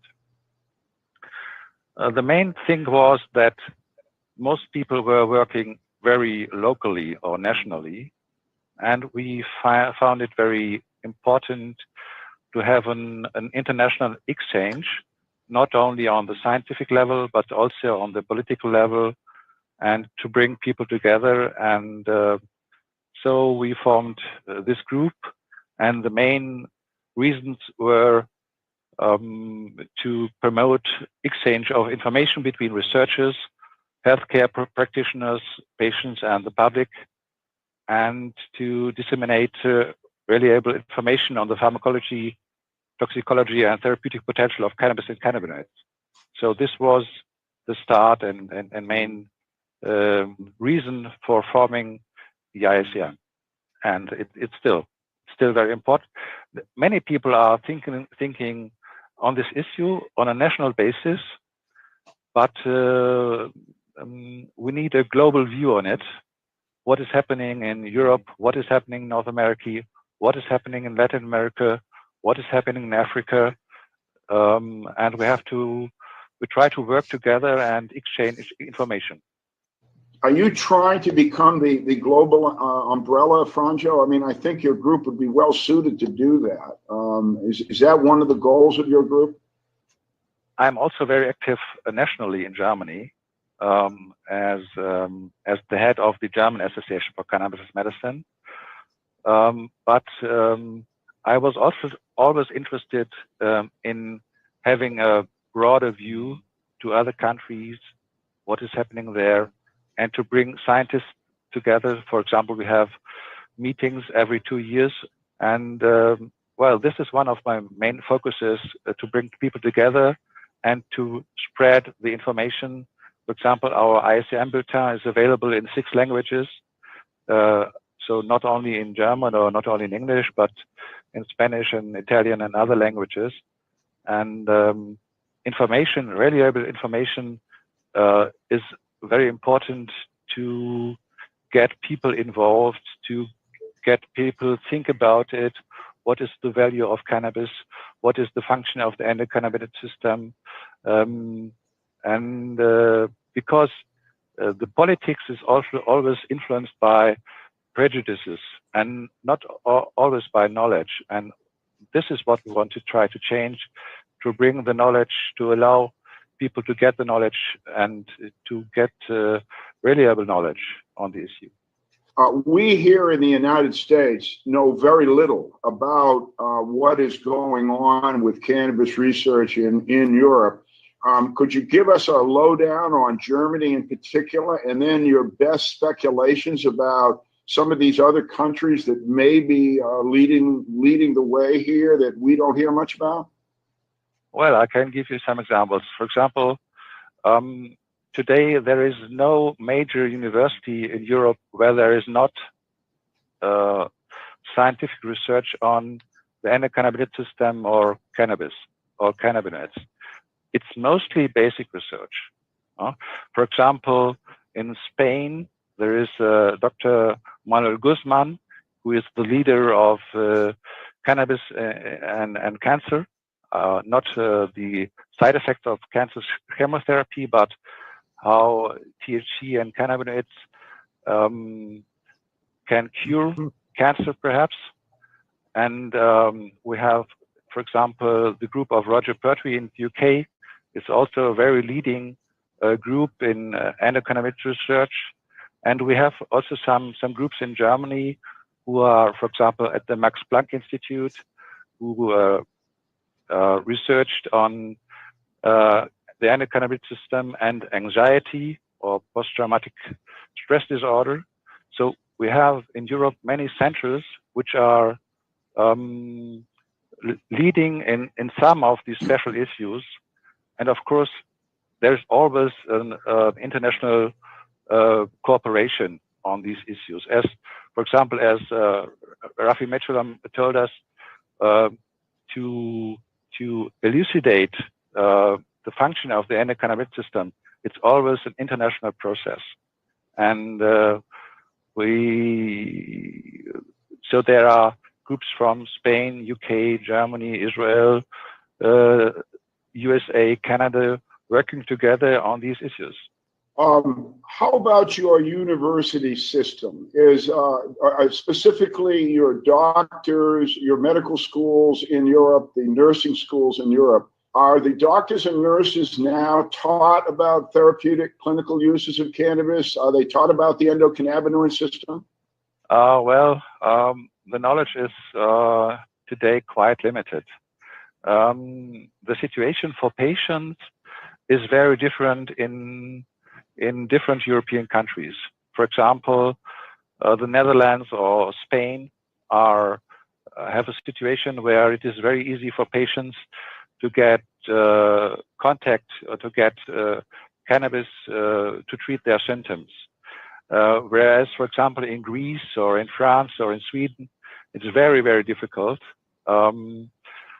People may get an exemption to get Marinol, and they will never get an exemption to get cannabis.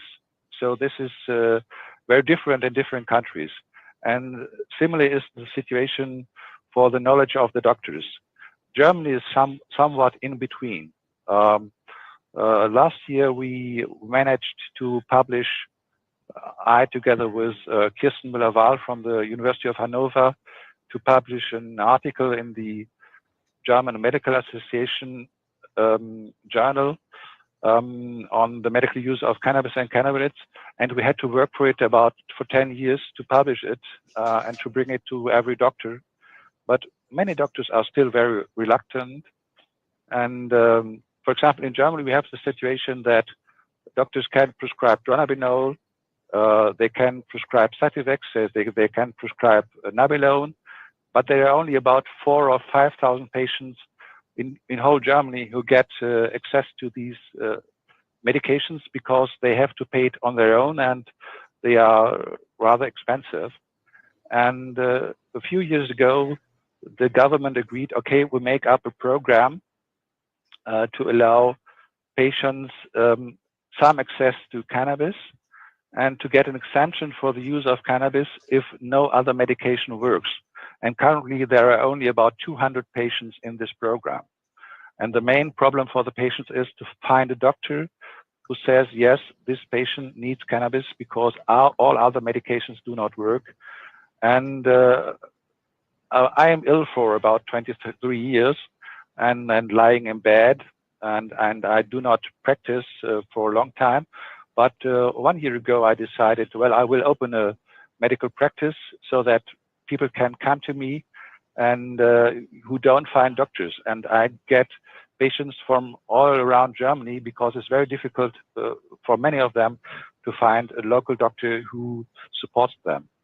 And the situation is much easier in Spain, for example, or in the Netherlands, and much more difficult in Greece or Bulgaria or Norway or France, where it's even more complex and more difficult. Yeah, it sounds sort of like in the United States. You go to some state over here, Franjo, like California or New Mexico, they have a very good program in effect, and they'll treat all sorts of symptoms. In fact, in California, there's no list or limit. But you go to another state like, these Confederate states, these old Confederate states in the Southeast, and they got their heels dug in, and they're not going to let their people have cannabis to help them no matter what. It's a strange, baffling situation to hear that it's the same in Germany. Before we let you go, Doctor, I'd like to call the audience to get to the attention of two great books, both by Dr. Groton Herman and a co-author, Dr. Ethan Russo, a U.S. author. But they are the Handbook of Cannabis Therapeutics from Bench to Bedside, and Cannabis and Cannabinoids, Pharmacology, Toxicology, and its Therapeutic Potential. You can find them on Amazon, guys. Doctor, thank you very much, sir, for being with us today. We much appreciate it. Well, nice to meet you.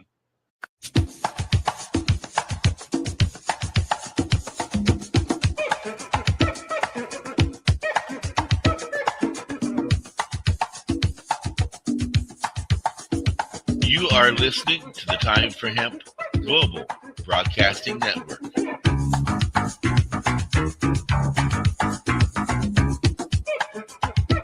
Please share us with your friends.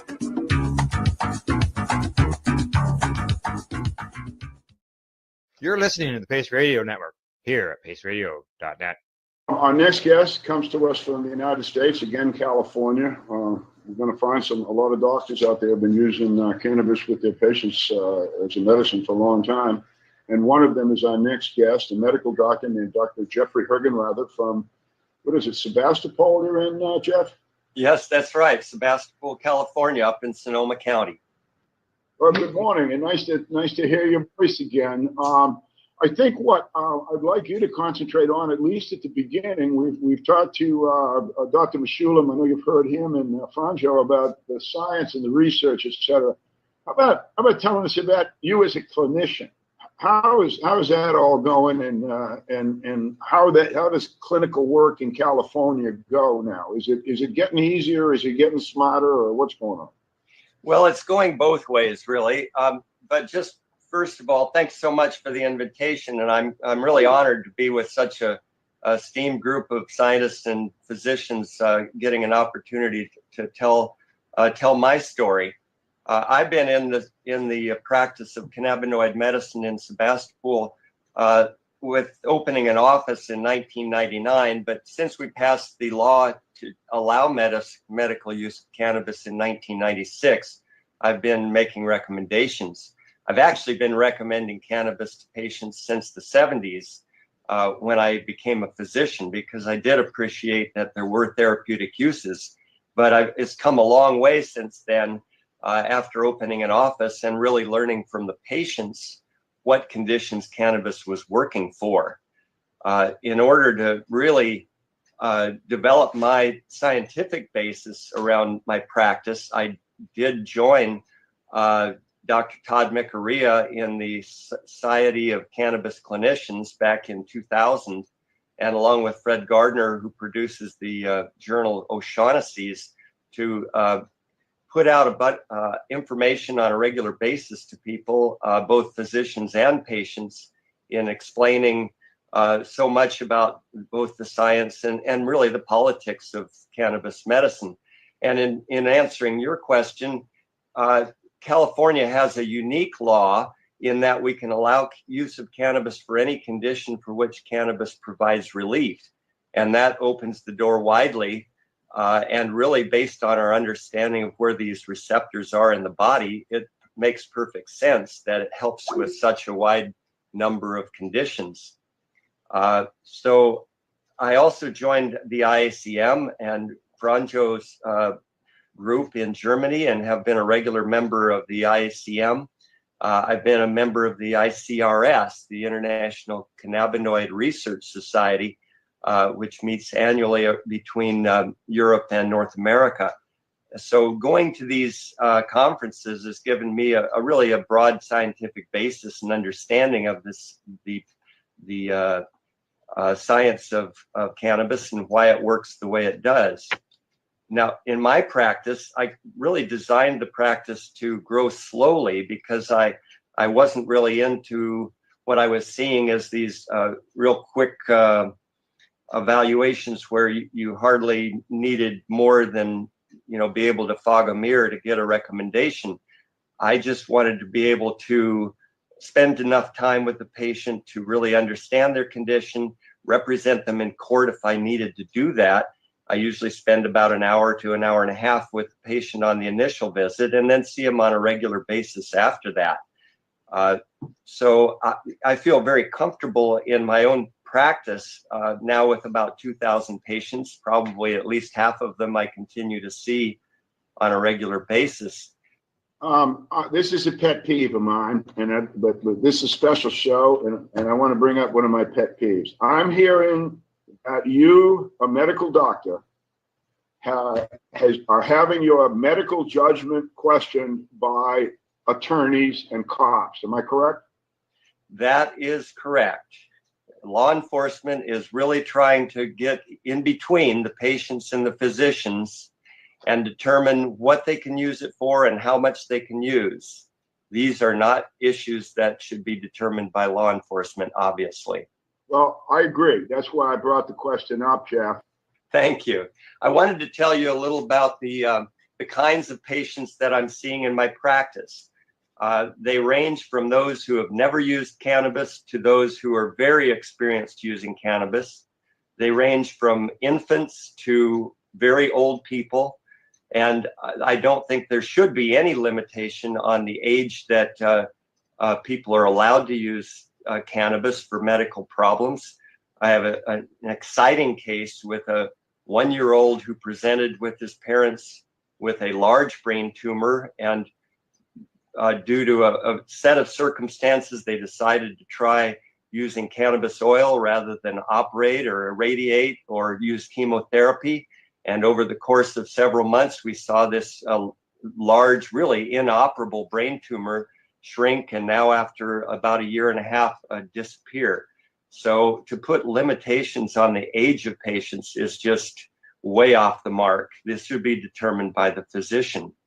And then I see a huge range, Al, in the kinds of conditions for which patients present for the use of cannabis. And this is obviously based on the widespread pharmacological effects of cannabinoids.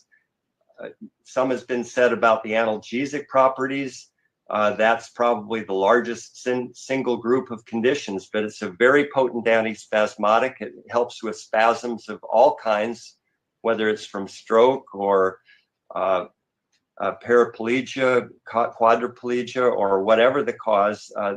Cannabis stops spasms just in a few moments. It has a potent effect in increasing appetite and stopping nausea. It has many anti-cancer properties. It's antibacterial, antifungal, and antiparasitic. Some has been spoken about the potent anti-inflammatory potential of it, and it works in many inflammatory conditions. It suppresses the immune system, so it's wonderful in autoimmune diseases. It seems to be really helpful for graft versus host. So people that have had kidney transplants or other organ transplants do better when they're using cannabis because it quiets the immune system down. Neuroprotection is a significant role, and people with MS and other degenerative diseases, dementias, seem to have a much slower progression of their disease, if not no progression at all. There are numerous dermatologic advantages in using cannabis for psoriasis and eczema and other lesions that I'll mention in a little bit. It helps the bowel, as Dr. Mashulin mentioned, in Crohn's disease. It dilates the bronchial tubes, so it helps actually with asthma. It has great qualities in reducing eye pressure for glaucoma. It's anti-diabetic. It helps stimulate bone growth.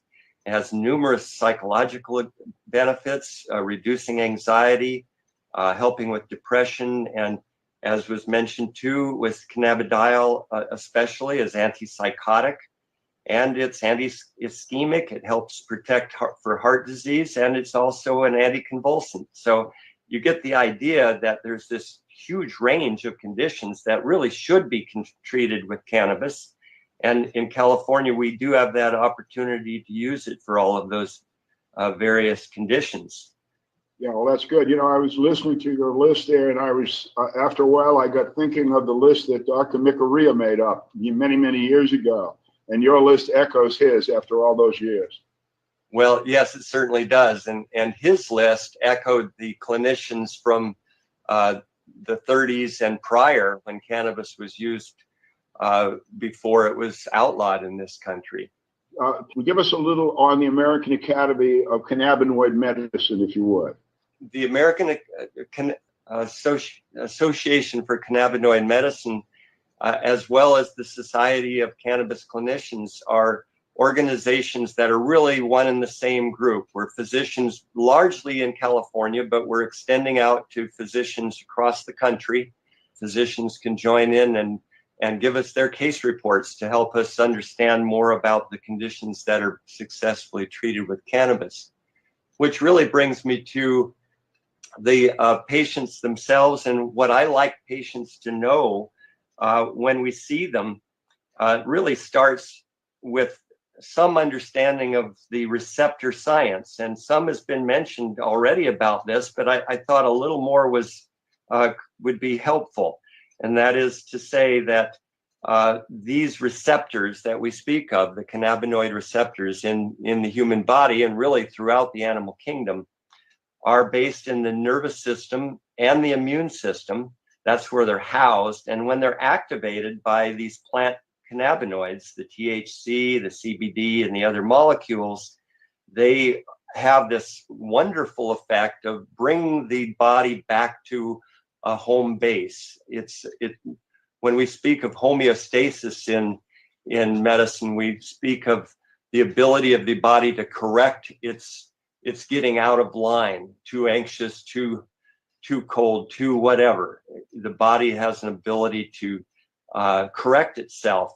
And this is based on the endocannabinoid system. When we activate these receptors, it's like the reset button. It's like restore to factory settings button on a computer. It just brings us back home, helps us to relax. It was Dr. Vincenzo Di Marzo, our colleague in Italy, who said that cannabis and cannabinoids help us to eat, sleep, relax. And the protection one is about protecting from cancer cells, but also this neuroprotective quality. Forgetting is about the mind's ability to rapidly get rid of unnecessary information that the body is taking in. So there is an important role in forgetting and relearning that is mediated by the endocannabinoid system. I also like people to really have some understanding about risks and benefits of cannabis use. And, you know, briefly, I would just say that the single most significant issue is bronchitis from chronic smoking. We do know from Dr. Tashkin's work at UCLA that it does not cause COPD, emphysema, or cancers of the lungs. Even the heavy smokers do not show any increased incidence of cancer, and in fact really have a reduced risk of developing cancer. So that's something that I like people to understand. Although if they are smoking, I often will encourage their use of vaporization or other forms of cannabis, because it can be a cleaner way to go and less irritating to the airway. Cannabis, of course, has a habit-forming quality, but it is not addictive. And the NIDA would have us believe that 9 or 10% of anybody who smokes cannabis is going to get addicted, as if this is a big problem. And it's really a silly and misleading designation. So I like people to really understand that, yes, they may use it. It really depends on the condition they have as to how much they use. Some patients are going to use it once a month, and others are going to use it every other hour, depending on the nature of their condition. Any withdrawal syndrome about cannabis use is really quite minimal. It's a big deal is made of it by NIDA, but it really is a pretty much insignificant problem for everybody that uses cannabis. There's no significant induction of schizophrenia. In Great Britain, when there was an 18-fold increase in the use of cannabis in the youth of that country between the mid-90s and the mid-2000s, there was no increase in psychosis or schizophrenia in that country. I also like people to understand that not all strains of cannabis are the same. And Dr. Abrams has pointed out that there is a difference in the sativa dominant and the indica dominant strains. And there's a difference too in the cannabidiol rich strains if you want to achieve the medical benefits really without or with very little psychoactivity. So those are some of the things that I particularly like patients to understand on our first visit. Doctor, you've had 2,000 patients, give or take a few. All of them have used cannabis. What kind of negatives have you seen, if any, besides the minor things you just talked about, et cetera? I would say over the years, there have been 2 or 3 people that have just said it didn't really work for them. They tried it. For whatever reason, they didn't like it. There's a rare person who just really can't tolerate any psychoactive changes. But by and large, people learn a way to use cannabis to mitigate symptoms of their diseases. And it's just been really a wonderful change in my medical practice to specialize in cannabinoid medicine for the tremendous benefit that is realized by patients. And really in California, there are millions of people who are benefiting on a daily basis with the use of cannabis. I think some of the biggest surprises for me in my practice have been seeing the skin conditions and the cancers that have benefited with cannabis use, where we have no other decent explanation for why the tumors have gone away. I've had patients with children with neuroblastoma, adults with melanoma, babies and adults with gliomas and glioblastoma brain tumors, patients with hepatic carcinoma, where these tumors have really melted away with the use of cannabis. They've disappeared with the use of cannabis. These are anecdotes, and we really want to study them in a way that would give much more useful meaning, because I have to say that this, people want to know, is this the magic bullet that we're looking for in cancer treatments? And it is and it isn't. And in some cases, it really works dramatically to help cancers disappear. And in other cases, it doesn't. And so I want people to understand that when they're going to use cannabis for cancers, that they may or may not find that it really is going to help with reducing the amount of cancer that they've got. It certainly is going to help with appetite and their mood and sleeping and weight gain and nausea and vomiting and all the other symptoms. But whether or not it'll cause their tumor to disappear or not, some do and some don't. Worth a try, though, wouldn't you say?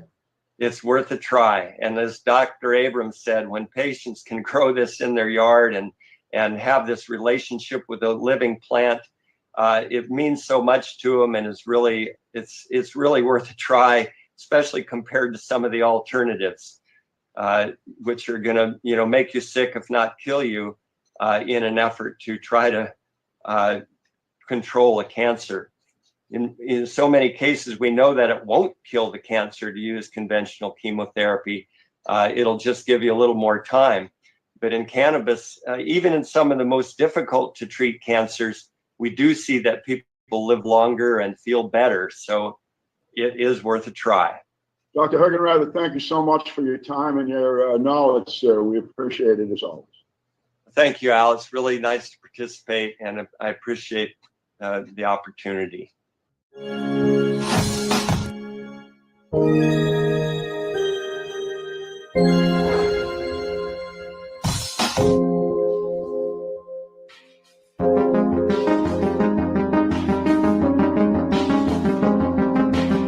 You are listening to the Time for Hemp Global Broadcasting Network.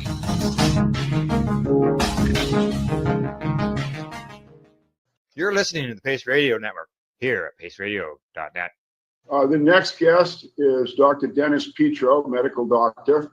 He is a neurologist with some 30 years experience in adult neurology and pharmaceutical research as well. That research has been done with industry, with regulatory bodies, and he has great expertise in drug safety.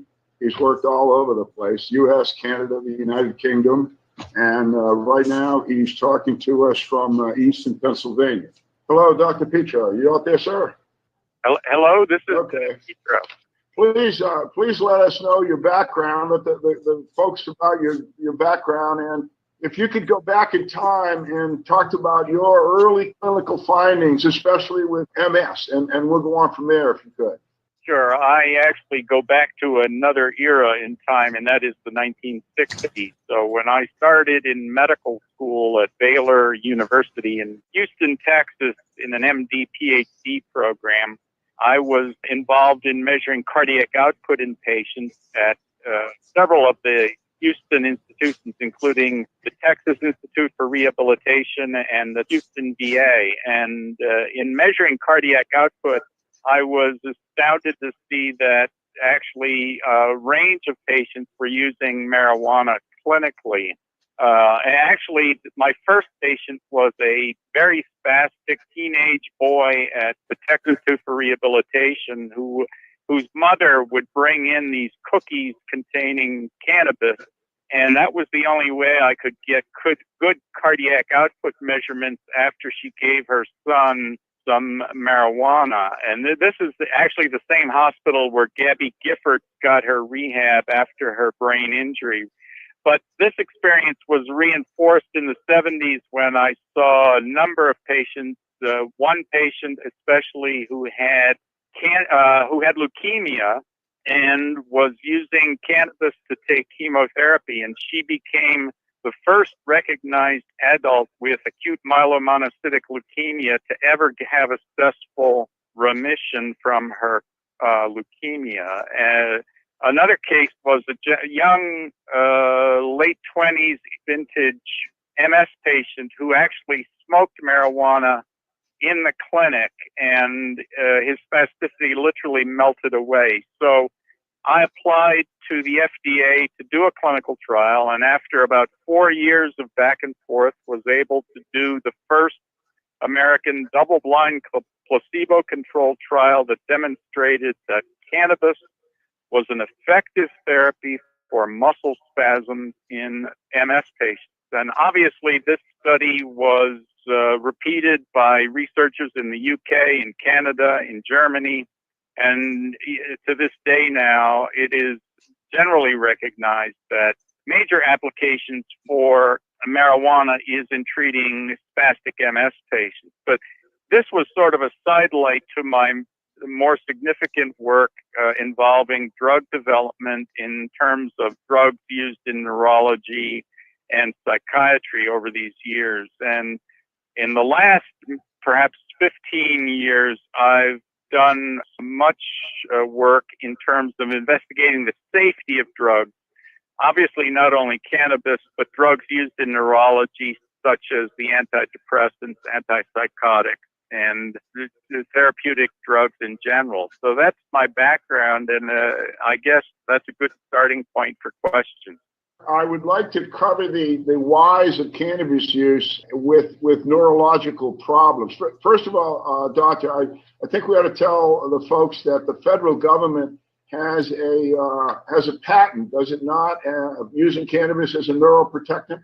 Yeah, Julius Axelrod and Hampson and several other folks in the mid-aughts successfully obtained a patent, and the patent is so broad, it really is a joke when you read the patent, but it essentially covers the use of cannabinoids in general with no real specificity as to which ones, but as neuroprotective and antioxidant agents in treating disorders such as Parkinson's disease, multiple sclerosis, Alzheimer's disease, and other, quote, neurodegenerative conditions. And the obvious error in the patent is it essentially would block any independent person without prior approval, essentially via the government, to use almost any of the cannabinoids in medical research. It is really a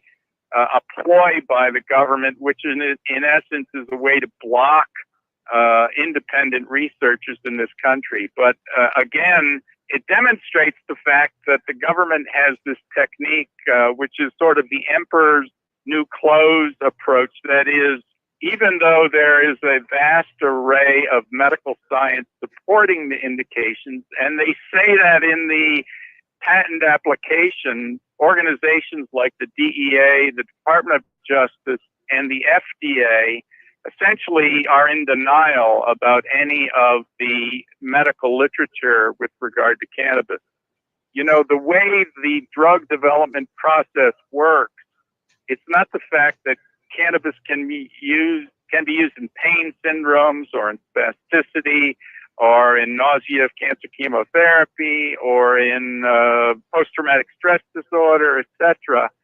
The very fact is that we are blocked in the ability to investigate scientifically in the United States.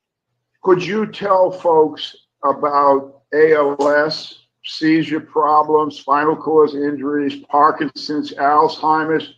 Those are neurological problems. Does cannabis work for these problems in everybody, in most people? Do we know?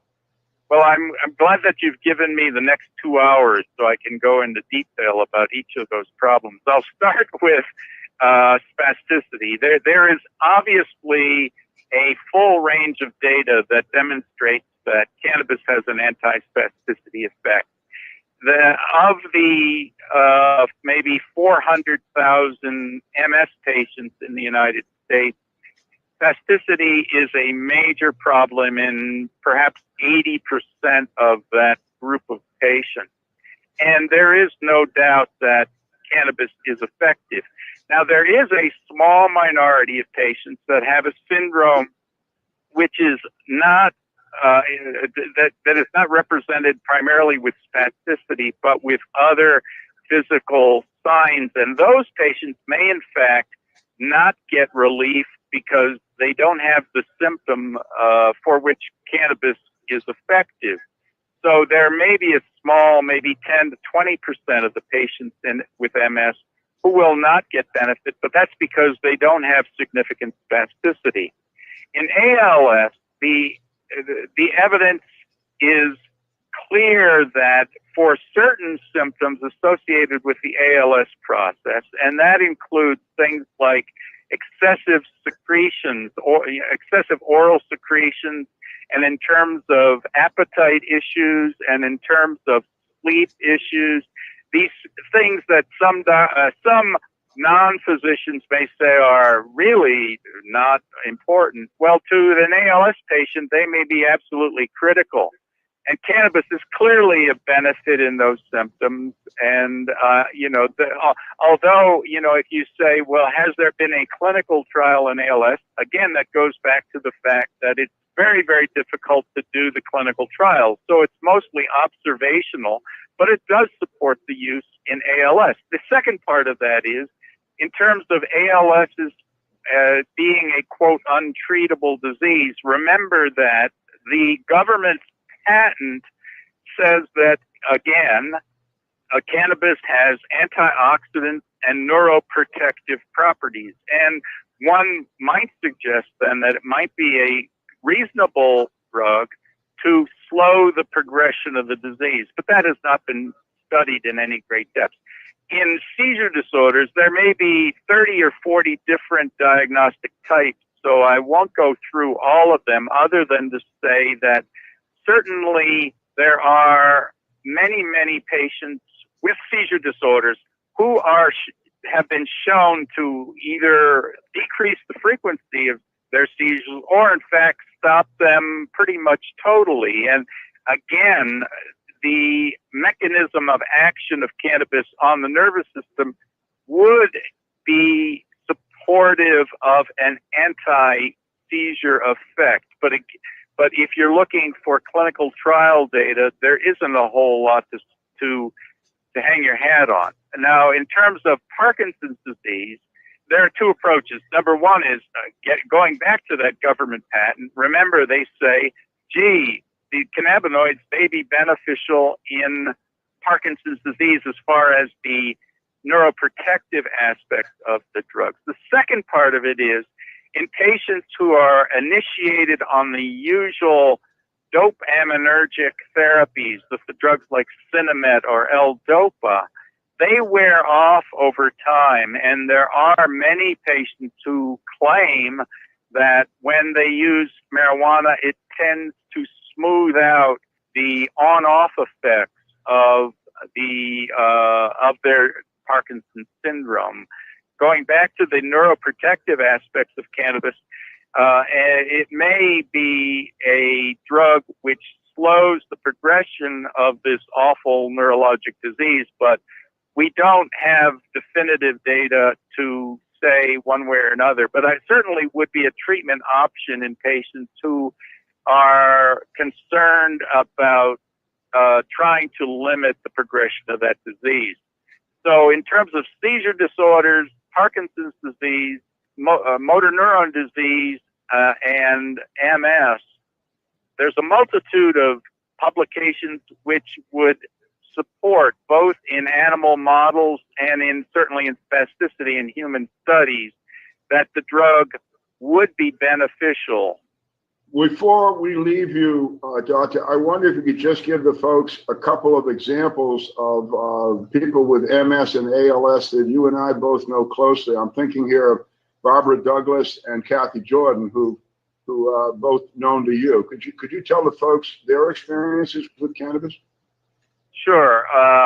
In both patients, what we're dealing with, just to give you the Kathy Jordan story, by all rights, she should have died 20 years ago if you believe the natural course of a disease, which incidentally, she's been followed by several of the world's important thought leaders in terms of the disease. And she carries with her a letter, or at least a little note supporting her cannabis use by one of the gurus relating to ALS. In MS, now, there have been questions with regard to the whole range of drug therapies because they have a treatment benefit effect, but it really isn't particularly significant when you think in terms of the progression of the disease. I'll give you an example. When we look at the normal MS patient, we can predict, in looking at a population, that in 10 to 20 years they will be in a wheelchair, and certainly their life expectancy will be decreased by 8 to 10 years on average. Now, when you look at patients, and the patients you mentioned, for example, their survivorship is testimony to the two things. Number one is they certainly aren't progressing more rapidly than the predicted course. And in a case like Kathy Jordan, by all rights, she should have died 10, 15 years ago if you look at the normal path of progression of this disease we call Lou Gehrig's disease, or ALS. Thank you, Dr. Picho. Again, very much appreciated. I'll talk to you soon. Righto. Bye-bye.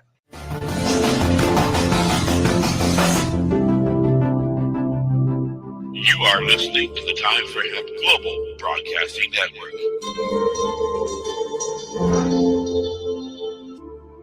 Please share us with your friends.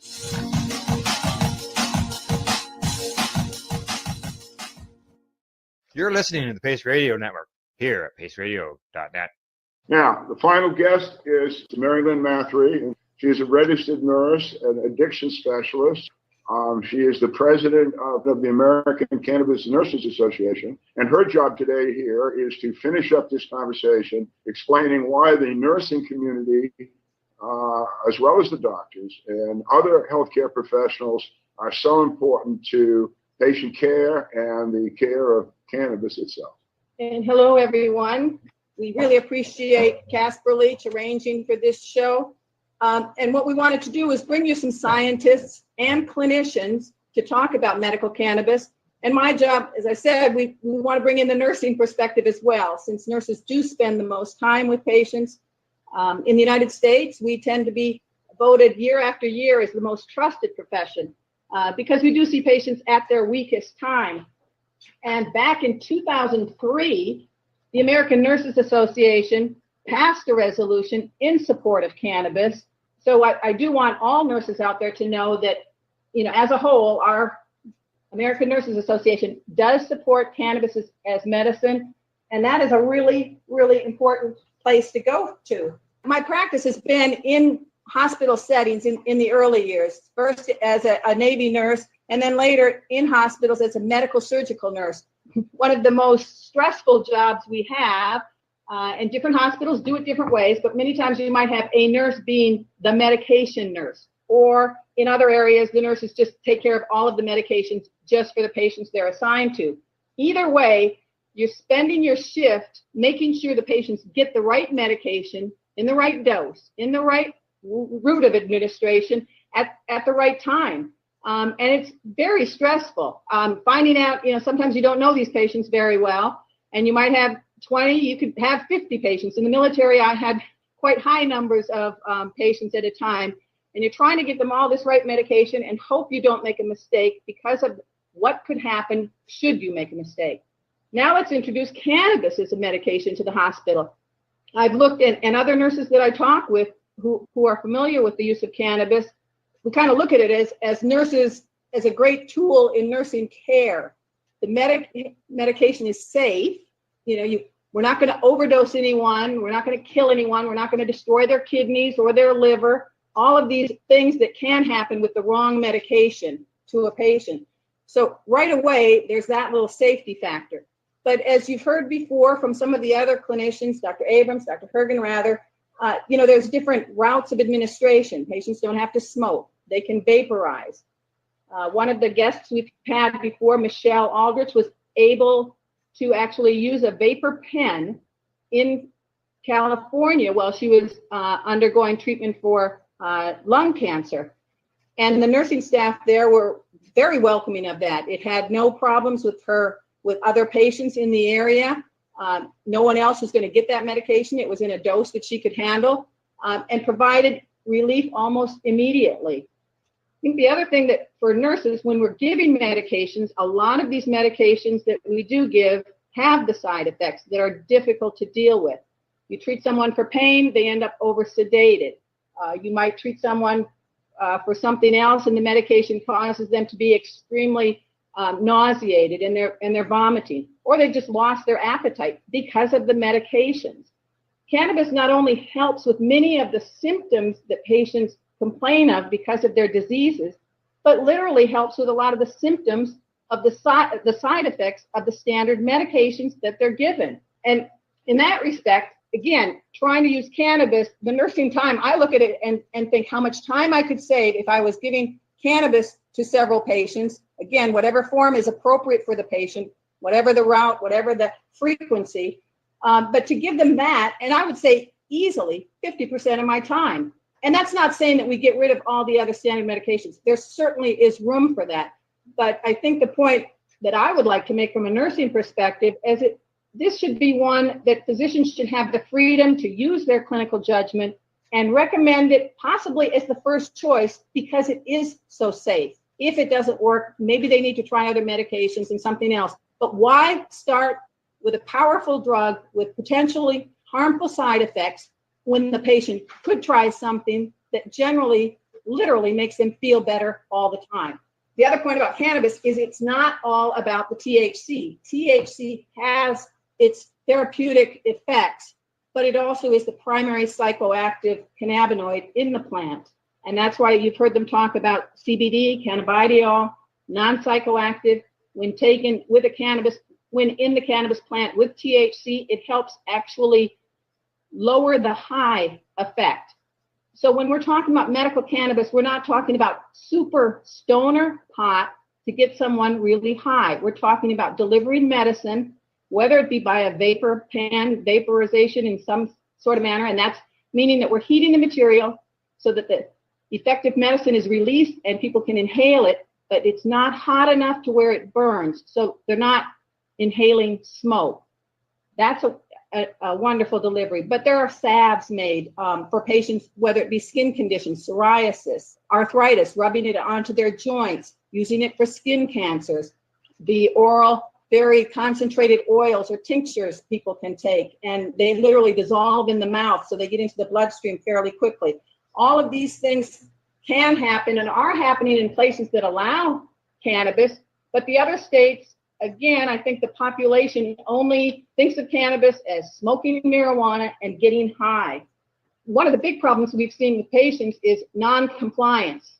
It happens throughout. It's always a discussion in hospitals. How can we help with compliance? And I think the first thing that any good clinician knows is the way to get compliance with a patient is to make sure that they're included with their plan of care and that they actually agree with the plan of care, rather than just being prescribed something and told, here, I want you to take it, and they don't pay attention to how much this is going to cost the patient, how it's going to interfere with their life, if they can remember to take the doses on different times, et cetera. Or the fact that they just might not like some of the side effects, and the patients quit taking it on their own because it never really helped them that much. Again, cannabis, I think as Jeffrey Hergenrather said, and others, that they've learned from their patients. Patients often are coming to healthcare professionals saying, this really helped with my spasticity. This really helped with my seizures. I'm having fewer. Whatever it is, they're coming with information. They've discovered this on their own, and they do want to learn more. They want to know, is there a better strain for me to use? Is there a better form for me to take it? This is very important for healthcare professionals to take on. And when we ignore it or just run the other way because of the fact that it remains illegal in the United States and many other countries, is that's not serving the patient. It really is up to healthcare professionals to stand up for our patients and advocate for them. Well, thank you very much, Mary Lynn, for getting in the closing word here on the Medical Roundtable, focused on medical cannabis and the wonderful aspects that this plant has for our healthcare and everyday needs. Al, I also want to thank you for being a great joint host today, and I want to thank our audience for tuning in. Again, I encourage you to try to download this program, share it with your friends, any medical professionals who might benefit from this, send it in their direction. And remember, the next time you hear me, you'll know that it's time for hemp.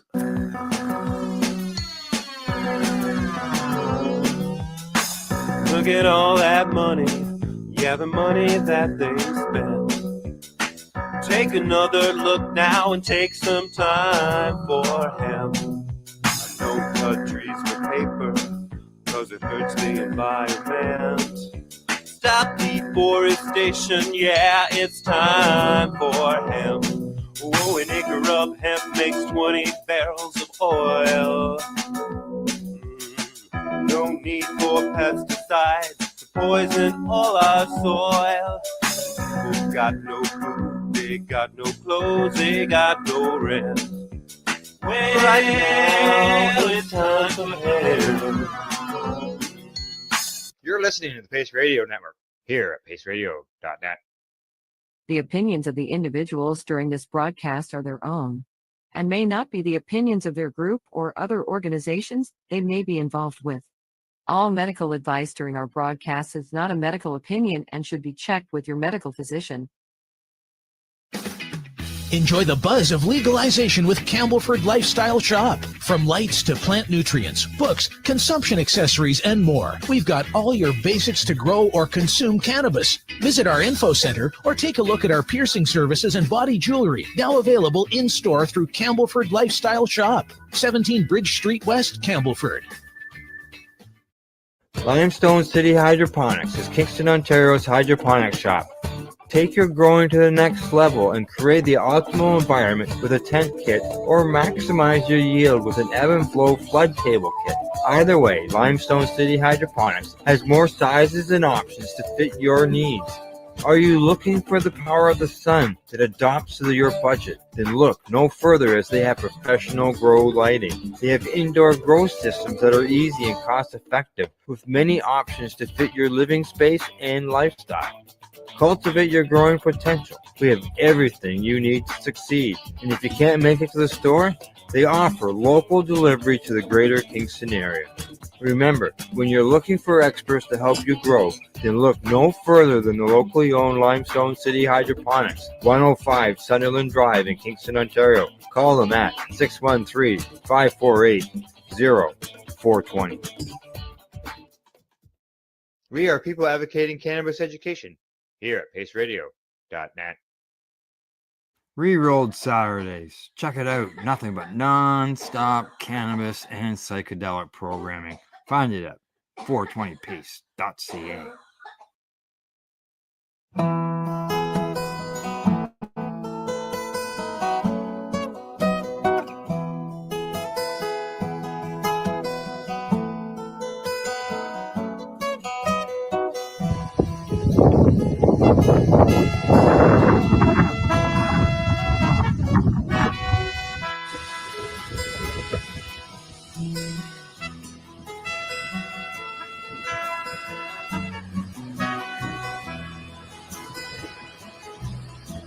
Cannabis whispers sway to the breeze, under the sun where the heart finds ease, rustling leaves in a vibrant scene, nature's embrace, many agree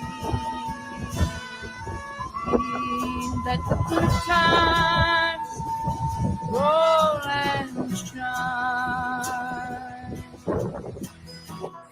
in this golden dawn that you are mine. Waves of green under the endless sky, roots run deep as the days drift by. We'll sing along with the birds' sweet song in this magic space. We know we belong. Oh, let the good times roll and shine. This golden moment, you are mine.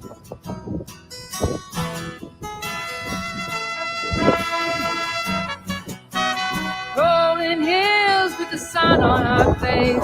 Every spirit's in this sacred place. Every latch and every moment we find with a heartbeat.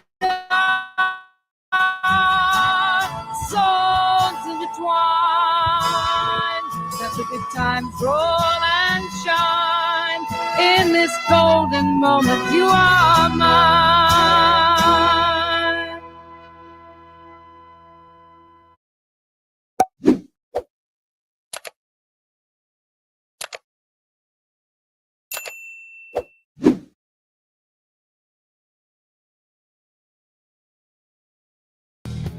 Stay tuned.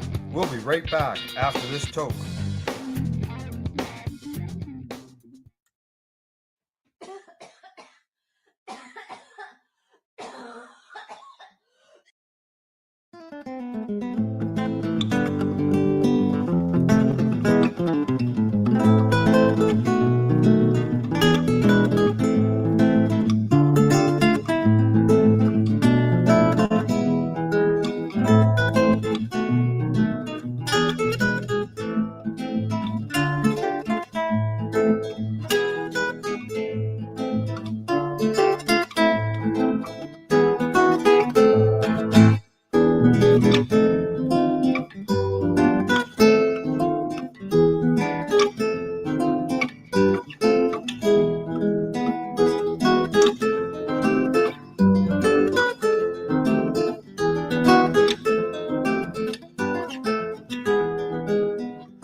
Hello, everybody. Welcome to glass blowing today here at the workshop of the Apple.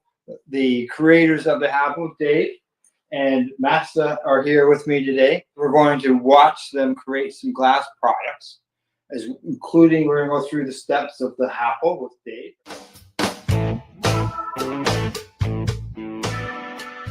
You know, for example, like, you know, not quite roundish looking balls. That can't be called oranges because oranges are circular, so you're reduced to looking at it going, you know what? It's kind of a pear. No, you know what? It's an apple. It's an apple, right? Right? Because guess what?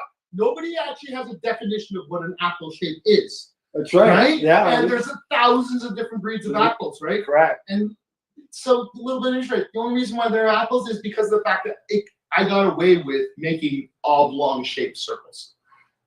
That's like literally the why I do it that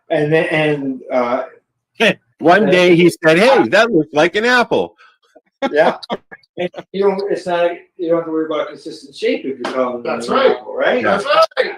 And I can tell you, there is no consistency in the last 10,000. Everyone is its own. I bet you can find two that are the same in 10,000. Not if you pull out the calipers. No. Yeah, no. To this day, every single one is hand blown and eyeballed. I'll show and demonstrate that to you. I actually don't use a mold or a template or anything like that. Yeah. I had to start doing it just to make sure that it fits in the box. Like I can't get too big, right? But that's about it. But yeah, and that's the only reason why I've been able to make so many of them, or else I go numb. Yeah, the apple. Very Have you got a box there you can show, Al? Of the apple? Yeah.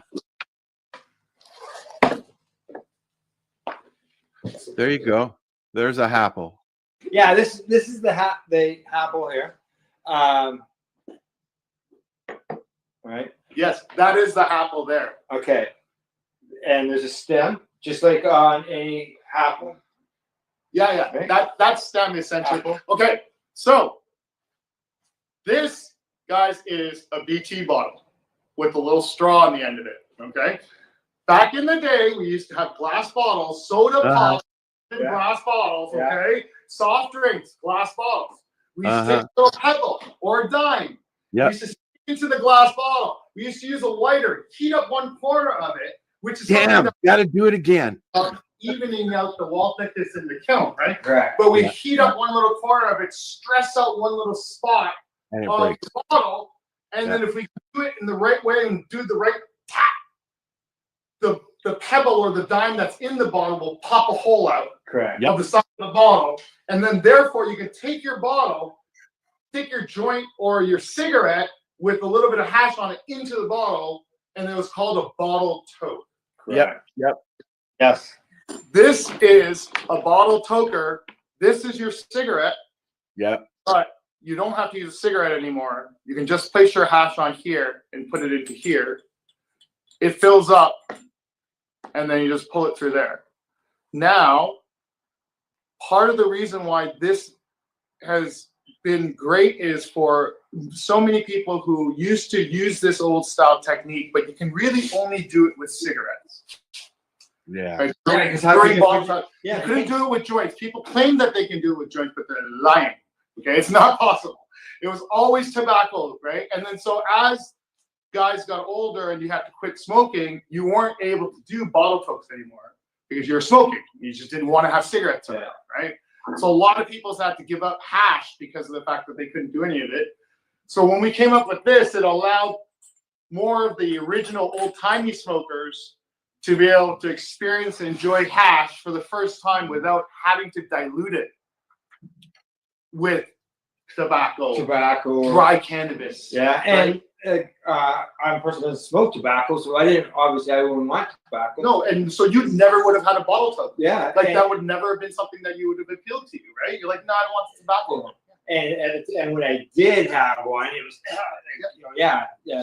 And then with cannabis, then you've got your cannabis included in your hash, so then you're not getting that. Just if you want just that hash taste.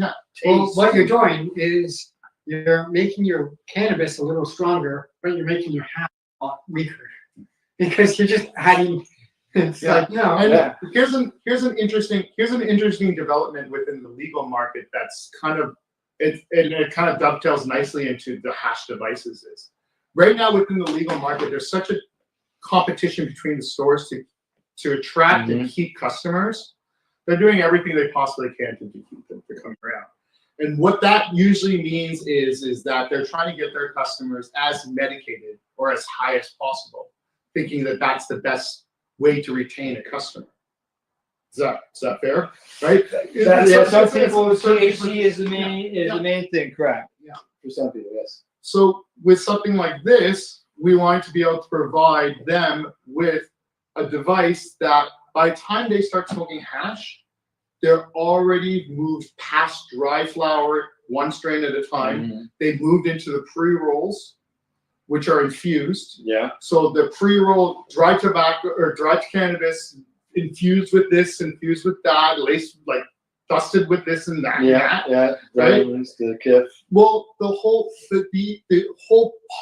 part of that new smokers lose is they lose the experience of learning about the different strains of cannabis and the effects of individual strains, because everyone's getting a salad joint, as what we used to call it, right? Yeah. So no one had an idea of what strain did what because you don't know, right? Especially in pre-rolls, they don't normally tell you what strain exactly. it is. No, absolutely. They might say premium cannabis. Yeah. Well, what the hell is that? So what customers are coming in, they're buying single strains. It's not doing it for them. So now whether they turn to their bud tender, ask for recommendations, bud tenders always turn to an infused pre-roll because that's great bang for your buck from a consumer perspective, from a bud tender perspective. But what that's done is created this whole step in the cannabis community that everyone has skipped in the new legal market, because in the old market, we had no choice but to try all the different dry flowers. We had no choice but to get one or two strains at a time. And if you don't like it, you mix it. What's that, Al? And if you don't like it, you mix it. Yeah, exactly. And if you didn't like it, you go back to your dealer. Or you wait till next week. Or you go to your Next dealer. batch. And you ask for something different. But really, it wasn't that. But now with these infused things, it's artificially gotten people more stoned without the actually understanding the benefits of indicas versus sativas. All of the stuff that the older people and all the stuff that the advocates and the educators want people to know about. So now what happens is they get tired of the pre-rolls. Their taste buds and their cannabinoid receptors are all messed up because they don't know what they're getting. They can come back to a single strain of hash using one of the hash devices, right? And please, like, this is the Happle's the affordable version of it. There's lots of hash devices out there, right? But just an opportunity to be able to smoke a pure hash just on its own without diluting it anyway, right? Yeah, This would be the first time in decades where I was able to consume just straight hash. All right, so who has the hash? I do. So I have a question while you guys are getting the hash. Yeah. What's the price range of a Apple? Retails for $54. Retail. That's very reasonable because you go and you can get just a simple bong for $120, but it's just that, right? So this is nice. This is nice. It's just that it's hash. You can just straight hash. I've seen Al using his. How long will a piece of hash last in that? Well, I'm learned. Let's find out, shall we? I have learned with mine that I don't want to use one of the new single ones. person or multiple persons would be different lengths of hash that you add to this. The amount that you put in. That's what I learned. All right. So here, let's go through a demonstration. Oh, by the way, each one of these comes with their own set of instructions in both English and French because that's a requirement in Canada. We have to supply all advertising and literature in both official languages of Canada. So all you do is you pick your little snake, and instead of putting that into the middle of a joint, which is what I used to do, you have it on this end. That's what I'm doing right now, buddy. Yeah. There you go. So now what we do is we just light up the end of it, let it burn, and then it creates a little ember. Yeah. And the most important part of it is don't let it burn. Blow it out before putting it in, or else you could create this black mess in there. Now, there's some hash. So this was built for the old school hash. This is the hash that your uncles and your grandparents would get. And this is the stuff that we would all treasure whenever we could get it because we thought it was the best stuff because it's the constant. It was our form of concentrate. Correct. Right? When we were young, right? Yes. This is our form of dabbing, right? Yeah. We used to love it, especially the old guys that smoking 5 or 6 joints for breakfast. Yeah. So anyway, so Al, as you can see here, it's brewing, it's filling up in this chamber. Once I get to a point where it's filled up to enough for my lungs, Yeah. it up, tick a little bit. Because you can just sip it, out. right? Yeah, and then just drink You it just out of sip the straw. And then Yeah. I put it back down, pulling it in, draws fresh air through it, so that way it's reloaded, reset, refills itself. If I forget about this, usually happens about the 4th or 5th one of them. I get that. After I've forgotten about it, it'll put itself out and it'll snuff itself out. I've anecdotally heard that this is a very efficient way to smoke your hash and consume your hash because very, very little wastage. And it's personal. It's personal, but you can share it. There you go. It's like a drink. It's personal Yeah. size, but you can share it around the room. I have a Student glass, and you can share that for hours on end. Right. Yeah. And then and that's it. So when it comes to the amount of hash that you put in there, being that it'll go out Eventually, yeah. and relight And then you relight it. Yep. Yeah. No, I just put a big long snake into it and just forget about it. Like and then I'll pull on it and then, like I said, 2 or 3 of those, and then you forget that what you were doing or what you were smoking. Not. Oh yeah, you don't smoke. Not really. No, that's right. Yeah. He doesn't share with his underlings. I think a joint smoker would like that. What's that, Al? I think a joint smoker would like that. Oh well, yeah, I smoke joints all the time. There you go, Master. I'm gonna drop that into there for him because he's a special one. He needs the fresh one. Of course he does. He's master. But look how beautiful that waterfall is. Yeah. It's yeah, that's one that can cost quality insurance, by the way. It's all right on the side. But those are nice if you've got five or six people sitting around and you got 5 or 6 people or 6 of those, you can just share it but not share it. Yeah, and my whole idea with it is why share it when you can all have your own. And to your point with the party size one, any bigger than the chambers that we make is too big. Too big. The smoke, Yeah. the hash smoke just gets stale Ah, and old, right? Like, you know that old bomb smoke? Don't make sure you clear it out. Yeah. Right? You know what we're doing, right? Same thing, right. Like, oh, look at that. So, That's super cool. Look at that. Look at that. Look at that. Look at that. Look, that's hash smoke. Hash smoke falls. And this is why you should clean your apples. Wow. Oh, hey. For your audience. Hey. For your audience. Okay. I highly recommend that if you drink coffee, get one of these things and you fill this with ISO. Yeah. Right?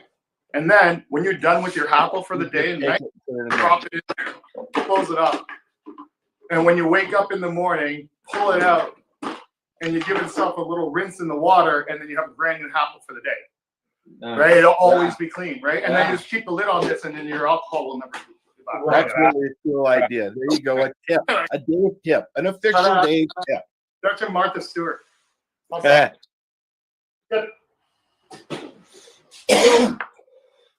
You were talking about snail smoke and stuff.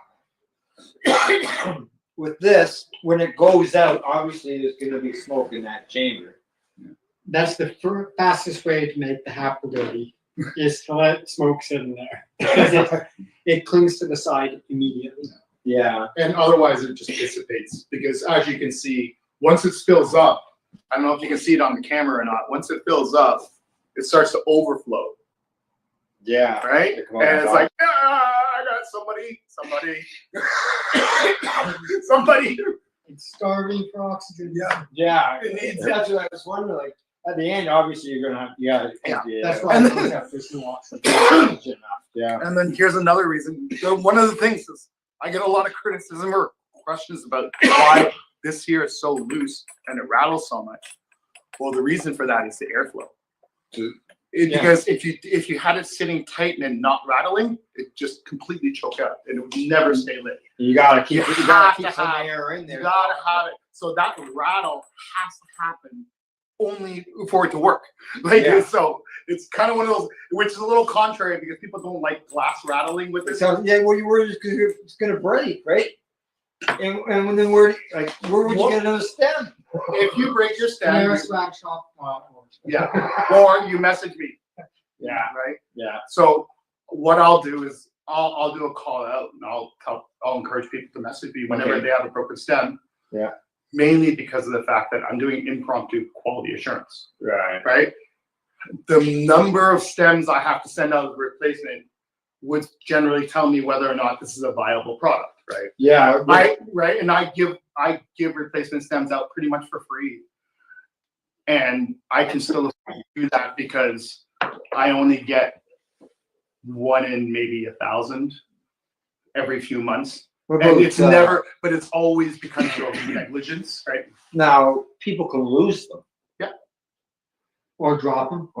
Yeah, and as far as for someone to replace that stem, they have to get a hold of you.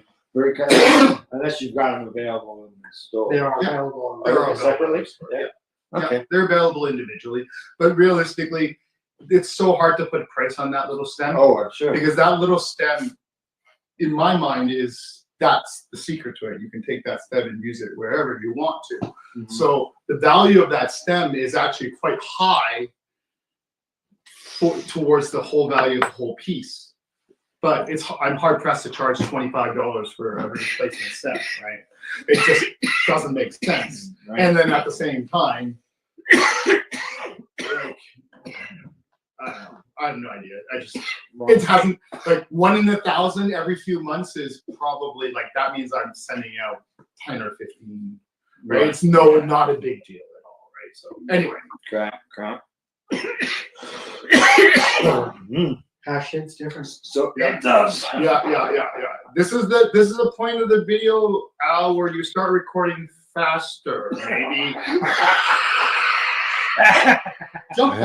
Yeah. Use that 30 frames per second George Miller shit.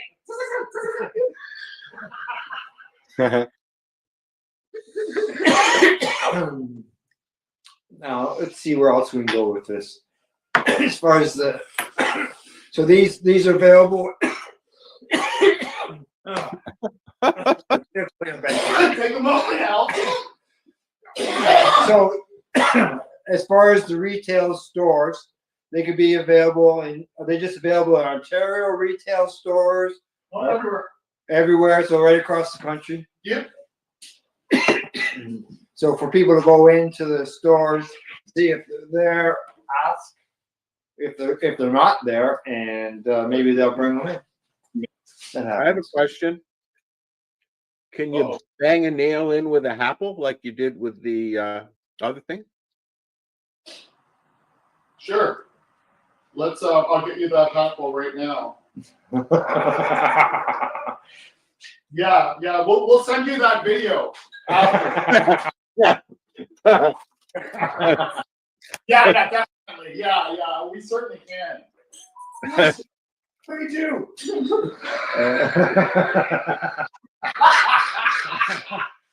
I think he's looking for one. Oh, maybe.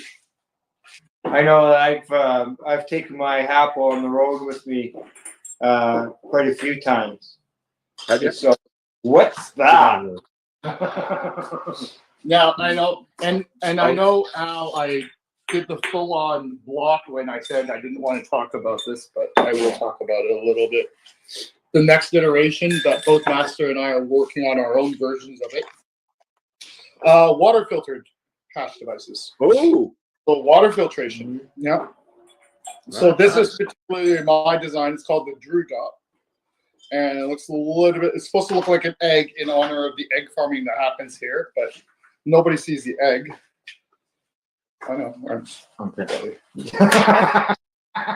And then I like that with the egg. With the good black drop. Yeah. Did you think you would be modeling today, Dave? It's got the percolator in the bottom. Percolator model. And the whole the secret with this one is that this chamber here acts as the internal handle. Right. So that chamber is where the smoke fills up, and then you put water in the bottom so that it filters through. And bubbles. Yeah, I found it very smooth. Yeah. Yeah, we were trying it. Yeah. Well, when I received it, I waited 5 days before I used it. So my first toke, everybody got to see the first time I used it in the video when we did the broadcast. Oh, good. And it was very smooth. Oh, here. Let's try this. Okay. To answer your question now. Oh, here we go. Forward. No. Okay, hang on. I'm gonna turn this. Okay. No, you're gonna cut this out if it doesn't work, right? Yeah.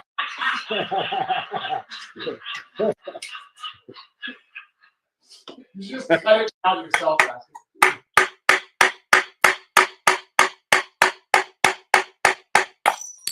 Oh no! Okay, all right. It broke. But how many times? How many times did you hit that for something that wasn't designed to do that with? Oh, those weren't test taps before? Then he just would tap. Well, any tap. Any tap. You know who's really good at those stuff? I'm gonna try it again. Here we go. All right, I'll do it once more, and this time I'm only gonna hit it 5 times. Five. Okay, we're gonna hit an apple on the nail. Yeah, that's great. Okay, all right, that's great. Holy Jesus! How do you know what? You need to learn to count, mister. There you go. Yeah. Okay. All right. So, I mean, that's, it's nice to see that because, a lot of people, one of the reasons they don't use pipes is because you drop them and they break.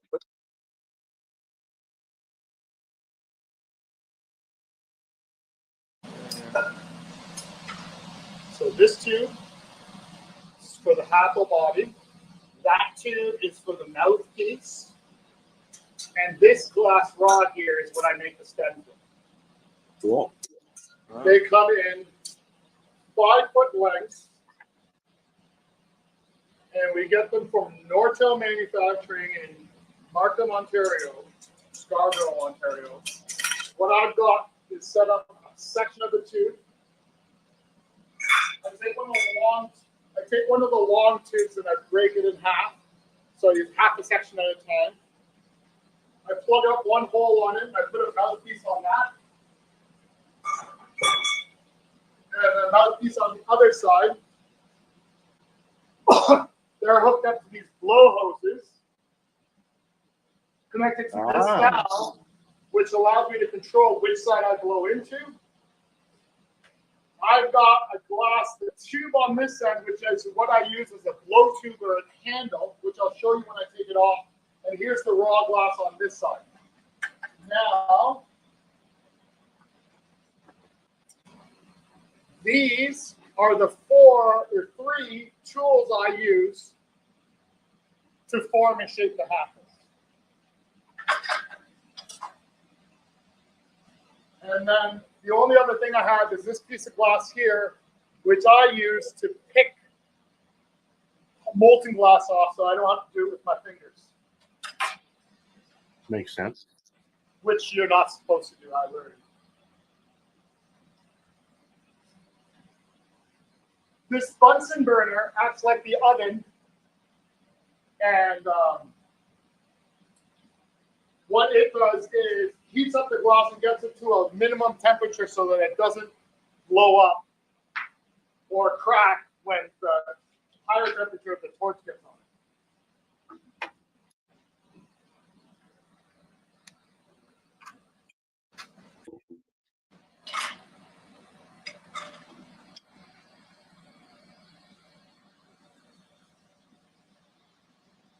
First thing I've done is open up a hole on this main tube so I can connect it to this smaller tube. At this point, the glass is heated up enough, so I'll turn the Bunsen burner off. Connect 2 pieces of glass together. Once it's fused, I'll pop into it to make sure that it doesn't collapse on itself.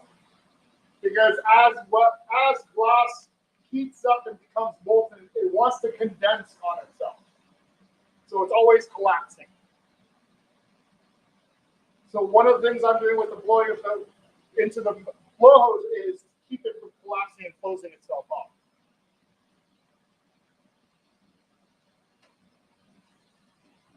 Now what I have set up right now is I have a tube with hoses hooked up on both ends, a valve to be able to control which side I blow into so that I can control which way the pressure goes in. Not as big a deal on these pieces. Becomes more important as you get into larger, complicated pieces like the dewdrop. In our shop, sometimes when we turn our bigger flame on, it creates a popping sound, so we have a tendency to say fire in the hole, fire. And I didn't create a pop, which is great. You can edit in the sound effect later. I say Roger Rabbit. Wow.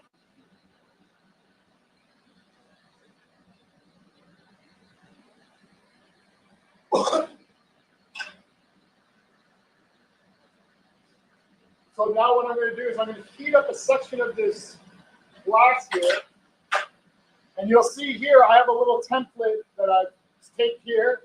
And my template, you'll notice that this tool is the right width for the length as well as the width of the handle. So I look at that, make sure that this thing is still the same size. I do this every time because for some reason I'm worried that this tool will change size.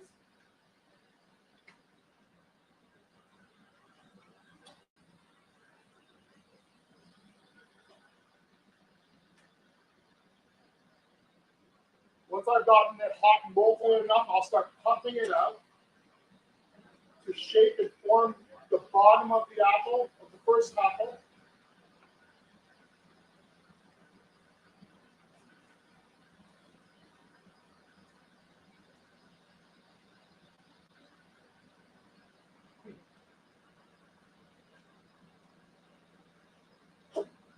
Yeah. Right there. Yeah. You want to slide that on now if you want to. Yeah. It'll help to cut that glare out a little bit. There you go. Yeah, what Dave was mentioning was this device right here. I got it in my hand, and what it allows me to do is to watch the flame, because that can, filters out the yellow. Filters out the sodium. yeah, which can be end up where you get. Well, I guess it's not like a welding flash or anything. Yeah. So you'll notice here, I formed the bottom half of the apple. I made it about 2/3 of the size I want it to be. Using my template. Use my template this way. Now I know how long it's supposed to be. I've got that section there earmarked out for this particular apple. And then now what I'm going to do is heat up the whole piece.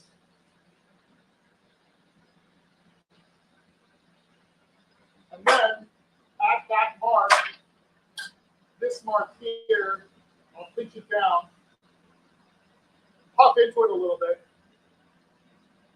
to start that apple growing. It's kind of interesting. It's kind of interesting.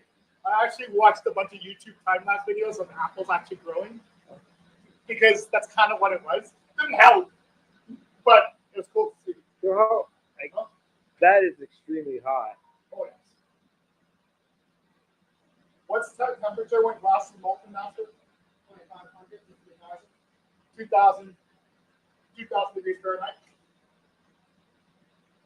So now I puffed it in, I puffed it out. You'll see it's about the width that I want it to be at, for the height that I want it to be at, but the shaping is not quite there. So I'll go back in briefly, heat up the bottom of it, just the bottom half of the apple. That's where I use this tool, brace it. And what I'm doing is I'm pushing it against the glass I don't want to move so that it'll cool faster. So the glass that's still hot moves more. So there's my, pretty much the apple. Kind of like it. The bottom could be a little bit more puffed out, so I will keep that bottom a little bit more. Puff and blow it out. That's my first one in this string. I'll go in. Now I'm going to pinch off the top to create the top opening as well as the bottom of the next one. So I'll do that. This tube here is thicker, so instead of, if I condense it down, it's going to be too thick there relative to the rest of the apple. So I actually do a combination of condensing and stretching to maintain the wall thickness of the glass. Try to keep that wall thickness as consistent as possible. Now that I've gotten that kind of thinned out, I'll go in on this side and I'll pinch off to create the top of the apple. That's it. And then what that does is it also has thinned out the glass between that and the next one on the string. So I can just move down the line, set up, heat up, to do the second one, which I'll do quickly.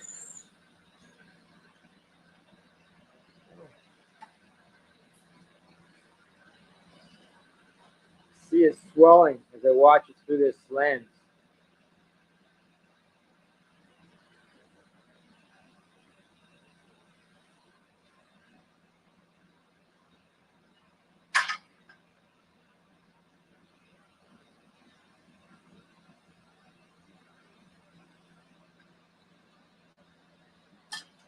So yeah, as I mentioned, I'm not using a template or anything like that. I'm just trying to grow out each apple out of the glass.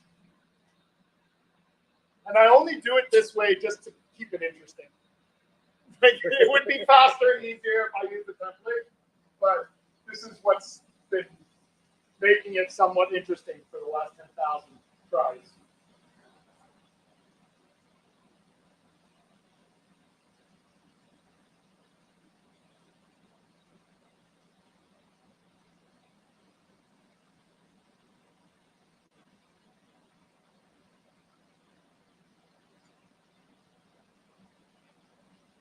I turn down the heat and the flame size to a smaller flame because I don't want to heat up too much of this glass. Because right now I'm getting ready to pull this section off. So I'm going in, forming up that top apple there. Now I have two there. I'm more concerned about making sure they fit into the packaging. So I worry about that in terms of my diameters and parameters. Not so worried about the actual shape of each of them. Mainly because most people only buy them one at a time.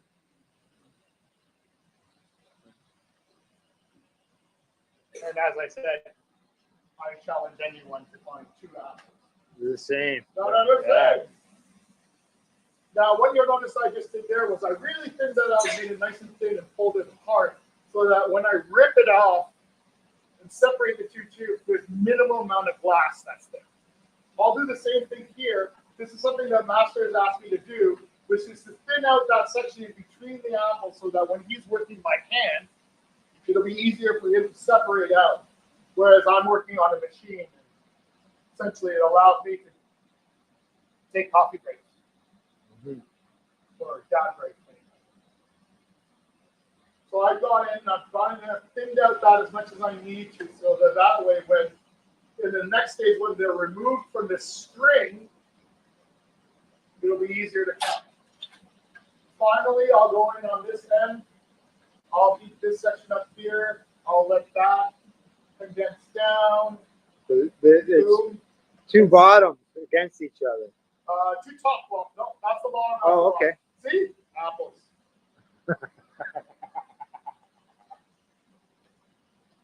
Thanks, Al. Thanks for measuring my point. All right. So I'll turn that off, and then I will take these two, and I'll pull them off of here, and then I'll place them over to this station here at Master. Okay, so now they're full. So we're coming over here, and we're going to come over here on this side. He's working off of, now what he's going to do now is he's going to finish off the apples. I'll talk it through one. You'll talk it through one of them. I'll talk it through one of them and then do the other one. Does that make sense? Yeah. Right? And then that way, kind of gives you both, right? Correct. So now once the prep work is done over on the lathe, it now has to come over to me to put the mouthpiece on and finish off the top part. So first up, I just need to clean up and close off the top that's left over from the lathe.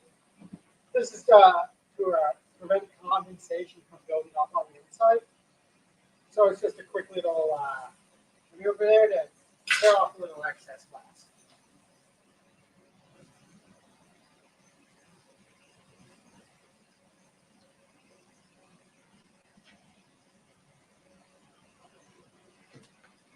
Flowing into the glass, I popped a hole out there, and they're using graphite. I use it to open the hole up to be the exact same size as the 12.7 millimeter tube that I used to attach to it as an mouthpiece. How do I know it's the exact same size? Experience. So I have a tube here with an open edge to it. And then I warm both of them up just a little bit right here. And attach it, and then I position it the way I want as the glass is cooling down. Then I choose where I want to melt the glass off, the length of the mouthpiece, which typically is going to be about 0.75 to 1 inch in length from the apple. So I break that off just like that, and using stainless steel tweezers, I just clean the end off a little bit, which makes the last step a little bit easier.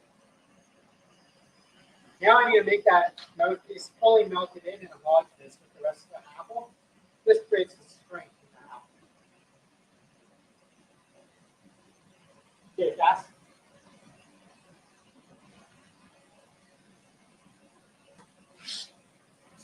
use a hand push just to get the heat precisely where I want, because I don't need to heat very much glass here.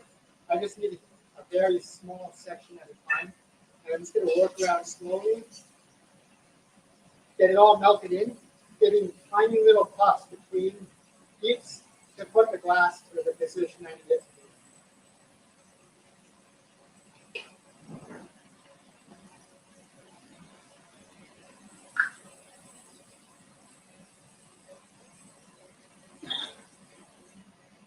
To melt the borosilicate glass, we use a combination of propane and pure oxygen to create the temperatures that we need. So I'm just warming the glass up just to make sure that it's all the same temperature again. This is just to prevent cracks from forming. We have a Bunsen burner in front of me here. That keeps will heat the glass up to about 1200 to 1300 degrees. If you're not careful, that is hot enough for the glass to sort of start to bend and be a little bit malleable. So you do have to be careful to sort of keep it within the 1000 to 1200 range. Now that I have opened the hole up on the top, I'm going to heat up the glass with the flame and use my graphite to push it down and create a flat top.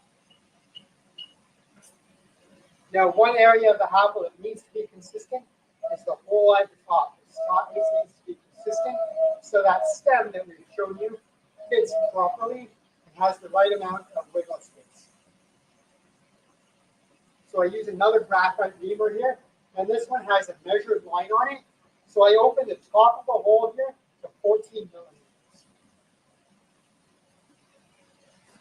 Once again, I'm just going to make sure that that's flat with the graphite. And then again, pushing heat into it to make sure it's all even.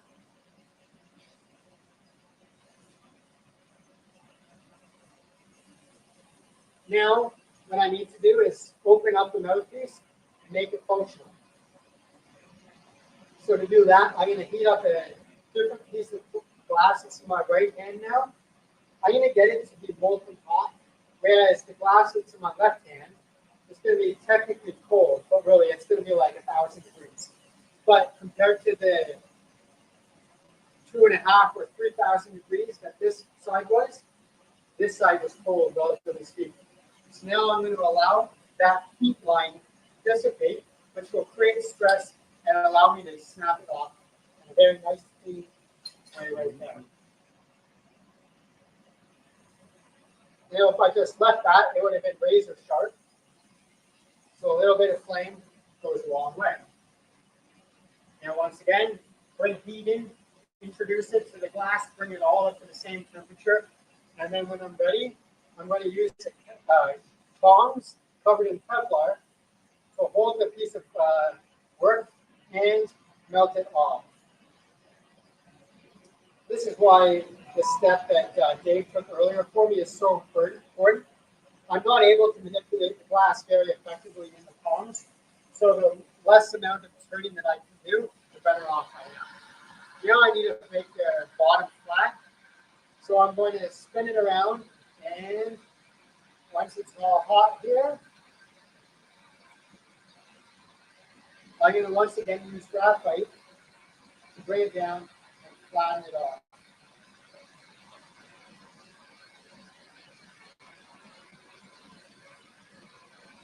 And there you have it, a finished apple.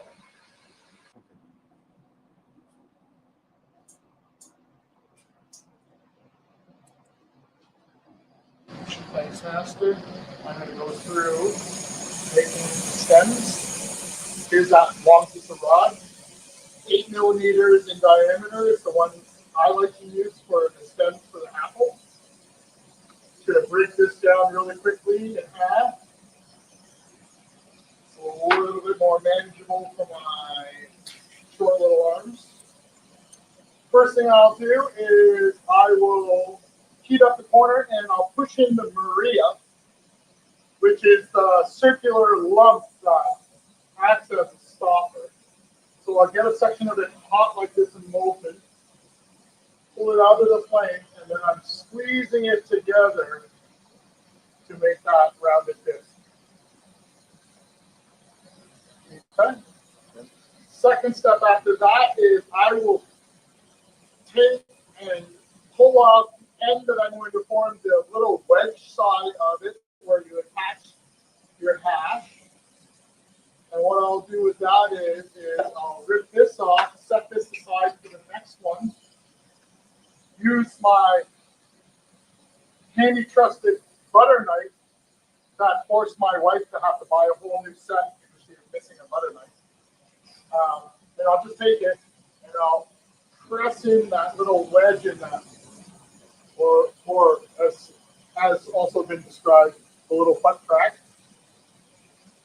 And that little butt crack there will sit in there. Heat it up a little bit just to quickly even out the temperature on that. Switch hands, place this, have these tongs here. I bent them, especially made them so they'll grab the piece. I will heat up this end, which is the end side that I will use, and press into a leaf. And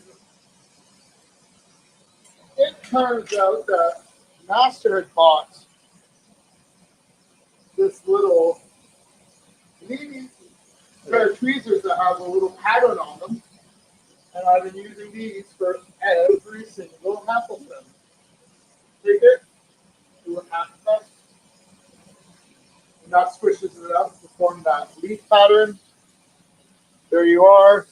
Set that down, and then I can make 10,000 more of those. And Awesome. Awesome. And that's the steps to making an apple. Excellent. Thank you very much. Yeah. Do you make colored ones, Dave? Yeah. Yeah. We do. Okay. But Cool. the colored ones and the colored ones, we don't make very many of them because of the fact that the price point changes. Yeah. Yeah. Right. And it's just you see the process. We're doing this all day long, every day. Yeah. Yep. 300 a week, right? So that's just all we do, and it's. I mean, like, hey, can't complain about it. At the same time, it's definitely not quite. This is not the glassblower's dream. But yeah, I mean, really. You're producing these in your shop out back. We waited till we hit 10,000 before announcing the licensing agreement because you know what? At 10,000, I think I'm allowed to do whatever the fuck I want. You sold 10,000 then. We've made way more than that, but we've sold out the door. Correct. 10,000. That doesn't even account for Masters, hash kettles, and hash lanterns. We're only talking about the nugs hassle. Right. We're not even talking about the hackles before the nugs. These are strictly just the ones Just for the the hackle. Just the ones for the overlord, right? Which is wonderful, right? Mm-hmm. Love them. I love my overlords very much. Overlords. And as we haven't really mentioned, as you can see, you can use. Well, this is the dewdrop. You can use it as an E now. With an E now. A dab rig. Yeah. And the point of the dewdrop was to provide that option for the consumer who doesn't dab very often. Right? It's for those people who prefer hash, prefer joints, but they'll do the occasional dab and things like that. That's why we built this and that's why we released this, is because we want to give that option to people without having them having to outlay a lot of money. Now, did I see a video as well that you can do hash in there? Yep. You can do dabs. Yep. Now, did I see you put a banger in there as well as a bowl? Yeah. For smoking herb? Yeah, but sure. But I argue you're going backwards. Sure, you can smoke flour out of this thing. Oh, why? When you can smoke hash. But it's the multi-tool. It's the Swiss knife. We're trying to make it to be that way. Yeah. Right? It's just a daily driver. But most people have a preference. Right? They have their preference on how they like to consume. And the whole idea, as we talked about earlier, about the idea about glass being one of the cleanest delivery devices for cannabis, or for really a lot of things, right? For anything, really, right? we're really hoping that this Drew, the Drew drop is going to be something that gives that person the regular option in addition to all of the other things for once in a while, right? Because very rarely do people smoke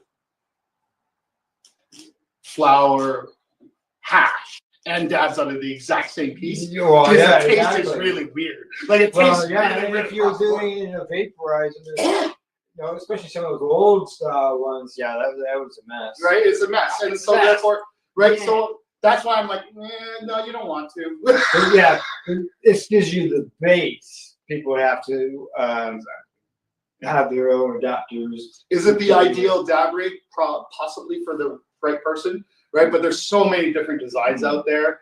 This is really just meant to give, like, you know what? In a pinch, here you go. This is your daily drive. Yeah, it's your daily smoker. That's what I was going to say. Yeah. Right. Yeah. Right. It's going to retail for $100. It's a bigger investment than the Happel is, but with the water filtration and the fact that you can use it for any form of consumption, we're hoping that that'll justify the pricing for it. Yeah. Right. And really, like right now, the last thing people need is a fancy marble on the side of it that they don't need to get high. Okay, well, guys, I'd like to take this opportunity to thank Master and Dave for allowing us to come here today in order to film you guys doing your work, as well as learning all the history behind the Happel and how to see how the Happel is created. We really appreciate you allowing us to come in here today, film you doing your thing, what you love to do. That's blowing glass, answering some questions, and you know, you've had a great success, and we wish you continued success. Thanks so much. Thanks, Als. Al, you got anything you'd like to say? Enjoy. Thanks. I enjoyed watching it. I watched the whole thing. I just sat here because I've always liked that stuff, but I've always avoided going near it. It's scary. So don't forget, go to your cannabis store in your area, whether you live in British Columbia or Newfoundland, and you can go in there, check to see if they've got the Happel. If they don't, request that they bring you one in and enjoy your hash. You got a website where people can go directly? www.canaraswag.shop. It's the Overlord's website. Okay. Instagram, Masterglass, and I'm Dave, Earl Electric Dave. Thanks, everybody. Okay. Thanks again. Bye-bye. Bye.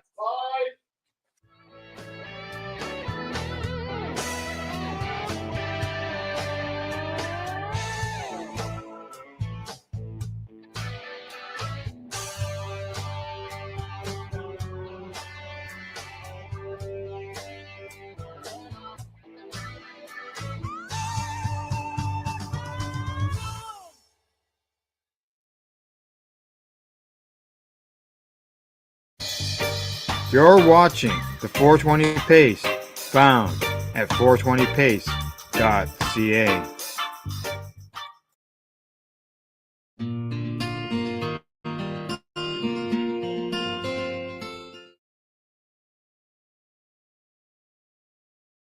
Hey, my name is Al Graham, and you're with People Advocating Cannabis Education. PACE is about promoting the benefits of cannabis, which we do through educational documentaries or through public events.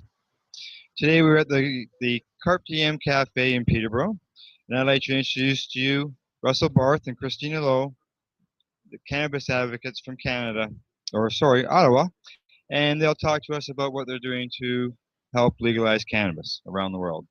Hello, Russell and Christine, how are you? We're doing good. Well, thanks. Hi, everybody. What I usually like to do when I get started on these interviews is ask you a question as far as what do you do as far as hobbies or any education that you may have, just to give a bit of an idea so people know a little bit about you. Well, I didn't quite finish high school, and then at the age of 25, I guess it was 24, I started attending fine arts college in St. Lawrence College in Kingston, and didn't quite get to finish that because I ended up in the hospital in my third semester. And then I moved to Ottawa on Halloween of 1994. So it wasn't until 2002 that I started getting into any kind of activism when I was mostly at Christine's urging. So Right. And So, Christine, you got any education or anything, hobbies you can tell us about? let's see, I've got a little bit. I went to Algonquin College and I graduated with a diploma in graphic arts. Let's see, I also, as far as employment has gone, besides working the typical retail, I worked a little while as a darkroom technician. I've also worked at a newspaper. Let's see, what else have I done? My gosh. Barista. Yeah, a barista. My last job was working at Second Cup. Your last job was working at a store. Oh yes, that's right. Sorry, I forgot about that. Yeah. And Hang on for a second. Yeah. Now, the two of you are both medical users of cannabis. A little bit that you like to tell us a bit about why you use cannabis and how you consume it? Well,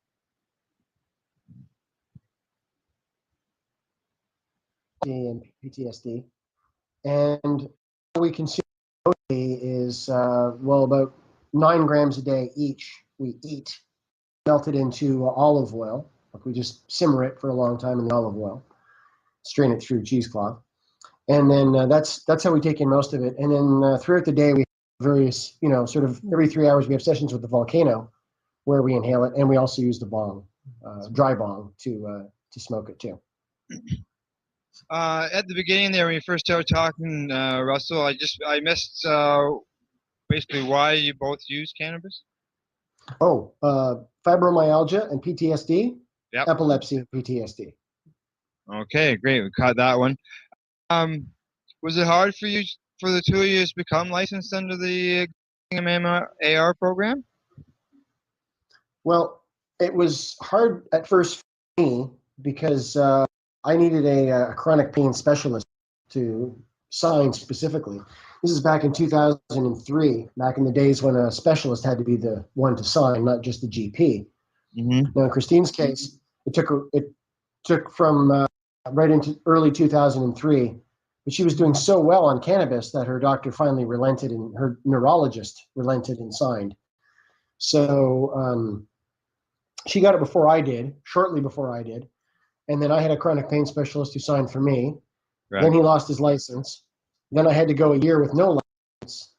And then I had another person sign, and then my GP's been signing ever since. We've been really lucky overall. Yeah. Compared to other people, we've been super lucky, yeah. And Christine, with your epilepsy, some of the benefits that you found? Well, as far as that goes, I'm able to stay conscious through the day. I'm not high and loaded on anticonvulsants, and not being able to be psychologically, emotionally available because of those pharmaceuticals. So cannabis allows me to take care of the majority of my symptoms that I have with epilepsy. I still don't exactly have quite the amount of seizure control as I would like, but it's certainly much better than what it would be on pharmaceuticals. As well as that, it tends to take care of a lot of other symptoms that I have and other disorders that I'm also managing as well. So I'm able to do this with just simply one medication, one substance, rather than being on a whole myriad of drugs and pills and stuff like this. So she's in quite a bit of pain too because of a lifetime of these convulsive seizures. Right. Still having, 1 or 2 a month. Yeah. So, and what was she? How many convulsions or seizures were you going through before cannabis, Christine? Well, it's I can answer that better. I remember the numbers really well. You do the numbers. Okay. For the first half of 2002, she had about 60 seizures of different shapes and kinds. In May of 2002, she decided to quit all of her pharmaceuticals and use cannabis, and then she only had 13 more that year. So in 2003, I think she had 13. In 2004, she had 9. In 2005, I think she had 5. She got down to 3 seizures a year. And then in March of 2008, she had a triple seizure. I called the ambulance. They shot her full of Ativan, took her to ER. They gave her a low dose of Dilantin, and she's been having 2 ever since. So we don't know what happened or what caused that sudden gigantic episode. Right. And it was horrendous. It was terribly traumatic for both of us. I thought she was going to die. Like, it was a full-on hospital drama with people shouting stuff at each other, tearing things open, and tubes and wires and all this crap. And it was really scary. And she hasn't been the same since. So I've been taking care of her. But I've been plagued with seizures ever since I was a child. As far as I can remember, I've always been having them. When I was younger and I was having the seizures, a lot of people told me, well, you're just having fainting spells. We don't know exactly what's going on, this type of thing. So eventually, finally, when I was about 20, 21 years old, I was able to see a neurologist in Kingston, and I was actually diagnosed at that point with epilepsy. And it's just managing it since with. And it's a rare form too. So, yeah. The thing they don't talk about in the brochures with epilepsy is that about 1/3 of people with epilepsy don't respond to the medications that. No. So their life becomes a drugged out mess of just living in homes or staying in one room with a helmet on, kind of stuff. Correct. So, this is the thing is, even though she's still having 2-3 seizures a month, she's having better overall quality of life with this than she would be with anything else. Exactly. And that's a big point. Improve quality of life.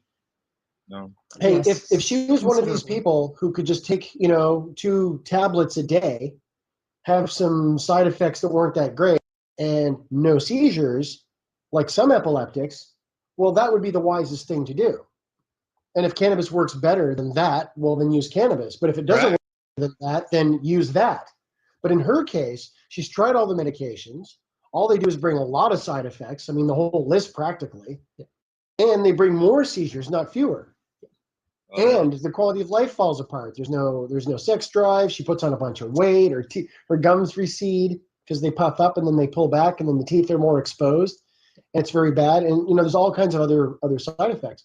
So overall, this just healthier way to go. Healthier way to do it.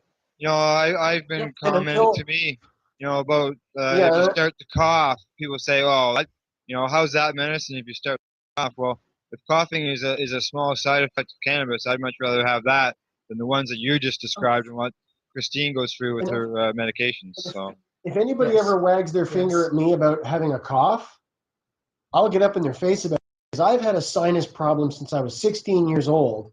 Yeah. I was in a wheelchair for 5.5 years, got out. My neck is killing me today, all kinds of stuff. If a genie came out of a bottle or whatever and said, I can do one thing for you, what do you want me to do? I'll say, fix this goddamn nose. The sinus problems I've had since I was 16 are the number one biggest cause of grief in my life. Wow, eh? So that's where my coughing comes from. I'm constantly just trickling snot, and it drives me insane. So that's why I'm always coughing and clearing my throat and working up phlegm, is not from, and if anything, cannabis has helped a lot of this. My sinuses are actually much better with all my cannabis use than they were. Yes, I live in the exactly. Ottawa Valley too. I mean, you're in Peterborough, man. You're up there in Peterborough. We're down here in a valley. It's like just living in a bowl of potpourri. We're in a dust bowl. It's like somebody just walk up and blow a handful of dust in your face. Right. It's really bad for, if you're a sinus sufferer, you do not want to move to Ottawa. No, it's not a good Every place. season is bad. It's for different reasons. Winter is bad. Every season's got its own different kind of bad. So that's the thing. My cough is all coming from my phlegm and from my my snot problem. So pot actually helps it. Helps it. Yeah, I find it works as a decongestion, especially through the winter time. Expectorant too. Yep. Okay. We got to hear how the cannabis helps Christine with the epilepsy. You yourself, Russell, you got a bit of a story about you were spent some time in a wheelchair. Yeah. In 2001, I had a spasm, not unusual back spasm, but another one of my big thoracic back spasms. And it was sending just terrible pain down my legs and everything. And finally, I twisted so bad I couldn't walk properly. And then I got home, was in bed for several days, and just getting back and forth to the bathroom was just an excruciating nightmare. So stupidly, I didn't go to a chiropractor and stuff, but because I didn't know one at the time, and I atrophied very quickly. And this was in November, so by February, I was just shriveled right up. I couldn't barely walk 150 feet. So 160. that was later. 120. Yeah. So then, we got a push wheelchair, for me. Right. Christine's parents got us that. She pushed me around in a wheelchair, and it was like one of these hospital chairs. And we were going through the snow and on sidewalks and all kinds of stuff. It was really, really hard on her, man, because she's tall, right? She's 5'10", so she had to lean down to push the chair around. It wasn't like she could just walk all nice and just push it. Right. So that was a drag. Then a mechanical wheelchair, and I was in with that until March of 2007. And the thing that got me out was mostly my diet. But back in, I guess, 2005 or so, I was at this special clinic place getting the full assessment. It was like a 6-week in program. They were going to sort of rehab me and all this kind of stuff. After the assessment, they went, well, there's nothing we can teach you. You're already doing better. You're eating better and doing better than the people in our program. You're sort of the result of our program rather than what is normally the intake. So we can't really help you. But in the process, I had told them that it was my speculation that if I had a big pile of weed, that I could, do as much as I could to get past the pain, and then I could exercise a little, strengthen me up, and then I could have some more weed and just gradually, sort of snowball the thing positively and gradually get my strength back. Yeah. And they gave me one of these sort of polite, well, yeah, that's an interesting idea, kind of looks. And then they pulled Christine aside and they said, no, he's being unrealistic. This is his life now in the chair. Get him used to that, because psychologically he needs to get used to that. So they get tell you you're in the chair for good. Pretty much, yeah. No, I mean, I wasn't bum stuck to the chair. I could get up and walk around. I could get from the car to the house and back and forth. If I was going to go to somebody's place for dinner, I wouldn't bring the chair, right? I'd walk out to the car and walk from the car into their place and sit and have dinner, but it was always a cane and a hassle, and I moved slow. It's kind of like having, granddad around, right? And if I had to walk like a block, forget it. I'm not even going. Don't even ask. So that was my life then. But in 2007, we lived in a place that was right across the street from a mall. And I got a Category 2 walker, and I just started to struggle. I'd hit the bowl a bunch of times, go, okay, that's my ration for now. So suit up and to the mall, And I knew that it hurt. It was hurting like hell. I mean, it still hurts to walk now. Everything hurts all the time. But I knew that if I pushed through, the muscles might recover. Right. If they didn't, they didn't. But if they did, cool, I could start walking properly again. So by May, I was walking by June, I was walking without a cane. Good. Just walking normal. I mean, the first while I was wobbly as hell, too. I mean, it was like watching.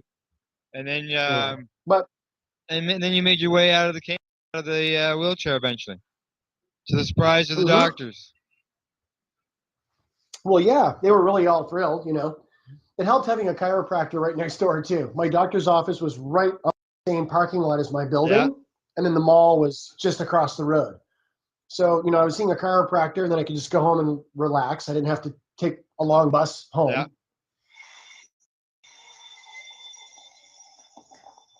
And the doctor also saw you, Yep. and she ended up crying. And this was during a period of time, too, that Christine wasn't having very many seizures.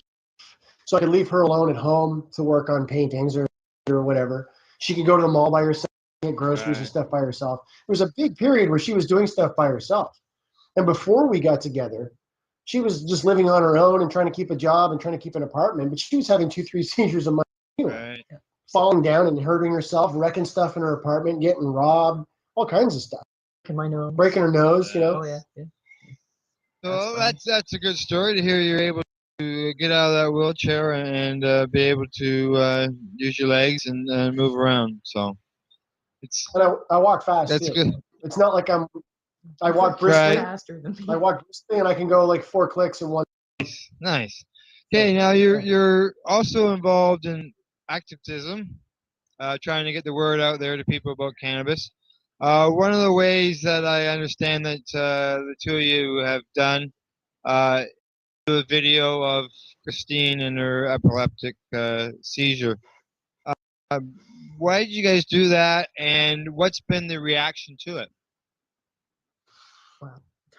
This is an interesting story. In January of 2003, we had a video camera, an old 8mm video camera, sitting on a tripod. So all I had to do, I had a battery, and all I had to do was flip up the standby, and it would turn on, push the button, and record it, right? So my friend was over, and she had a seizure, so I said, here, hold this, don't zoom in, just bring the camera in close, because the autofocus is screwed. It's a really old camera. He goes, okay, well, what do I do? I said, just point it at me, and then let me talk. Now, she'd been bugging me for, a long time, but she hadn't had a seizure in a while. Right. She says, or actually, yeah, you hadn't had one in a while, but she's like, I want to see one. I've never seen what they're like, because I was telling you, they're just terrific. You grind your teeth, and you're foaming at the mouth, and you're thrashing. It's insane. She's like, yeah, I know, I fall, I faint. No, you don't faint. You have those too, but this is different. So we got the footage. She saw the footage. I didn't show it to her for like 3 days.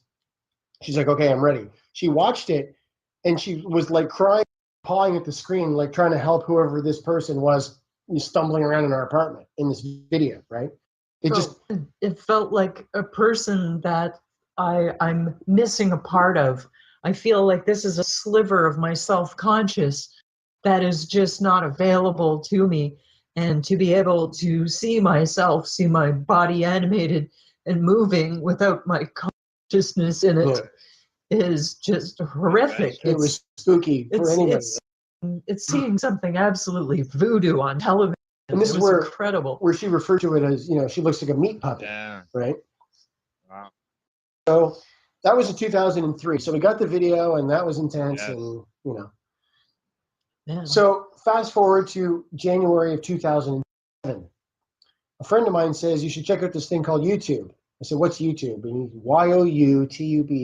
He says, you go there, you just type in whatever, and they've got music videos. It's just this video page, man. Just go look at it. Just go see it. I can't even explain it. It's too awesome. So I go to YouTube. I thought, oh, this is cool. The doors, live doors. Cool. I'm looking up all this fun stuff that I want to see. She says, put in epilepsy. Bunch of kids faking seizures, bunch of stuff that says, caution, don't watch this if you have epilepsy, because it's just got a flicker to it, Yeah. Kids faking them, people. And then there was a couple of people actually having seizures. But it was hospital. But it was like hospital footage. Like hospital camera footage. From up in the way corner. above. So all you see is a person just going like this in a bed, and a bunch of brainwave chart, running down the side. Yeah. So she said, our is way better than that. Mix it up, put it up. I'm like, oh, I don't even know how to mix video. What do I do now? So they called an activist friend at the time.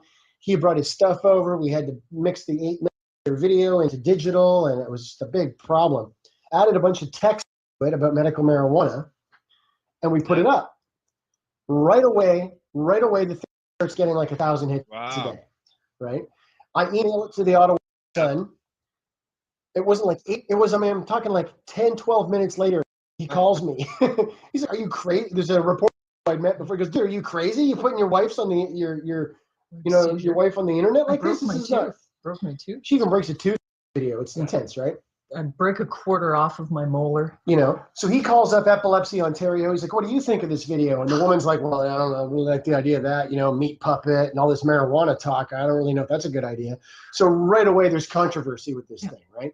Right out of the starting gate. And it kept getting 1,000 hits a day.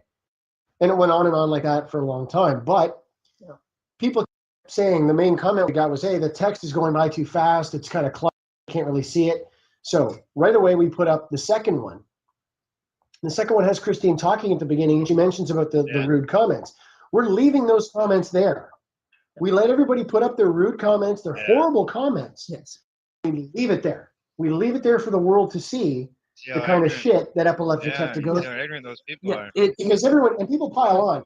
Some troll puts, LOL, just shoot her or whatever, and then people just pile on this troll or whatever. They report him. So I just let it all happen. We just let this all happen on the page, man. It's educating, and it's also exposing ignorance at the same time. Yes. So then, totally. we put the second I one love up. it. We put the second one up like a week later, or a few days later. No text, no nothing, and then it was about 3 years, I guess, and we had 1.5 million hits on the first one, and then it got pulled for the pot references. Somebody finally complained, and we were like, "Christ, it lasted that long," And there was a nice article in the Ottawa Citizen about us. The nice picture of us there, at the monitor, and her having the seizure on the monitor. So it was pretty cool. Then it was also on TV on the States. We get a call. We get a call from the doctors. Let me go back a bit. So the video's up there, and right away I'm getting requests. Right? Can we use this in the school? Can I use this to on this presentation? So I had to change the text and say yes. You can do anything you want with this. Share and enjoy. And we got emails from a doctor who ran the hospital part of a prison, and they said they wanted to use that footage to teach, so that they could distinguish real seizures from fake ones in prison, so to help save people's lives and reduce the danger. But he's trying to fake a seizure and injure a guard or whatever. It goes both ways. So there was that. I've had young people, like as young as 15, saying, I'm doing a presentation in school about epilepsy, and right up into professors teaching at university level saying, can we use this footage in our class? So after I changed the text on the page, the accompanying text of the video, there's nothing on the video, but you read the text with it. It says, this is your permission, do what you want, download it, share it, copy it, spread it around, So it could be getting used in all kinds of places. Then we got a call, an email, and a guy says, months ago, a friend of mine, his dog had a seizure in front of me. I said, what the hell's going on? He said, dog's having a seizure, right? He's got epilepsy. So I look it up. I saw your video. And you're pretty instructive about how to take care of the seizure and everything. He says, well, the other day, somebody comes into my place of work and has a seizure. Everyone else just freaks out. What to do? I might have saved the guy's life. So that happens. You get an email like that. I mean, some mornings you get up, you're so depressed and angry, and you hate and then you get an email like that. Wow. And for an epileptic to have epilepsy and to be going through so many different kinds of seizures, so many levels of violence of seizures, and to be able to help educate and to be able to have such goodness and such come from something that's just absolutely horrific. We've been told this video has saved lives. Wonderful. And I mean, if they're using it in schools, I'm yet to find a piece of footage anywhere that matches it. One day somebody's going to have a camera really good and close, because everyone's got cameras now, right? I mean, everybody has cameras now. Yeah. So one day someone's going to put up a piece of footage that is going to, ours will pale by comparison. Someday. But I haven't seen it yet. Not yet. Because we get right, I mean, for those who haven't seen the video, we get right in close. She's all purple. There's veins bulging under her neck, and she breaks a tooth. Yeah, you can see the sphincter muscles. You can see her eyes twitching like this. It's just amazing. It's probably something that would, very intense. It's like you say, Christine. It's you're watching that experience of somebody, and you want to help them, and it's brought probably quite a few tears to people to watch. You go through that on the video. Yeah. Okay, we've got about 10 minutes left, so I want to touch on a couple things. The next thing is the two of you, as far as helping bring awareness, have worked on a children's book called Mummy's Funny Medicine. Can you tell us the story about that, what it got it started, and what's involved, its availability? Well, in late 2002, I started using medical marijuana about 6 months in. We were talking to somebody on the street. I was on Bank Street. It was miserable weather. I started commiserating with another person in a wheelchair.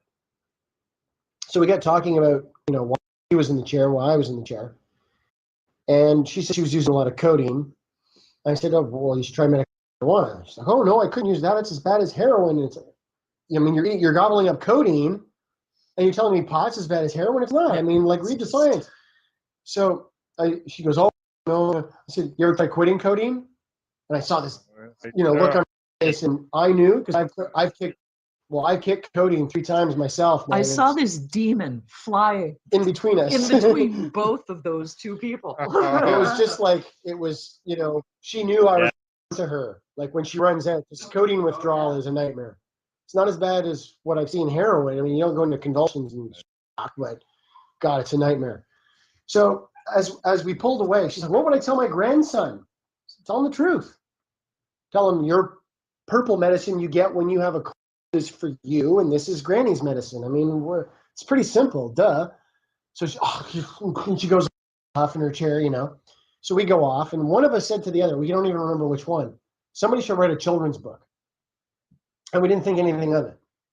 So then it was Christmas Eve or a couple of days before Christmas or something. My parents were down in Florida, and we were already talking about becoming public activists and doing something with the news and talking with them about a compassion club. So I said, how are we even going to, so we have a conversation on the phone with my parents. Hey, Christmas, yeah, okay, well, have a good time, talk to bye. And then I said, how am I even going to broach this topic that I'm using medical marijuana? They don't know. How do I even bring it up? It's like they're so stupid. I have to use a children's book or something. See, Russell, his chair. See, Russell feeling better. And then we looked at each other like, we knew right away, oh my God, what a crazy big idea. I was, geez. So we got a piece of paper and we just started jotting this down right away. And doodling. And that's how we came up with the idea in like quick stages.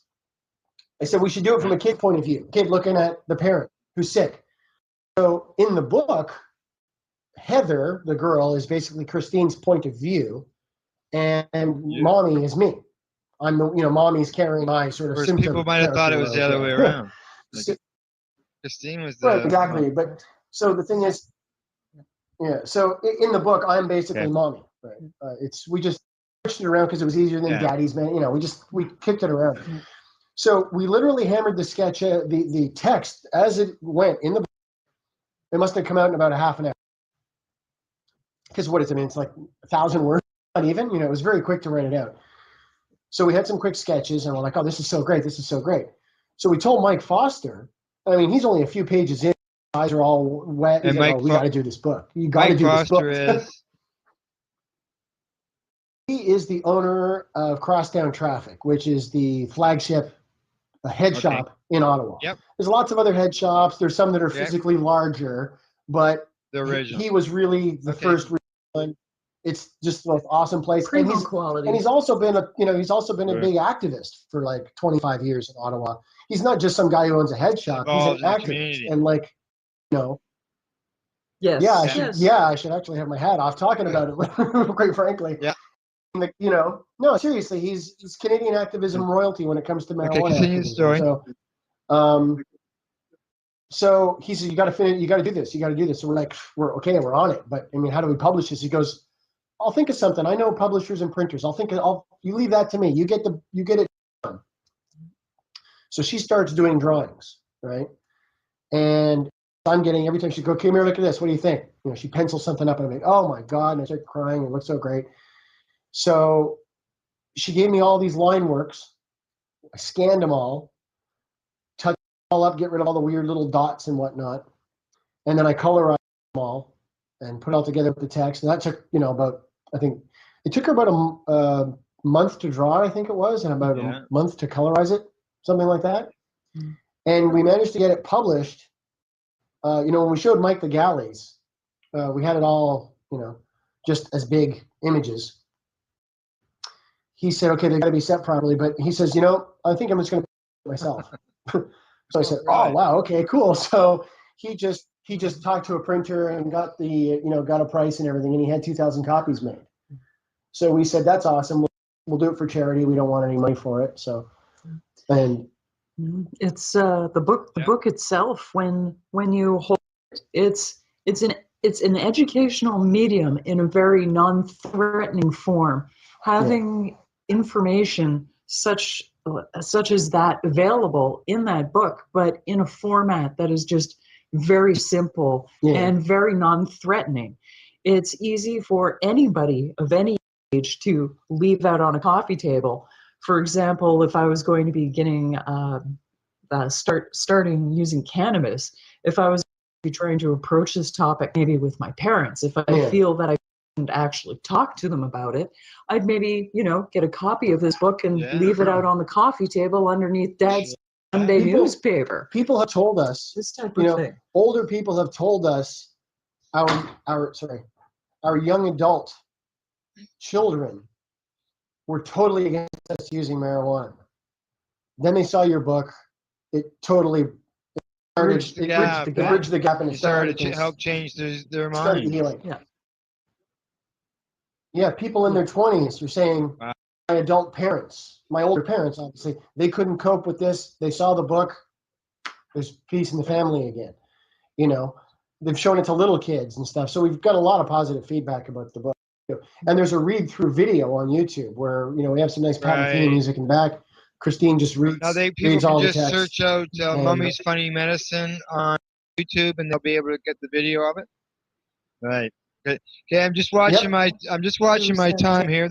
There's lots of stuff that I had hoped. Oh, I'm told don't worry about it. Maybe Marina, the owner here at the cafe, she doesn't know that you and I, Russell, we have spoken for 4.5 hours before, so We can so do I it. won't go that. I've got time. We've got time. I'm in Ottawa. It's not like I got anything else to do. Yeah. Later. Well, later. Another thing Later. that, We'll do that you later. have achieved through your activism is you have become North America's 4th leading letter to editor writer. Want to tell us a bit about that? Sure, yeah. Well, in 2002, I started writing some letters to the editor. Got, 1 or 2 published. It was one of those things that if I sent and didn't get published, all right. So I wouldn't send one for a long time. But then in around October 2003, I started getting more published.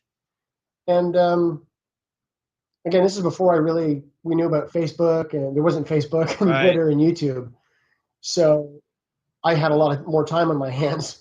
And I just started pounding them out. Every time I would go and look on the forums, I found a letter, I find an article or somebody else's letter, I'd reply to it. Just pounding them out, I right? had a list of websites. I had a list of websites to go. That was my main focus. So from October 2003 for about 8 years, I did that. And I got about an average of 100 a year. And that 100 took you how many letters to write? Thousands. Thousands, maybe 20,000. I don't even know. See, it's funny because what happened is sometimes I see an article in the Vancouver Sun, right? And it'll be about an issue, medical marijuana, right? But that article also going to show up in a bunch of other associated newspapers, right? In CanWest. So you got to go hunt for those. You got to find those email addresses and send it to those editors too. And then they put them on. And sometimes you only get it online. Sometimes you get it in the paper. And then other times, like for example, I wrote a letter about hemp. It was quite long too. And I sent it to pretty much, I don't know, maybe 300 or 400 newspapers in Canada. I don't even remember how many. I just sent it to every newspaper I could find in every province, even up in the Yukon and Northwest Territories and everything. And I think I got it in over a course of 3 months. It showed up in 23 or 26 different newspapers. One letter that they. So the one letter that I sent off to 300 or 400 different places got printed, that many times. Now the thing about a letter that big, there's a lot of times it would get into a small town newspaper. They like to restrict the size of letters. Right? Just run this as an article because it saves them having to put a lot of filler in, or they have to write something, right? So if they get something that's intelligent and informed and coherent, and they can just put the editor at the bottom, they don't have to be responsible for the accuracy of the content. Yeah. So it's verging on. So they started verging on op-eds. In fact, a couple of times I'd send out something off to the Ottawa Citizen, and there was a really nice letters editor there, and he would call me and say, "All right, look, you need to change this and that."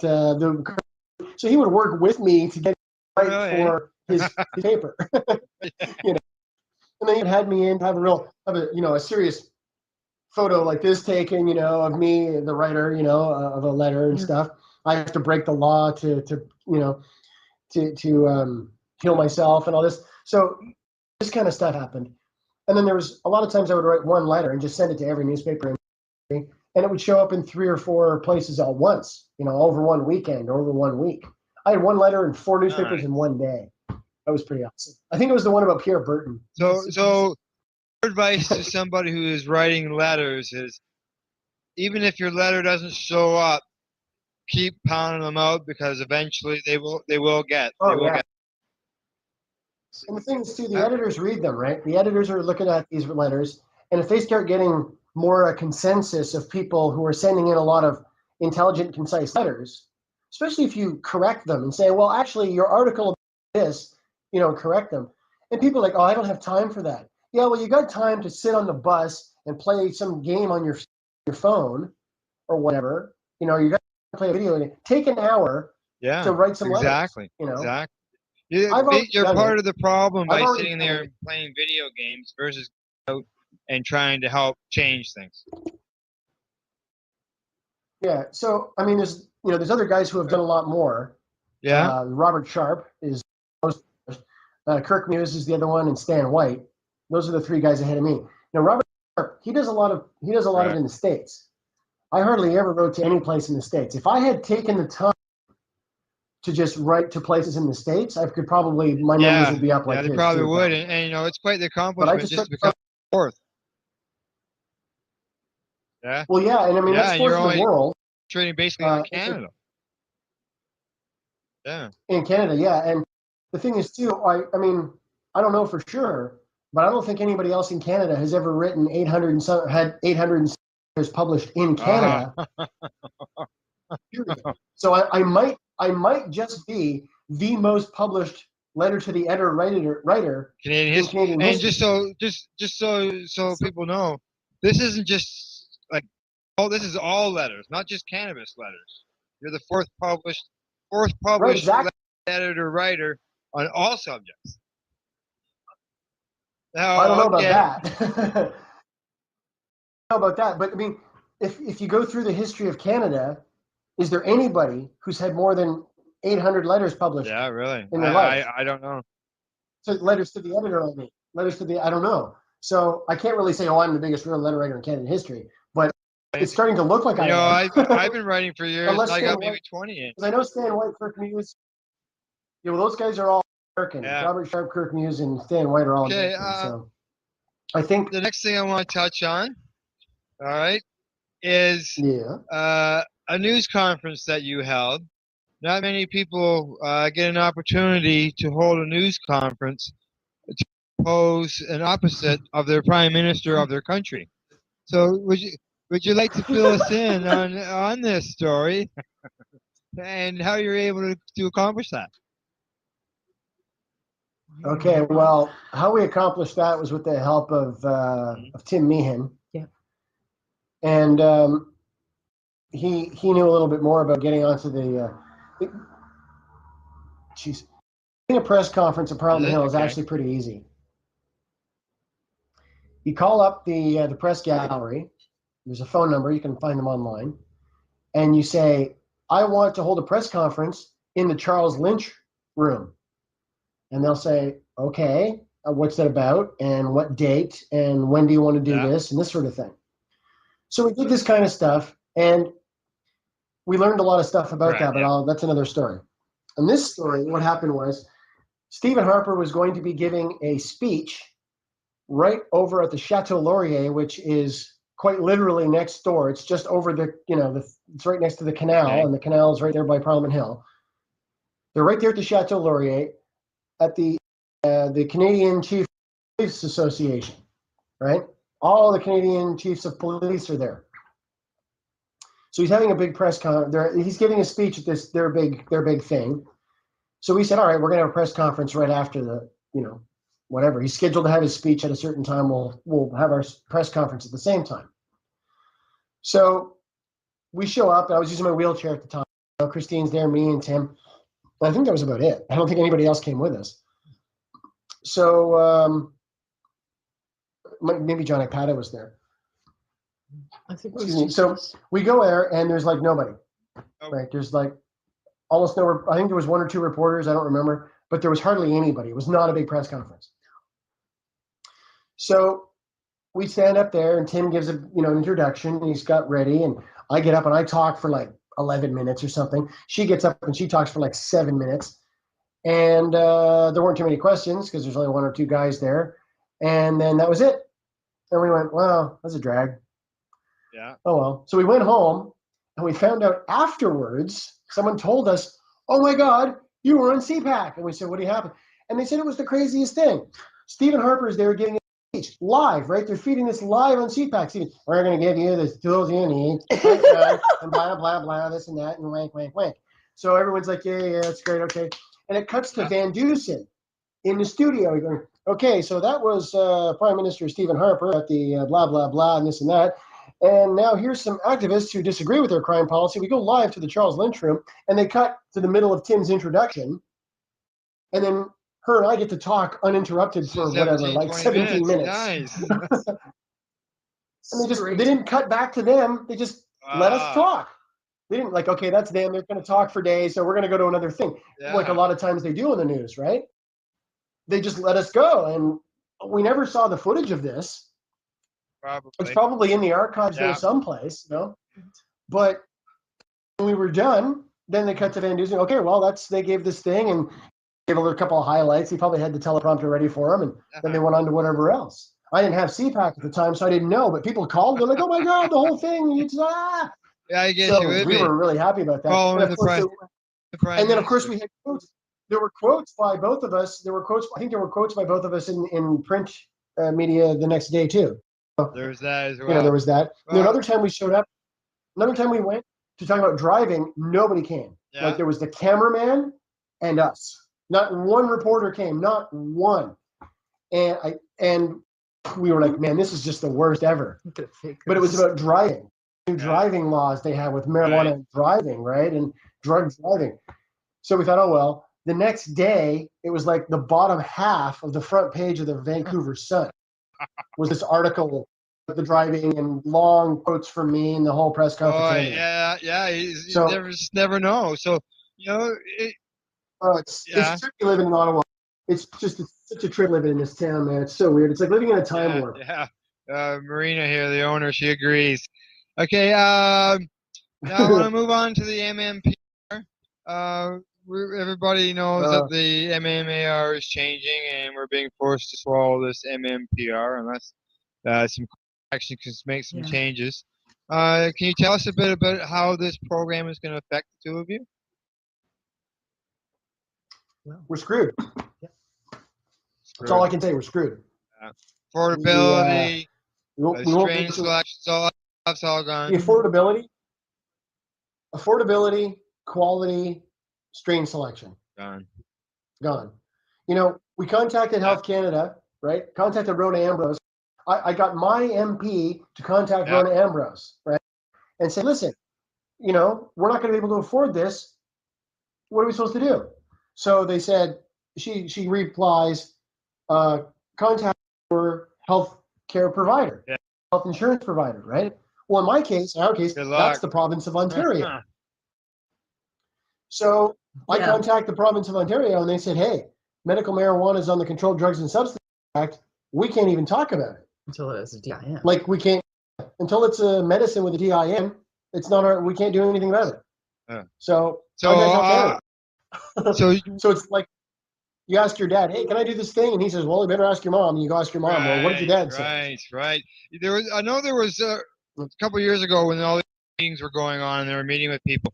The government told the compassion center operators and stuff that were involved in that it would require patients as well as the commercial distributors to lobby the insurance industry for coverage. Otherwise, we were on our own. Like it's ridiculous. Yeah. So You we're know, fine. like Yeah. whatever happened about Yeah. caring about the patients instead of caring about whether a multi-million-dollar Well, yeah. company is making $1 billion a year in profit. Like,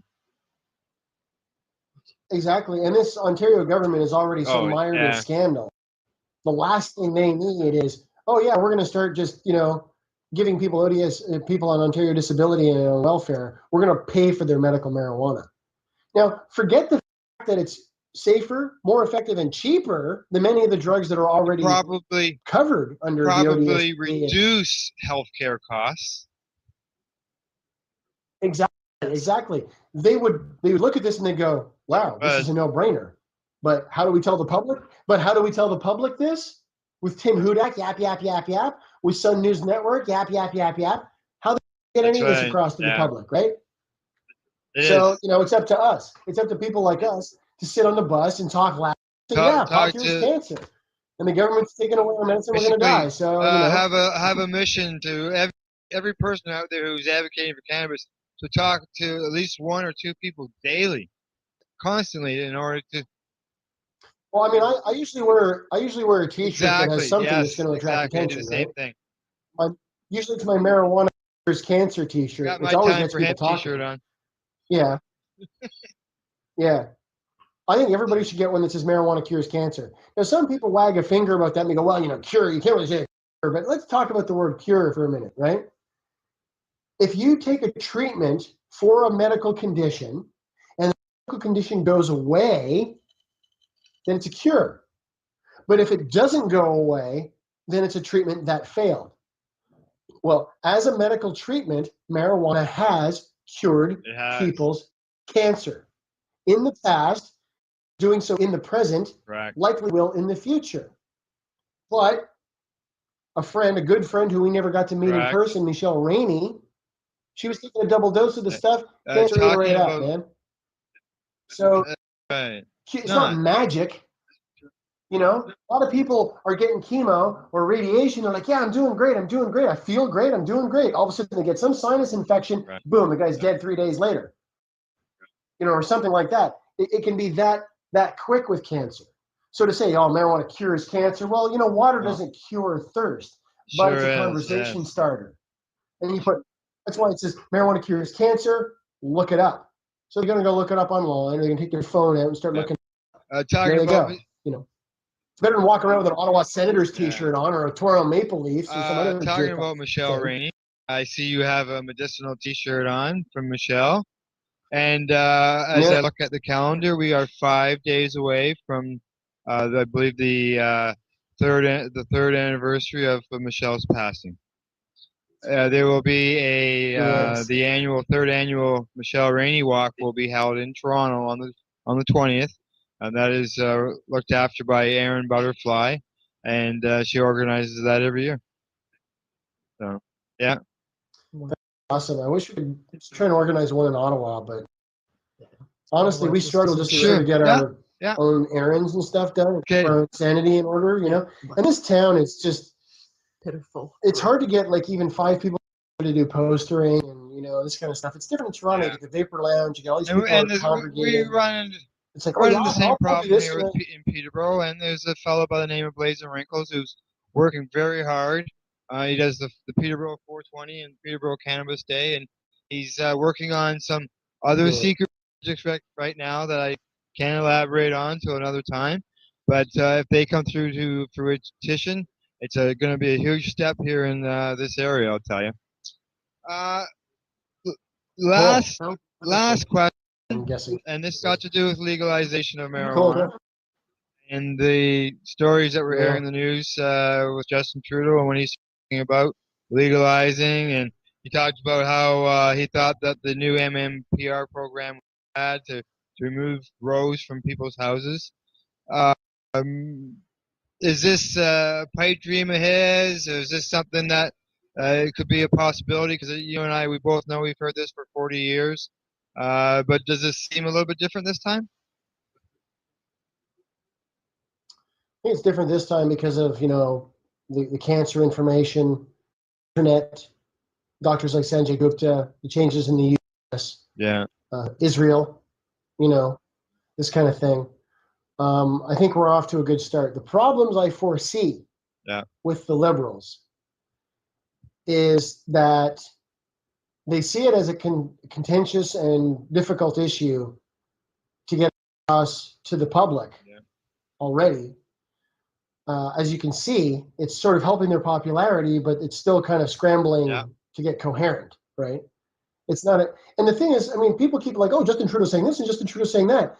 It's not like he goes bursting out of the gate, well, I think this and that about marijuana. It's the press asks him a question and he politely responds in a fairly intelligent and almost fully informed way. Now, I agree with him about the MMPR. Taking away people's grows is ridiculous. It's the safest, cheapest, most effective way to get medicine to the people, for the people who want it. People like us, forget about it. The best way for us is commercial grows, the big ones that produce and send it through provincial, bodies, deliver it to our door like they do with her hormone thyroid medication that she's got to take. Right? And the whole bit. That's all free. That's delivered to our door. So for some people, not everybody wants to grow. Not everybody needs to be growing. I mean, some people have a dose load so big that they'd have to live in a 6-bedroom apartment to do it. You cannot. Some people can get by in 3 or 4. I know a guy who got by in 1 pinner a day for his Crohn's. I know. Yeah. He says, man, I said, you don't use very much. He says, I roll these little thin joints. He says, I smoke a half of one a night. I don't have Crohn's. He says, if I miss that joint, boy, do I have Crohn's. It's like I got broken glass inside me. Yeah. And I shit blood, But if when I people talk dinner, about legalization, some people picture everybody growing 1,000 plants. Is this something that some people, whether you're government or recreational users or just anybody in society, should be worried about somebody growing 1,000 plants? I don't think so. Because, if let's say the law fell apart tomorrow and, Peter Mansbridge and every other news, Kevin Newman and everybody like, well, that's it, man. Marijuana is legal. The law fell apart. It's like abortion. It's all up in the air. We don't know what to do. And everybody starts growing. Okay, great. Everyone's going to be growing on their balconies. Everyone's going to grow in their backyards. Everyone's going to grow. But somebody's going to grow 1,000 plants one summer. And be, oh boy. And they're going to hang it all up in their shed. And it's going to cure real nice. And they're going to trim it all. And they're going to bag it all. And they're going to, okay, great. And they're going to bring it to the market. And the market's going to say, yeah, $800 a pound. What? Are you crazy? It costs me that much to grow all this. So basically, because everybody's got 1,000 plants, nobody's got any. It's called a market glut. It's a lot of work to deal with 1,000 plants, man. Especially if it's all one harvest, right? If you're growing 10 rows of 100 plants, you're going to cut them all down and hang them in one weekend. You think you're going to trim all that in one weekend? Maybe with a big machine. And if everybody's growing 1,000 plants, where is it going to go anyways? Exactly. Who's he going to sell it to if every grandmother and every teenager's already got their 5 or 10 or 20 plants in their backyard or their shed or their basement or whatever? So some guy's going to grow 1,000 plants. He's going to try and get it to the States. What's he going to do? Put it on a truck and just drive across the border? No, it's not that easy. Even the bikers are going to be turning it down, and the mafia are going to be turning it down because they're like, hey, we got plenty.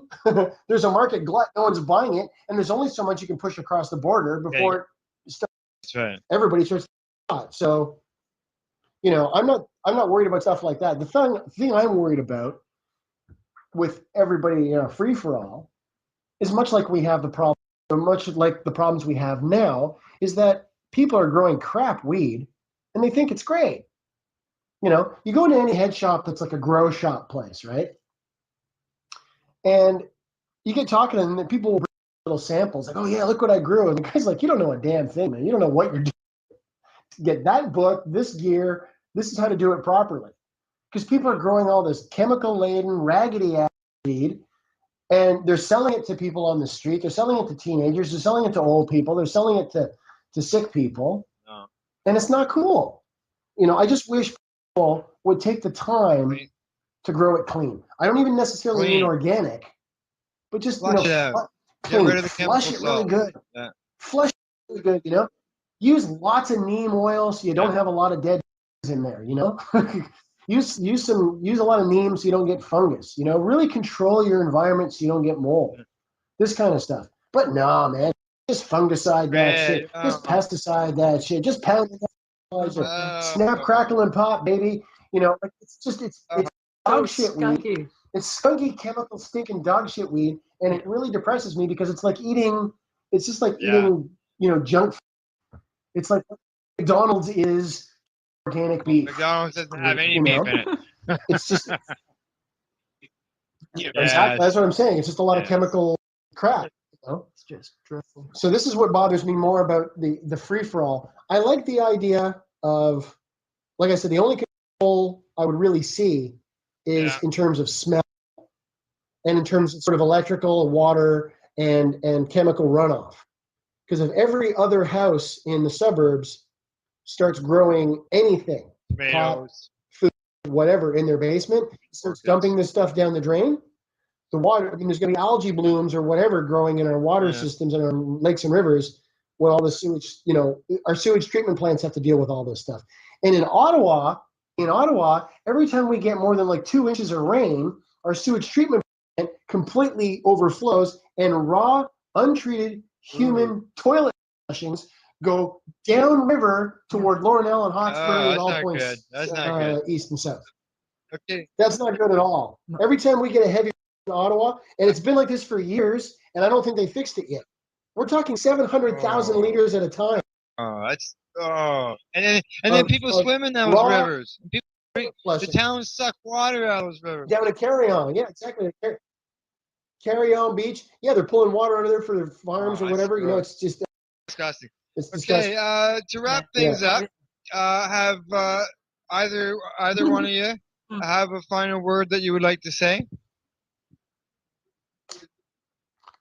Yeah, get out busy. We were just talking about this with Matt Myrna on his show before you called. Have conversations on the bus. Have conversations in the supermarket.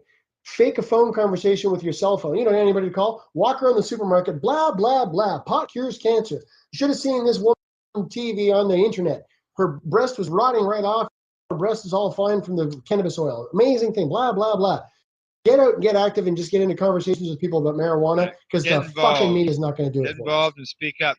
Christine? Yes. Yep. Well, I'm pretty well much on the same page with Russell. It would be wonderful to see more younger people get more active in their community as far as this goes, because just seeing young kids schlub around town wearing their pants halfway down their ass and shoes all untied and whatnot. Yeah, and shuffling their feet and using their little iPads and their little cell phones to check out porn sites. Yeah. Like, come on, busy. get more active in your community. Yeah. Please. I've worn myself out doing this. Okay, Yes. well, My at this husband- moment, I'd like to say thank you to Russell and Christine for taking time to educate everyone on what's it like to live as a patient and as a cannabis advocate. I'd also like to. Oh, you're welcome. Thank you for having us. I'd also like to Thanks thank for having us. Marina and her staff here at the Carp Diem Cafe in Peterborough, and everyone. Yeah. Thank you so and much. everyone present today, for those on YouTube who will be participating for being people advocating cannabis education. Thank you. Thank you, Marina. Thank you, Russell and Christine. And we'll be talking with you two very soon. Okay, bye-bye. Sounds great. Take care. Good night.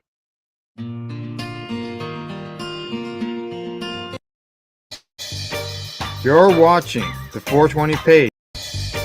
You're watching the 420 Pace, found at 420pace.ca.